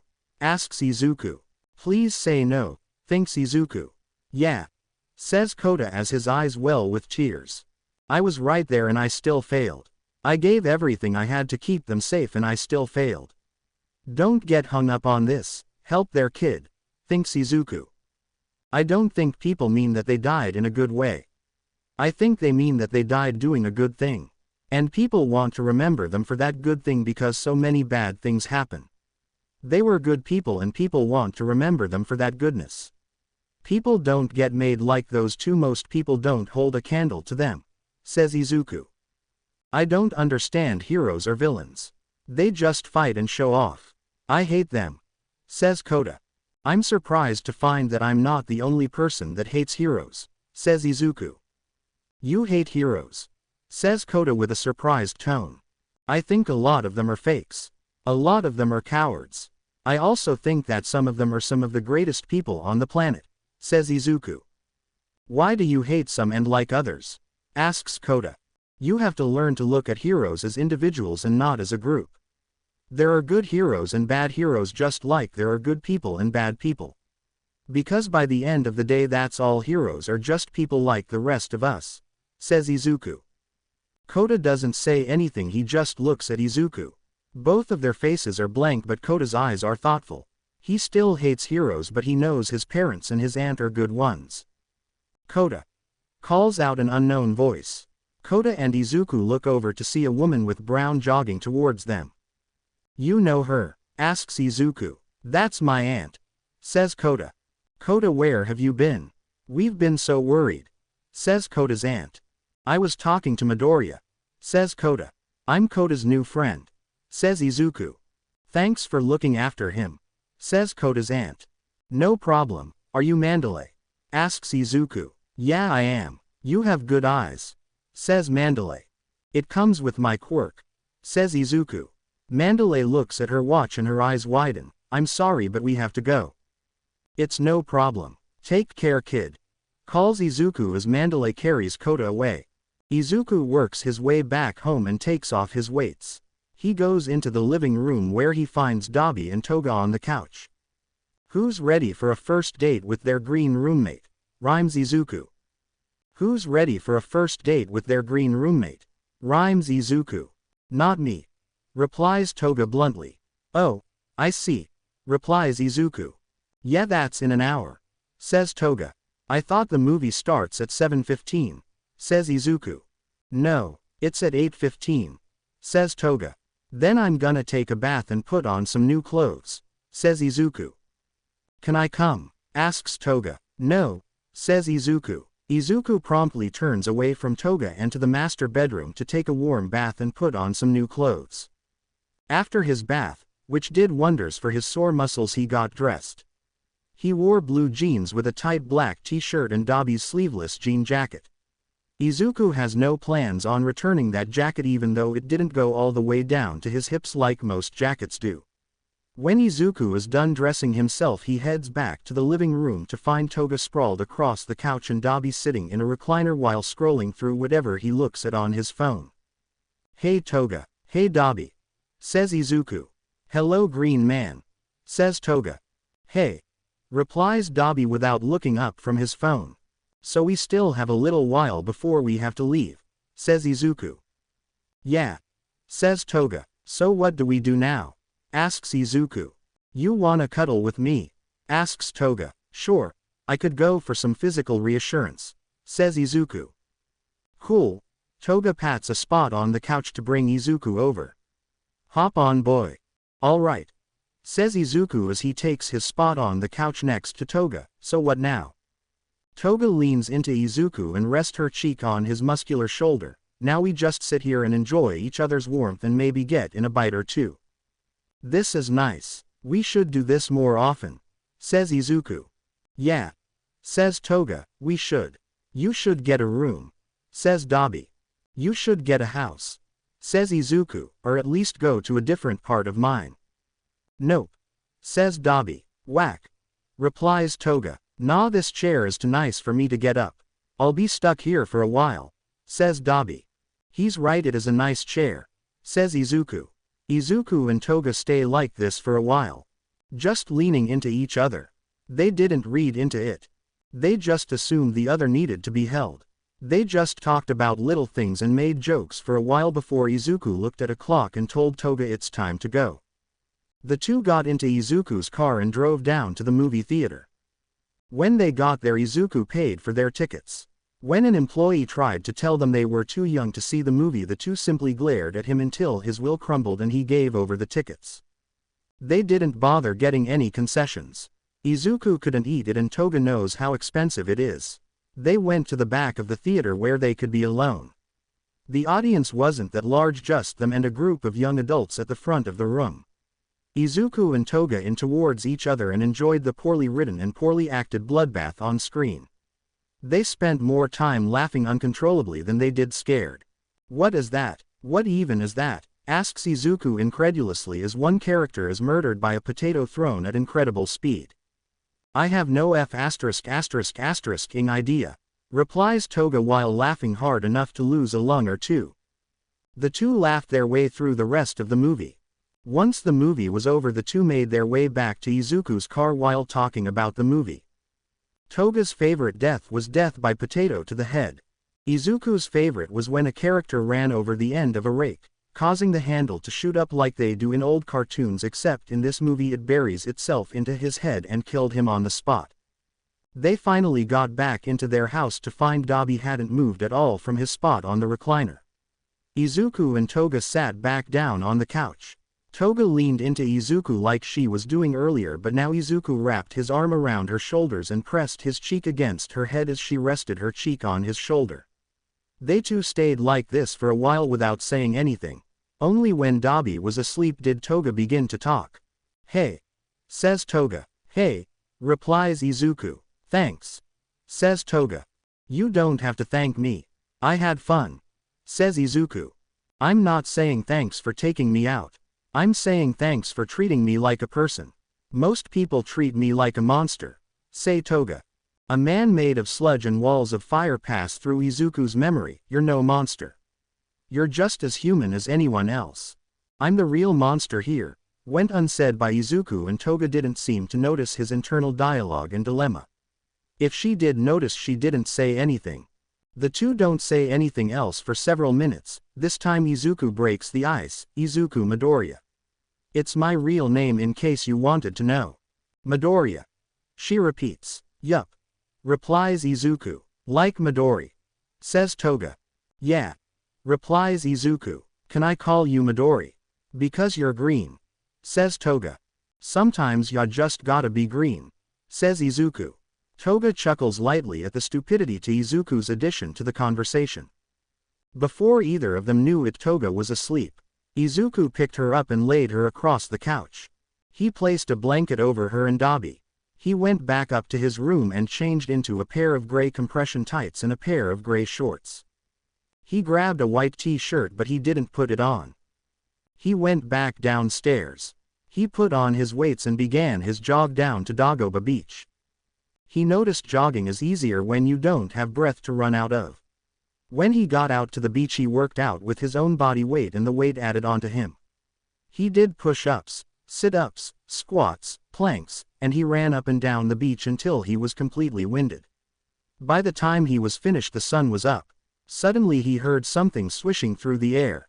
He ducked and looked forward to see Ruby standing near the entrance to the beach. "Hey kid," says Ruby. "Hey Ruby, how you doing?" asks Izuku. "I'm doing fine. Do you have anything to do today?" asks Ruby. "No, I was just gonna see where today took me," replies Izuku. "Well, can it take you to my house?"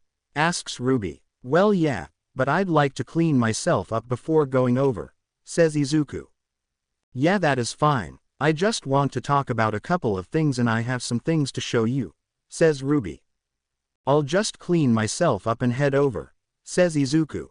"Alright, I'll text you the address," says Ruby. "Alright, I'll see you soon," says Izuku. "Yeah, I'll see you soon," replies Ruby.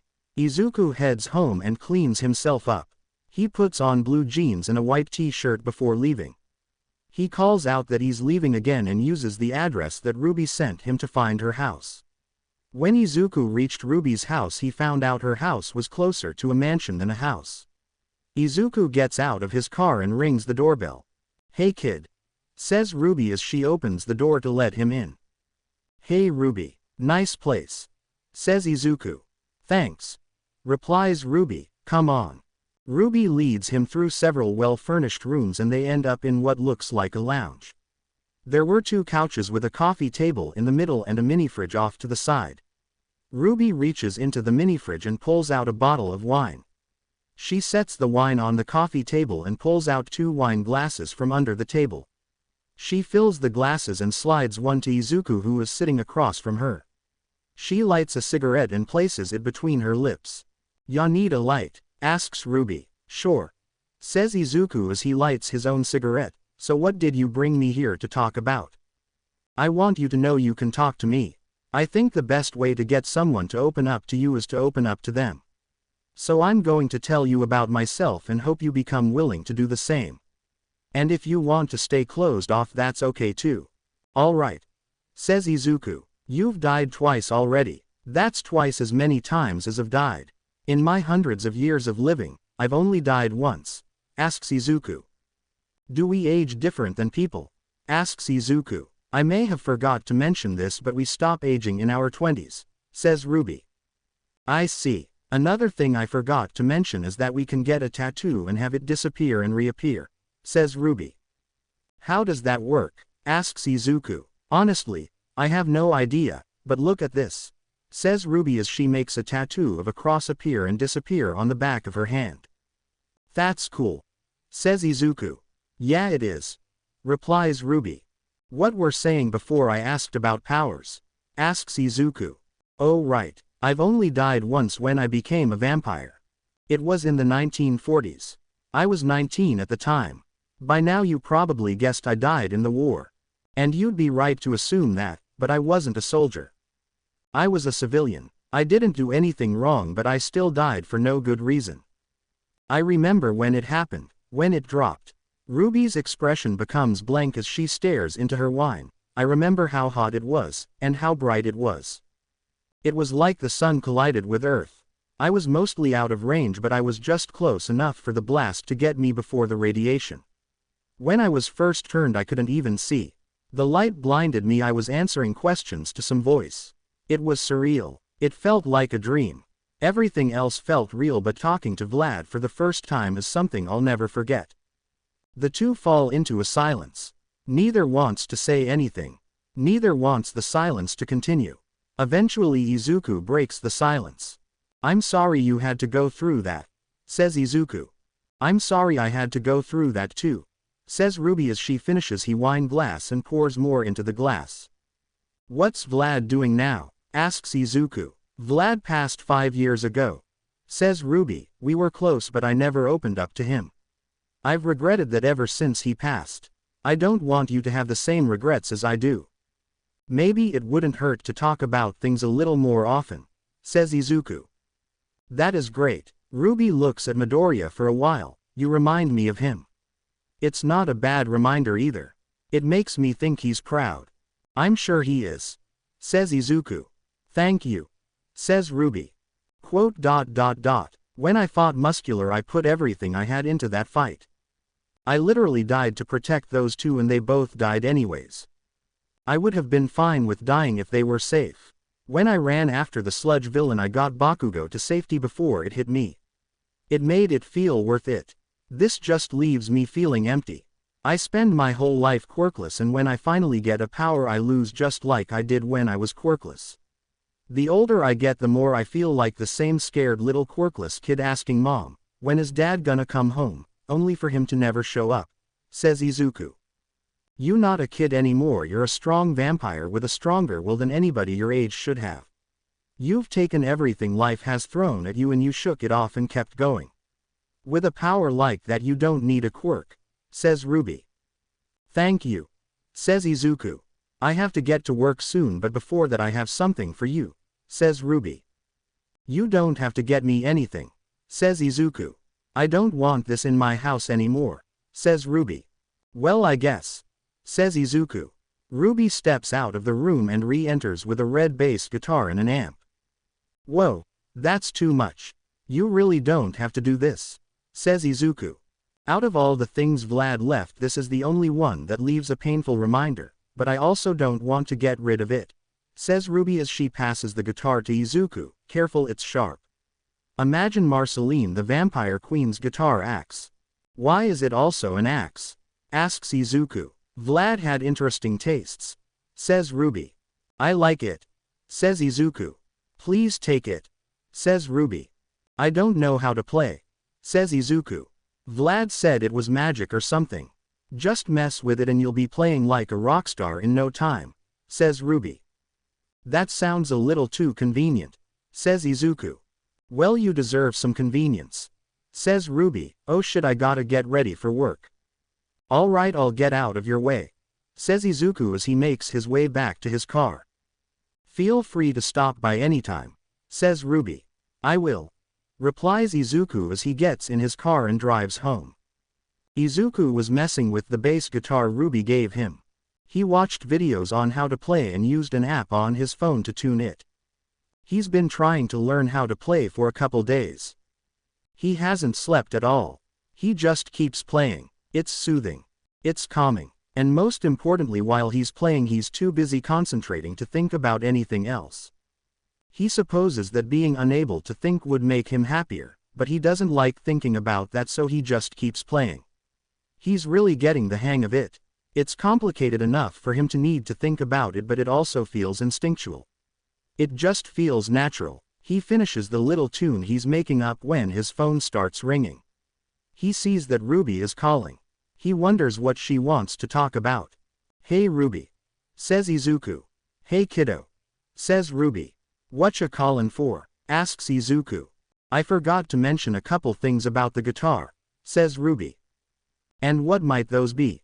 asks Izuku. "Well, you know how we have powers that really don't make sense," asks Ruby. "Yeah," says Izuku, wondering where this is going. "Well, the guitar has those too," says Ruby. "Why didn't you tell me about these things when you first gave it to me?" says Ruby. "I've lived too long. I'm so old," says Ruby jokingly. One of these days your memory is going to be just as bad as mine. That gives me a perfect excuse to get out of things I don't want to do, says Izuku. I should really start using that as an excuse, says Ruby. So what were you gonna say about the guitar? Asks Izuku. Oh yeah, I forgot about that, says Ruby. Right, are you close to the guitar? Yeah, the strap is around my neck right now, says Izuku. That's great. Now can you imagine a smaller guitar? Asks Ruby. Sure, says Izuku as he pictures what Ruby asked him to. The guitar seemed to disappear from Izuku's grip. With further search, Izuku found the guitar was still around Izuku's neck, but now it was a necklace. Whoa, says Izuku. It's crazy, right? Says Ruby. Yeah, that's so cool, says Izuku. Yeah, now you can take it wherever you go, says Ruby. Honestly, I might do that, it looks nice, says Izuku. Go for it, you could rock the look, says Ruby. You think so? Asks Izuku. For sure, replies Ruby. I want to thank you again for giving me the guitar. I love playing it, even just messing around with it. It's calming, says Izuku. That's good to hear. Vlad used to love playing that. He played lots of different instruments, but that was always his favorite, says Ruby. What else did he play? Asks Izuku. He played piano, violin, trumpet, tuba, and drums. He loved music. He said it was the best way to express oneself, says Ruby. I think he might be right about that, says Izuku. You should try it, says Ruby. What do you mean? Asks Izuku. Write a song, express yourself, says Ruby. That actually sounds kind of fun. Maybe I'll give it a shot. Do you think I could do it? Asks Izuku. Sure you could. Pain makes for great musical inspiration and you're pretty head up, says Ruby. Thanks for the reminder. I'll try to write something that sounds nice, says Izuku. Well, I'll let you get to it, says Ruby. Okay, bye, says Izuku. See you around, says Ruby. Izuku continued strumming his guitar while he began to wonder what kind of song he's going to write. What will it be about? What could he use it to vent about? He figured an emotional outlet other than cuddling, although it does help, would be something good to have. Hey Izuku, says Toga. Izuku looks up from his guitar to see Toga standing there. Hey Toga, says Izuku. Whatcha doin'? Asks Toga. Just messin' with my guitar. I'm thinking about writing a song. Should I go for it? Asks Izuku. Sure, you'd make a cute rock star, says Toga. I don't think I'm the rock star type, says Izuku. Why not? You've got long hair. If you straightened it, it would be way past your shoulders. You're kinda tall and muscular. Not to mention good looking, says Toga. I'm gonna keep it real with you. I'm not used to this much positive reinforcement from anyone other than my mother, says Izuku. And you're totally hiding some messed up past to draw inspiration from, says Izuku. My past isn't too bad, says Izuku. I had mom. That just sounds like you're in denial of the world around you, says Toga. Rockstar material, jokes Izuku, getting a chuckle from Toga. Seriously, try it. Just think of someone or something that makes you feel bad and work with that, says Toga. Yeah, I think I've got an idea or two, says Izuku. Before the conversation can go on any longer, Izuku's stomach growls loudly. You hungry? Asks Toga. It's been a while since I've eaten, replies Izuku. Don't you go crazy when you don't eat? Asks Toga. Yeah, I've been gone long enough. I think I'll go show the world I'm still alive, says Izuku. People think you died, asks Toga. I mean, yeah, I did die. I just woke up unlike most people, says Izuku. Are you gonna head out and fight some villains? Asks Toga. Yeah, I think I'll go when the sun sets, says Izuku. Can I come? Asks Toga. Sure, you're a pretty good fighter, says Izuku. Cool, replies Toga cheerfully. The two spent a couple of hours together. Izuku was strumming his bass and writing down lyrics. He was pouring his heart and soul into his notes. Every time Toga tried to peek he would quickly hit the power button on his phone. This upset Toga immensely. Izuku told her that she wouldn't want to know the lyrics until he got to sing them to her. This seemed to calm her down even if she was still a little upset. Eventually the sun went down and Izuku was ready to take Toga out to fight villains. The two went down to Jiren's to ask about any villains he needed taken care of. "Hey Jiren," calls out Izuku. "Hey kid, what's up?" asks Jiren. "We want to know if there's anyone you need us to take care of," says Izuku. "We?" asks Jiren. "Toga and I," says Izuku. "Okay, well I have a few groups of villains I need taken care of," says Jiren. "Point us to the closest," says Izuku. "All right," says Jiren as he grabs a pen and paper and writes an address. "Hey Jiren," asks Toga, who decided to come in. "Hey kid," says Jiren. "You should hear Izuku's guitar," says Toga. "You play?" asks Jiren. "I play bass," replies Izuku. "And he's writing a song," says Toga. "Well, if you want your music heard, just talk to me," says Jiren. "You serious? What are you gonna manage my career?" asks Izuku. "I'm an expert in many fields," says Jiren. "I just can't imagine you managing a music career," says Izuku. "Well, if you need a manager," says Jiren. "I don't think I'm gonna play for a wide audience," says Izuku.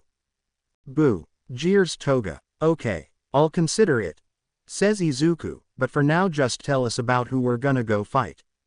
"There's 5 of them. They've got flaming hair, bubble blowing, taser fist, green skin, and bone armor," says Jiren. "They don't sound too tough," says Izuku. "They aren't, but watch out for Bone Man. He fakes getting knocked out and got away from some heroes that way," says Jiren. "He's also the boss of their operation." "Well, he won't be for long. Right, Toga?" asks Izuku. "Yeah," responds Toga enthusiastically. "Let's go," says Izuku. When the two get outside, Izuku looks up the location and picks up Toga bridal style before leaping off to where the villains should be. When they got there, it looked like a normal house. He drops off Toga across the street. "Wait here, I'm gonna scout the place out," says Izuku. Izuku jumps over the house and into the backyard before turning into a bat and flying through an open window. He sees a girl with a cone over the back of her head. He assumed she had fire hair. He assumed the one with a lightning bolt on his shirt was the guy with taser fist. The girl with green skin was as hard to figure out as you'd expect. He assumed the one with a skull on his shirt was the boss, which left the last one to be the bubble blower. The fact that all of them were sleeping in various uncomfortable positions scattered throughout the living room made his job that much. Makes sure he unlocks the door, then flies back outside to Toga. "Mask up," says Izuku as he transforms back into his human form. "Oh shit, were you a bat?" asks Toga. "Yeah, I do that sometimes," replies Izuku. "Cool," says Toga as she pulls up a black mask with fangs. "Let's go. I unlocked the front door. They're asleep, so be quiet and we can get them," says Izuku. Izuku and Toga creep through the front door and Toga takes a look at all the villains. "Oh my god, she's so cute," says Toga loudly while pointing at the green woman. "What?" asks the skull villain as he starts to wake. "Get up," shouts the villain. The skull villain rushes forwards and punches Izuku in the face with a bone-reinforced fist. Izuku punches him in the stomach, then again in the face, sending him to the floor. Izuku looks back to the other villains to see Toga dodging around the taser villain and the green woman. Izuku ducks under a flaming whip of hair. He rushes towards the flame villain only to get sideswiped by a powerful stream of bubbles. Once he gets back up, he's met with another strike from flaming hair. He catches it in his hands and burns himself. Despite this, he pulls her forwards and slams his head into hers, burning his forehead and knocking her unconscious. He glances to Toga to find she gets hit in the face by the green villain. She rebounds quickly and stabs her in the leg before slamming her head into a wall, sending her out of the fight. Izuku can't look away any longer as he pops a flurry of bubbles as fast as they come at him. He grabs the couch to his right and throws it at him. He gets completely flipped over and knocked out. He looks back at Toga and watches her splash the taser villain with water from a vase, causing him to electrocute himself. Good thinking, say Izuku. Thanks, replies Toga. Look around, grab money, says Izuku. Wait, are we stealing? Asks Toga. I gotta pay the bills somehow, says Izuku. Fair, I guess, says Toga. Wait, stop talking, says Izuku. He looks around as if he heard something. He walks over to find the skull villain, but not where they left him. You thought you could get away, didn't you? Says Izuku. The villain turns so he's facing Izuku while still lying down. Please, I'll never steal again, I promise, says Izuku. You know I can read minds, right? Bluffs Izuku. Toga blushes from behind Izuku. His heart pace increased. He's trying to lie to me. I'm not falling for that, says Izuku as he menacingly stalks forwards as a growl escapes his lips. The villain backs up with horror clear on his face. Izuku wanted to see if he could use intimidation to help him.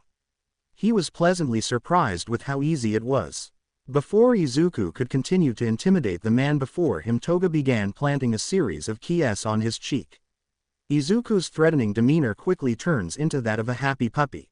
Babe, please, I'm trying to scare this guy, says Izuku. You're so cute when you act all scary, says Toga. I'm not cute. That guy was 2 seconds away from pissing himself, says Izuku. The villain opened his mouth to say something but was silenced by a look from Izuku. You're so cute, says Toga. Whatever, says Izuku as he knocks the skull villain out with a swift beeper punch. The two tie up the villains and loot the house for money. They figure they got enough for groceries. They call the police and led them to the villains before going home for the night. Izuku was getting ready for the day. He bathed and brushed his teeth. Now he is shaving. He only recently started growing facial hair and he was never taught how to shave, so he was figuring it out as he went. He cut himself twice already, but both of those had healed themselves already. What's up? Asks Toga, who was walking by the bathroom. I'm shaving, says Izuku. That's an axe, says Toga. Razors are expensive, replies Izuku. Fair enough, says Toga. After Izuku finished shaving, he went through the rest of his daily routine. He jogged to Dagoba Beach and worked out for a couple of hours. He played his guitar and continued to work on his song. He made sure he changed things about his life for the song but kept the feeling the same. He wonders if anybody would relate to what he's writing about. He supposes they will, but he wonders if anybody he knows will be able to understand what he's specifically writing about. When he's starting to get tired, decides to take a break. He goes to visit his mother. He knows she's not at work because it's Saturday. He drives down to her house and is filled with joy as he sees her face light up as she sees him. You should visit more often, scolds his mother, or at least call more. I get worried. Sorry mom, I'll try to stop by more often, says Izuku. Promise? Asks Inko. Promise, assures Izuku. So tell me what's new, says Inko. Well, I've been working out a lot, says Izuku. How has that been working out for you? Asks Inko. Izuku rolls up his sleeves to show his muscular forearms. Pretty well. I've got a 6-pack. That's cool, says Izuku. Oh, the ladies are gonna love that, says Inko. Well, I think Toga likes it, says Izuku. Who's Toga? Asks Inko. Izuku immediately realizes his mistake and begins to panic. My neighbor, says Izuku. Oh, my baby has a girlfriend, squeals Inko excitedly. Yes, says Izuku. Oh, good job, sweetie. Tell me all about her, says Inko.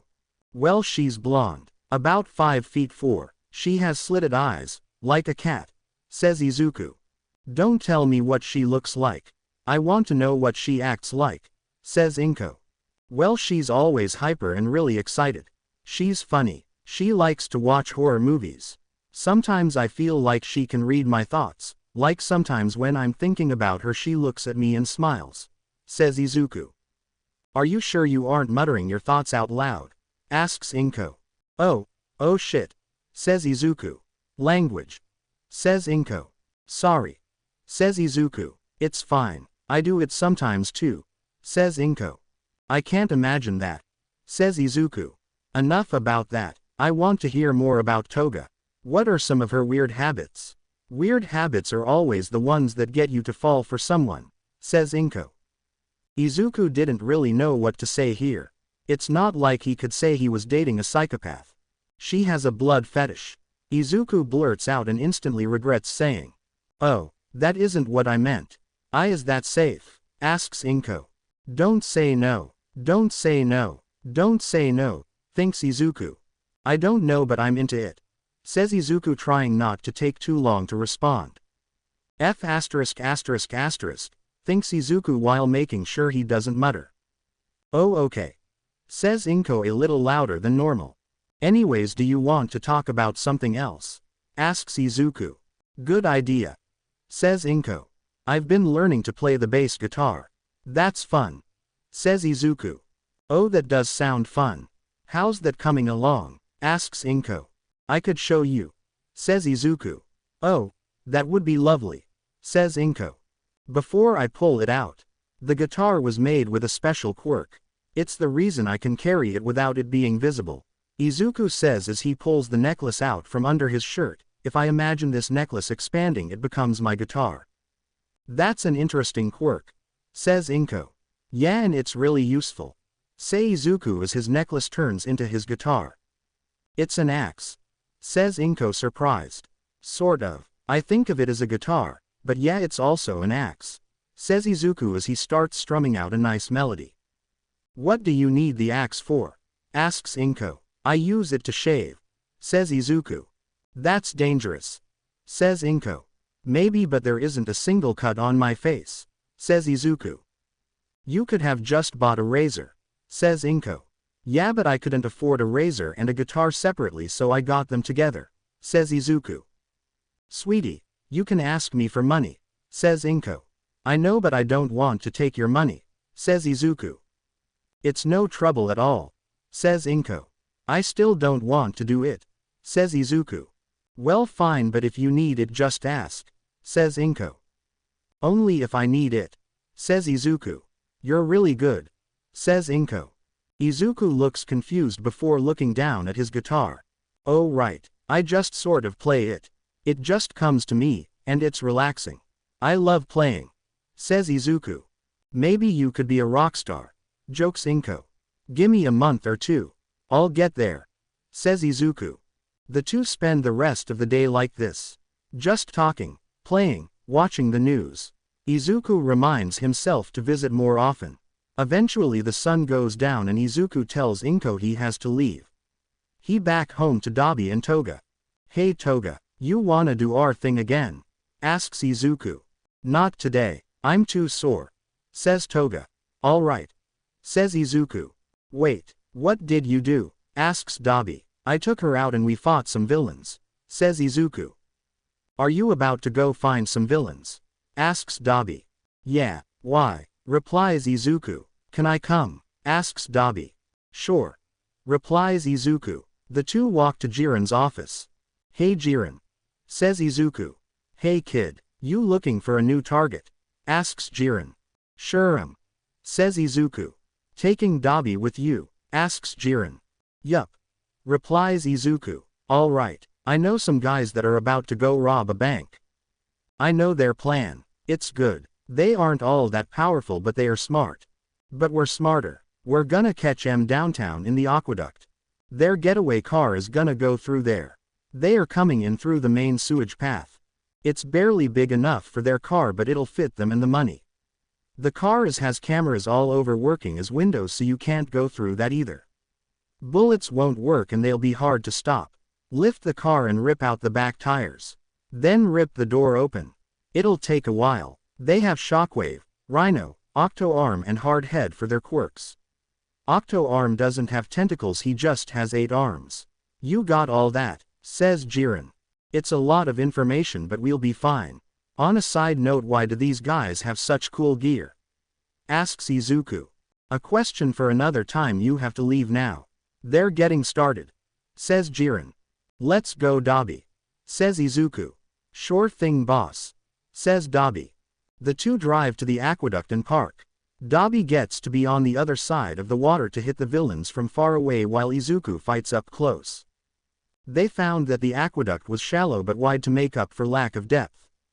Izuku picked up on the sound of a motor echoing from one of the paths water takes to get to the aqueduct and positions himself to catch the car. He motions to Dabi to tell him to get ready. He waits for the car to zoom out before catching it. It sends him back before he gets a good foothold and rips the tires and rims off the front of the car. The door opens and he's hit with a shockwave. He gets sent flying and the car starts to drive off. Dabi deters them from getting away by lighting the car up. Izuku takes the chance to pick up the back bumper and rip off the back tires. He gets up to the driver's side door and punches it again and again until he can dig his claws in and pull on the door. The second the door comes off, he is hit with a shockwave.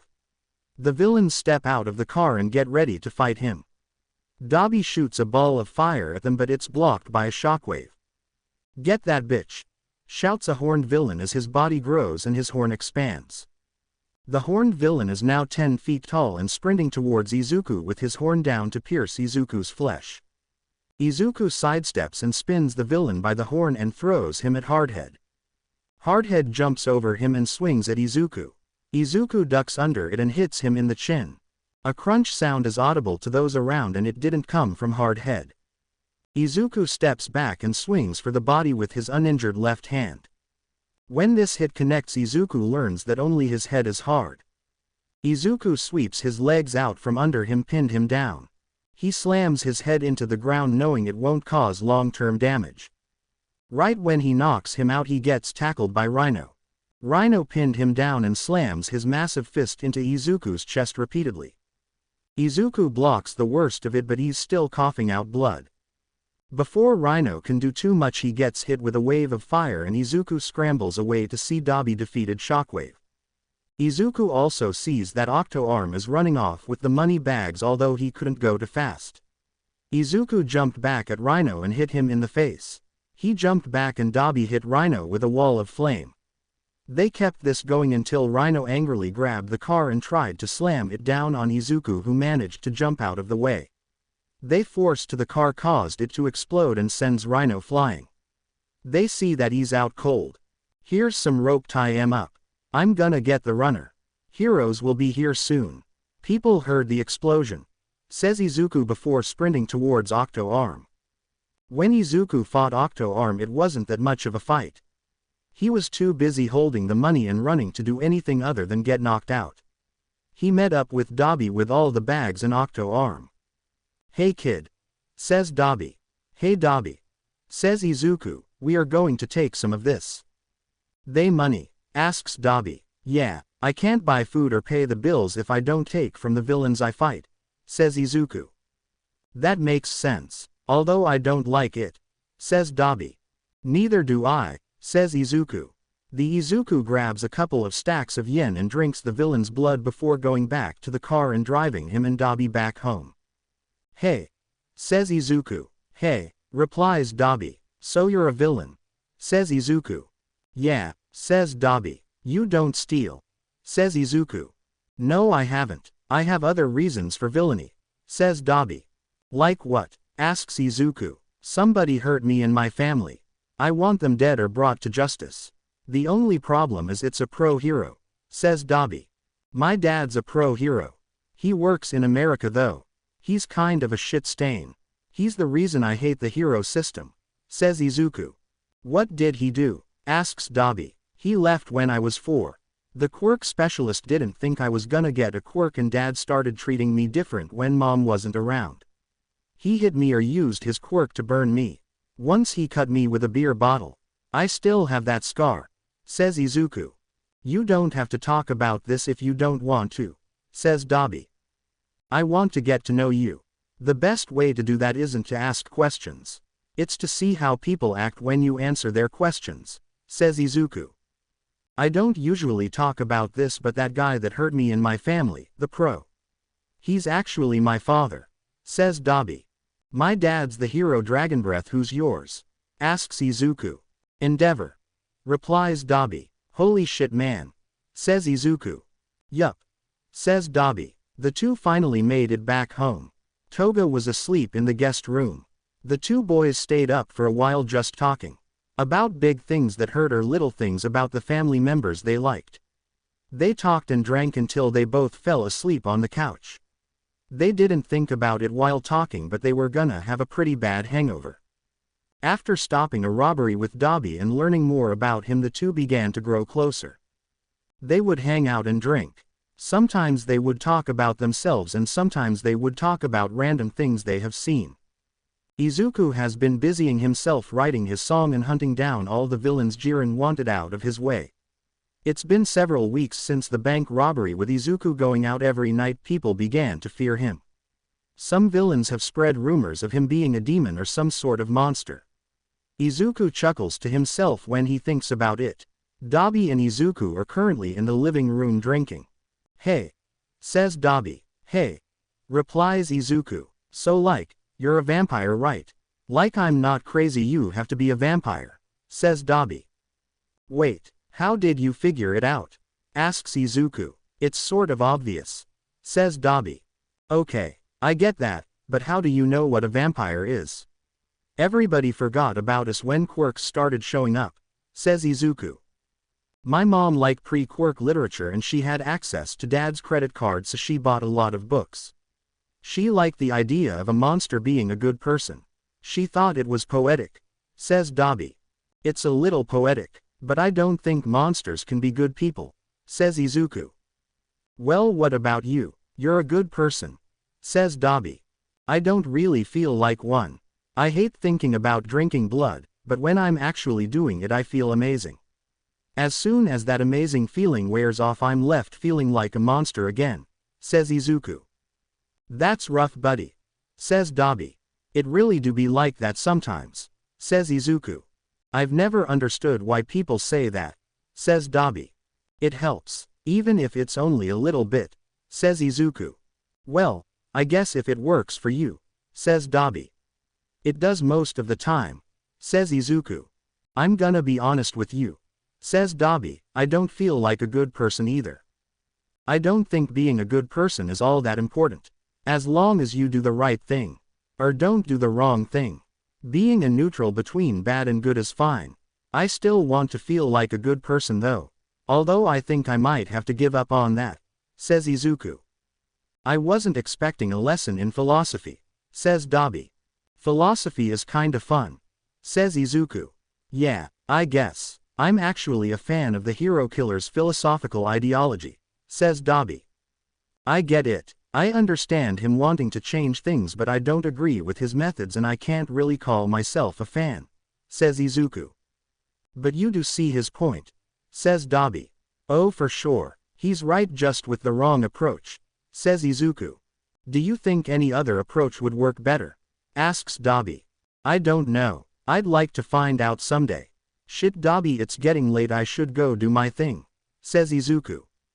"Alright, have fun, man," says Dobby. "I always do," says Izuku as he heads outside for a patrol. Izuku runs around the rooftops looking for a crime to stop.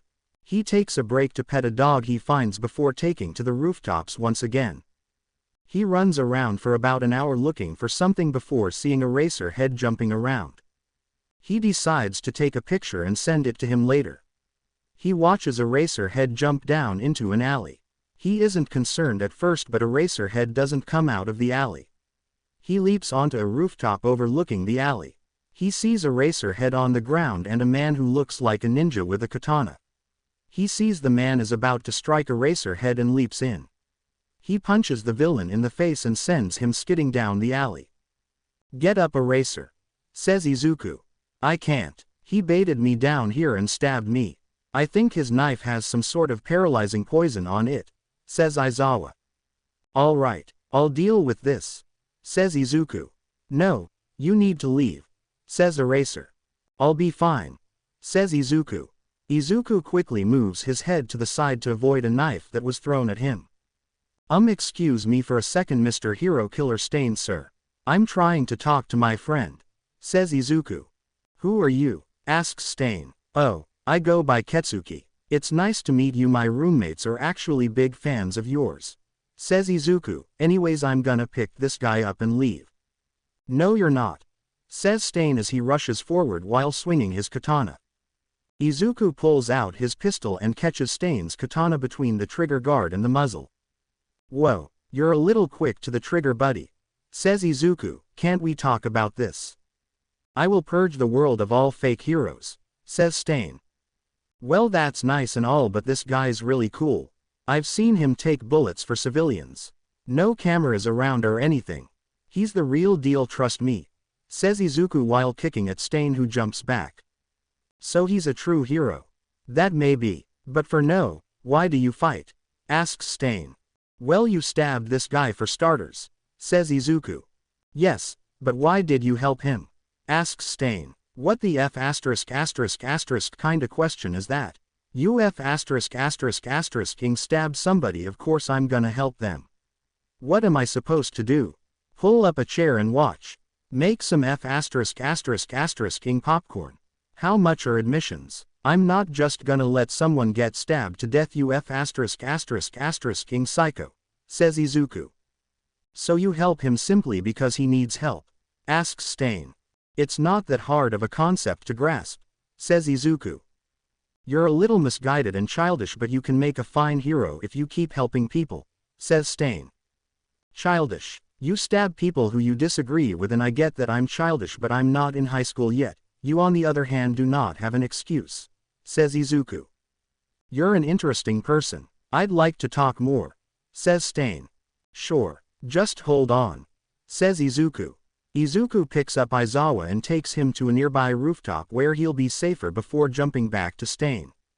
Aizawa asked him to get away from Stain but Izuku declined.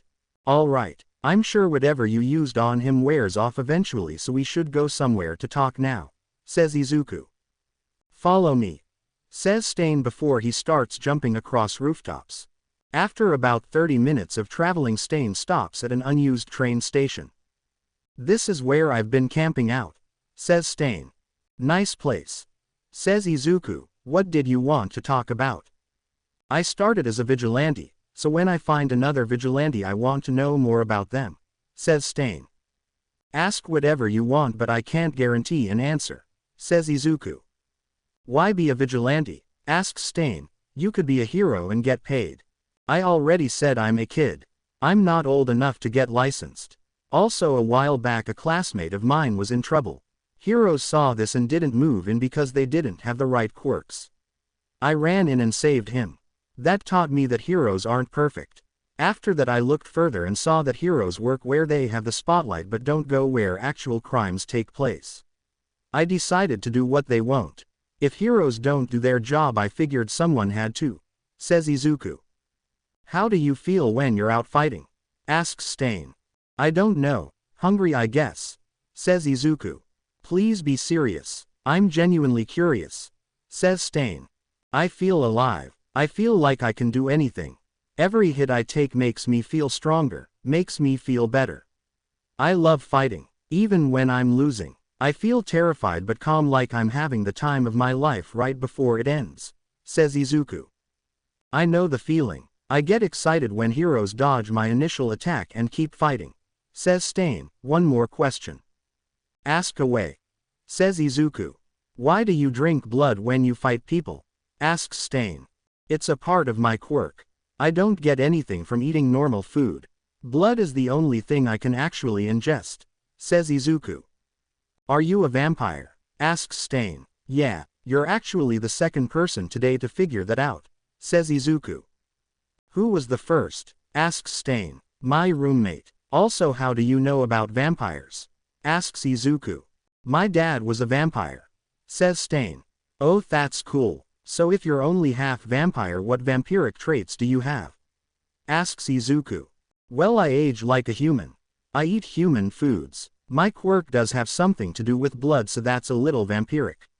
Also I'm more durable than the average human and I heal faster but not as fast as a vampire. If something would take 2 days to heal I could heal it in a day, says Stain. So you mentioned your quirk has something to do with blood. What exactly is your quirk? Asks Izuku. I can paralyze somebody if I drink their blood. I also have a long tongue to help me drink, says Stain. Do you have fangs? Asks Izuku. No, just the tongue, says Stain. Izuku swings his tongue out of his mouth before saying, my tongue is pretty long too. That's nice, says Stain. Yeah, it helps, replies Izuku. Do you want to know what I really brought you here for? Asks Stain. Sure, replies Izuku. I want to get to know you, says Stain. I'm not liking where this is going, says Izuku. I mean, I want to fight you, says Stain. Oh, that sounds like fun. I can get behind that idea, says Izuku. Wanna step out to the tracks? There's room to move and box cars to hide behind, says Stain. Yeah sure, says Izuku. A couple of minutes later Izuku and Stain were standing on train tracks staring each other down. Stain throws a knife and Izuku ducks to the side. While Izuku was dodging the knife, Stain ran in close and swung his sword at Izuku's ribs. Izuku pulls out his pistol and catches the sword on it before swinging at Stain, who jumped behind some nearby box cars. Izuku runs after him but can't find him, so he jumps back to an open area where Stain can't get behind him. You know I have super hearing, you can't sneak up on me, Izuku calls out.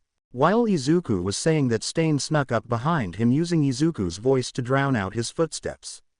He swings at Izuku, who whips around and punches Stain in the chest and sends him flying. I have super smell too, and I can tell you don't shower, shouts Izuku as he rushes Stain. Stain gets up and swings at Izuku. Izuku slides under the sword and between Stain's legs. Stain quickly turns around and swings his sword only to find nothing there. Stain looks up to see Izuku's fist, which collides with his face and sends him to the ground. Stain smiles and looks at his knife. The smile instantly leaves his face. Kinda clever how you let me hit you to cut my calf. Unfortunately for you I had a knife in my pant leg, says Izuku. You only got out of that because you're lucky, says Stain. Well yeah, but a big part of every fight is luck. You just gotta know when to be lucky, says Izuku. Stain rushes Izuku again before he can say anything else. He positions his sword to stab through Izuku's stomach. Instead of dodging, Izuku lets the sword go through him and he puts his pistol right over Stain's forehead. I win, says Izuku. You shouldn't have done that, says Stain. I can regenerate. I'll be fine, says Izuku. This sword is made of silver, says Stain. Which means, asks Izuku, you can't heal this normally, says Stain. Oh, that's not good, says Izuku as he pulls the sword out and hands it to Stain. You're supposed to leave the blade in to stop bleeding, says Stain. Yeah, I know, but I don't want your sword and I want to go home, says Izuku. Oh, well, before you do that, I'll give you my number, says Stain. Wait, why? Asks Izuku. In case you ever need help. Also, I'm really lonely, like painfully lonely, says Stain. Yeah, I get it. I'll call every once in a while, says Izuku. Thank you so much, says Stain. It's no problem, says Izuku. The two exchange numbers and Izuku heads home. As soon as he got him, he found Dabi sitting on the couch glaring at him. What are you looking at me like that for? Asks Izuku. Where have you been? Asks Dabi. Oh, I fought Stain, says Izuku. You what? Asks Dabi. I fought the hero killer Stain. I'll tell you about if you stitch something up for me, says Izuku. What needs stitches? Asks Dabi. A hole in my stomach, says Izuku. A what? Shouts Dabi. Izuku has made his way home after his fight with the hero killer Stain and is currently drinking whiskey while talking to Dabi about it. Then he gave me his phone number and I came here, says Izuku. I still can't believe you let him stab you just to put your pistol to his head, says Dabi. I still can't believe my weakness is silver. I don't have very many weaknesses, but the ones I do have are bullshit, says Izuku. Like crosses and holy water? Asks Dabi. Yeah, and running water burns me, but that's not so bad. It's why I bathe instead of shower, says Izuku. If holy water and religious symbols hurt you, does that mean God is real? Asks Dabi. Maybe. It kinda looks like it, says Izuku. So there's a heaven and a hell, says Dabi. Probably, but I'm not too concerned with that personally, says Izuku. Why not? Asks Dabi. Monsters don't go to heaven. Says Izuku as he gulps down a shot of whiskey. Maybe you'll find a way. Says Dabi. Maybe. Says Izuku. With all the good you do, especially tonight. Seriously man, you took out 2 gangs and fought Stain in one night. You must have been hauling s around town. Says Dabi. I didn't take down 2 gangs. Says Izuku. Well, someone did. They left claw marks. The news said it was you. Says Dabi. I didn't do that, and if it just happened, how'd it get on the news so fast? Asks Izuku. They were talking about you and they briefly mentioned a vigilante stopping 2 gangs. They seemed to think it was you, but I guess it wasn't. Says Dabi. So you think there is some new vigilantes around? Asks Izuku. Apparently. Says Dabi. Well, I'll take tomorrow off then see if the new guy or maybe new guys can handle it. Says Izuku. I didn't imagine you would take time off unless you got beat bad. Says Dabi. Usually I wouldn't, but I want this to heal. Says Izuku as he points to his stab wound. Makes sense. Says Dabi. Where's Toga? Asks Izuku. She's asleep. Speaking of sleep, I'm gonna go to sleep now. Says Dabi. I'll see you in the morning. Says Izuku. See ya in the morning. Says Dabi as he walks off to his room. Izuku takes several days off while his stab wound heals. During this time the vigilantes continue to do his work for him. He spends most of his time working on his song and practicing his bass guitar. One night after Dabi and Toga had gone to sleep, Izuku was struck with inspiration and managed to finish his song. He looked at the clock and realized that it was 7:30 in the morning and that Dabi and Toga are gonna wake up soon. He wants to share his work with them. He looks over the song and finds he truly loves what he wrote. Despite the situation he was in holding no comedic value, he began to laugh. He wasn't sure what he was laughing at. It was quiet but lasted a long time. He just felt so relieved and happy he couldn't help himself. He grabbed his bass guitar, began strumming it to his song and quietly sang to himself. He found that he loved not only listening to the song as he sang but the action of singing it. He couldn't wait for Toga and Dabi to get up so he could show it to them. Despite his impatience, he waited until Dabi and Toga were both up. By the time they were up, Izuku made eggs with bacon for them. The two ate them in the kitchen while Izuku waited for them to finish. When they were done, Izuku decided to tell them about his song. Hey guys. Says Izuku. What's up man? Asks Dabi. What's crackin'? Asks Toga. Remember how I was trying to write a song? Asks Izuku. Yeah, I do. Says Dabi. Yeah, why? Asks Toga. Well, I finished writing it. Says Izuku. Oh my gosh, let us hear it. Says Toga. Yeah, I wanna give it a listen. Says Dabi. Yeah, I'll play it for you, but first I have to go over why I made it. My inspiration. All that jazz. Says Izuku. Is it jazz? Asks Toga. All that soft rock. Corrects Izuku. That's cool too. Says Toga. I made this because of an old friend of mine. We drifted apart over the years and at this point we just hate each other. The last time we spoke it was sort of civil, but I really just wanted to beat his ass. He always acted so damn high and mighty, like he was better than everyone else. The song doesn't quite cover every aspect of our relationship, but I honestly don't want it to. I don't want to talk or think about it, so I'll leave parts out. Says Izuku. Sounds like a long story. Says Toga. It's about 10 years long. Says Izuku. Wow, you've known this guy for a while. What made you split apart?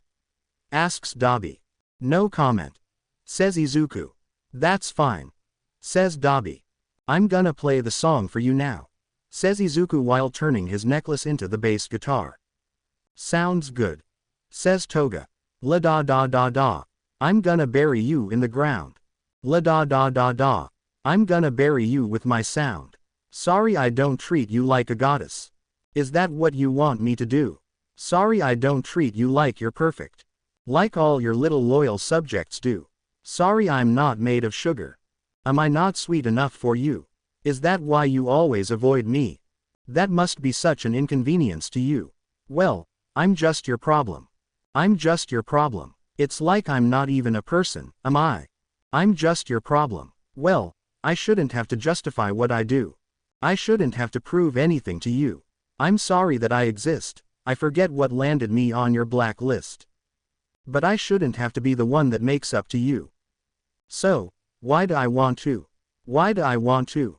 Izuku zones back into reality to see Dabi and Toga staring at him with blank expressions and open mouths. So, how did I do? Asks Izuku. Where did that come from? Asks Dabi incredulously. My relationship with my old buddy. Says Izuku, unsure of exactly what Dabi means. Not that, the voice. Says Dabi. Yeah, what's with that? You never told us you could sing. Says Toga. I guess I thought it would be better to show you. Says Izuku. Well shit, I guess. Says Dabi. So it was a girl? Asks Toga. No, it's a dude, but I know he'd be mad if I called him a goddess. Says Izuku. I wouldn't mind you calling me a goddess. Says Toga. I don't need to tell you what you already know. Says Izuku. Get a room. Says Dabi. You're in my house. Says Izuku. Good point. Says Dabi.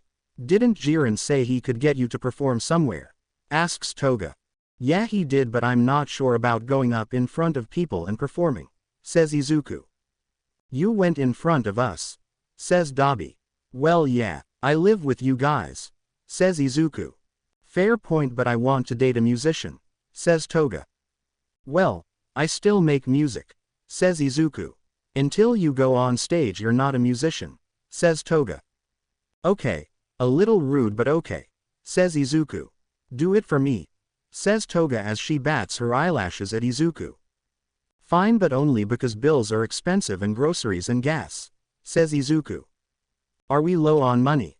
Asks Dabi. If I don't do something to make more money we will be eventually. Or if something happens and I have to spend a lot of money, but we should be fine if I can perform regularly. Says Izuku. Well, alright. If you need me to bring in some money I can go on jobs for Jiren. Says Dabi. I don't want that to happen. We'll be fine unless something major happens, and even then we'll probably slip by. Says Izuku. Alright if you're sure. Says Dabi. Yeah, it's cool. I should go to Jiren now and see about anything he can book me for. Says Izuku. Can I come? Asks Toga. Can I come too? Asks Dabi. Yeah, to both of you. Says Izuku. The three of them make their way across the street to Jiren's car shop. Hey there G, calls out Izuku. How ya doin' kid? Asks Jiren. He notices Toga and Dabi behind him. You need work. Sort of. It isn't exactly what we usually do. Says Izuku. He finished his song. Says Toga excitedly. It's good. Nice lyrics and apparently he can sing well. Says Dabi. Well, let's hear it. Says Jiren. Izuku proceeds to play his bass and sing his song. When he finishes he looks at Jiren, who is currently smiling from ear to ear. Kid, we're gonna go places with that song. Says Jiren. You think so? Asks Izuku. With my influence and your music we can get shit done. We might need to make you look tough and rock star-ish. Have you considered getting a tattoo? Says Jiren. I've considered getting a pentagram on the back of my hand. Like a joke because I'm a monster. Like a half-demon or something. Says Izuku. Wait, monster? Asks Toga. Oh yeah, I never told you about not being a human. Did I? Says Izuku. My boyfriend's a monster. Says Toga. Well, you're not exactly a saint. Says Izuku. No, I'm excited. Says Toga. Oh shit, I thought you were like weirded out or something. Says Izuku. No, this is cool. What kind of monster are you? Asks Toga. Dabi, I don't want to explain all of this again. Can you cover for me on this one? Also cover the thing with Stain please, I never mentioned that. Says Izuku. Sure, you just settle things with Jiren and leave the rest to me. Says Dabi. Izuku and Jiren worked out a time and a place for a performance. In about a week from now a music festival is going to take place and local musicians are performing. A vote gets taken at the end to decide who had the best song. The winner gets a small cash prize and recognition as a talented artist. After working out all the details, which took way longer than expected, it was near dark. Dabi and Toga were already home and Izuku is a little hungry, so he decided he'd go out tonight. His stab wound was mostly closed, it still healed faster than it normally would due to his vampirism, which he was grateful for. Izuku was back in his suit jumping around the city. He saw someone breaking into a house and swiftly knocked them out. He dropped him off at the nearest police station with a note and continued to patrol. He was jumping over a roof once again, when he heard the sound of footsteps following him. He looks back and a man with an obvious speed enhancer quirk was heading towards him. He stops and waits for the man to catch up. The man is wearing black pants, boots, and an overcoat. He has a black bandana pulled over his nose and gray hair down to his shoulder and gray eyes. He also has a katana slung over his shoulder. "Hey, what's up, man?" calls Izuku. "I've been looking for you," says the man as he gets closer. "I can tell," says Izuku. Izuku looks behind him and sees a man with wolf-like attributes behind him. The man about 7 feet tall and wearing ripped jeans with no top. "I'm surrounded." The one with the speed quirk slowed down a while before stopping. "He can't stop on command. I can use his momentum against him," thinks Izuku. "What can I do for you?" asks Izuku. "We want you to join us," says the man in black. "Are you two those new vigilantes?" asks Izuku. "We are. We actually started separately but began working together," says the wolf man. "Cool, how did you meet?" asks Izuku. "We fought the same group of villains," says the wolf man. "Cool, so what do I call you?" asks Izuku. "I'm Victor," says the wolf man. "Don't give away your name," says the man in black. "It's fine, it's Ketsuki," says Victor. "Victor, are you Russian?" asks Izuku. "Yeah," replies Victor proudly. "Nice accent." "It's cool," says Izuku. "Thank you," says Victor. "What about you? What's your name?" asks Izuku while looking at the man in black. "I haven't thought of it. Just call me Katana," says Katana. "That's kinda weak. We can work on it later. For the time being, let's find somewhere more comfortable to talk," says Izuku. "Sure, we can go to this little stand, pick up some beers and talk under this cool bridge I know," says Victor. "You hang out under bridges often?" asks Izuku. "I found a couple of couches down there while on a jog and rest there sometime," says Victor. "Alright buddy, lead the way," says Izuku. "Follow me little buddy," says Victor cheerfully. To be continued. I hope you enjoyed this story. Also remember to subscribe and like this video. See you in the next video.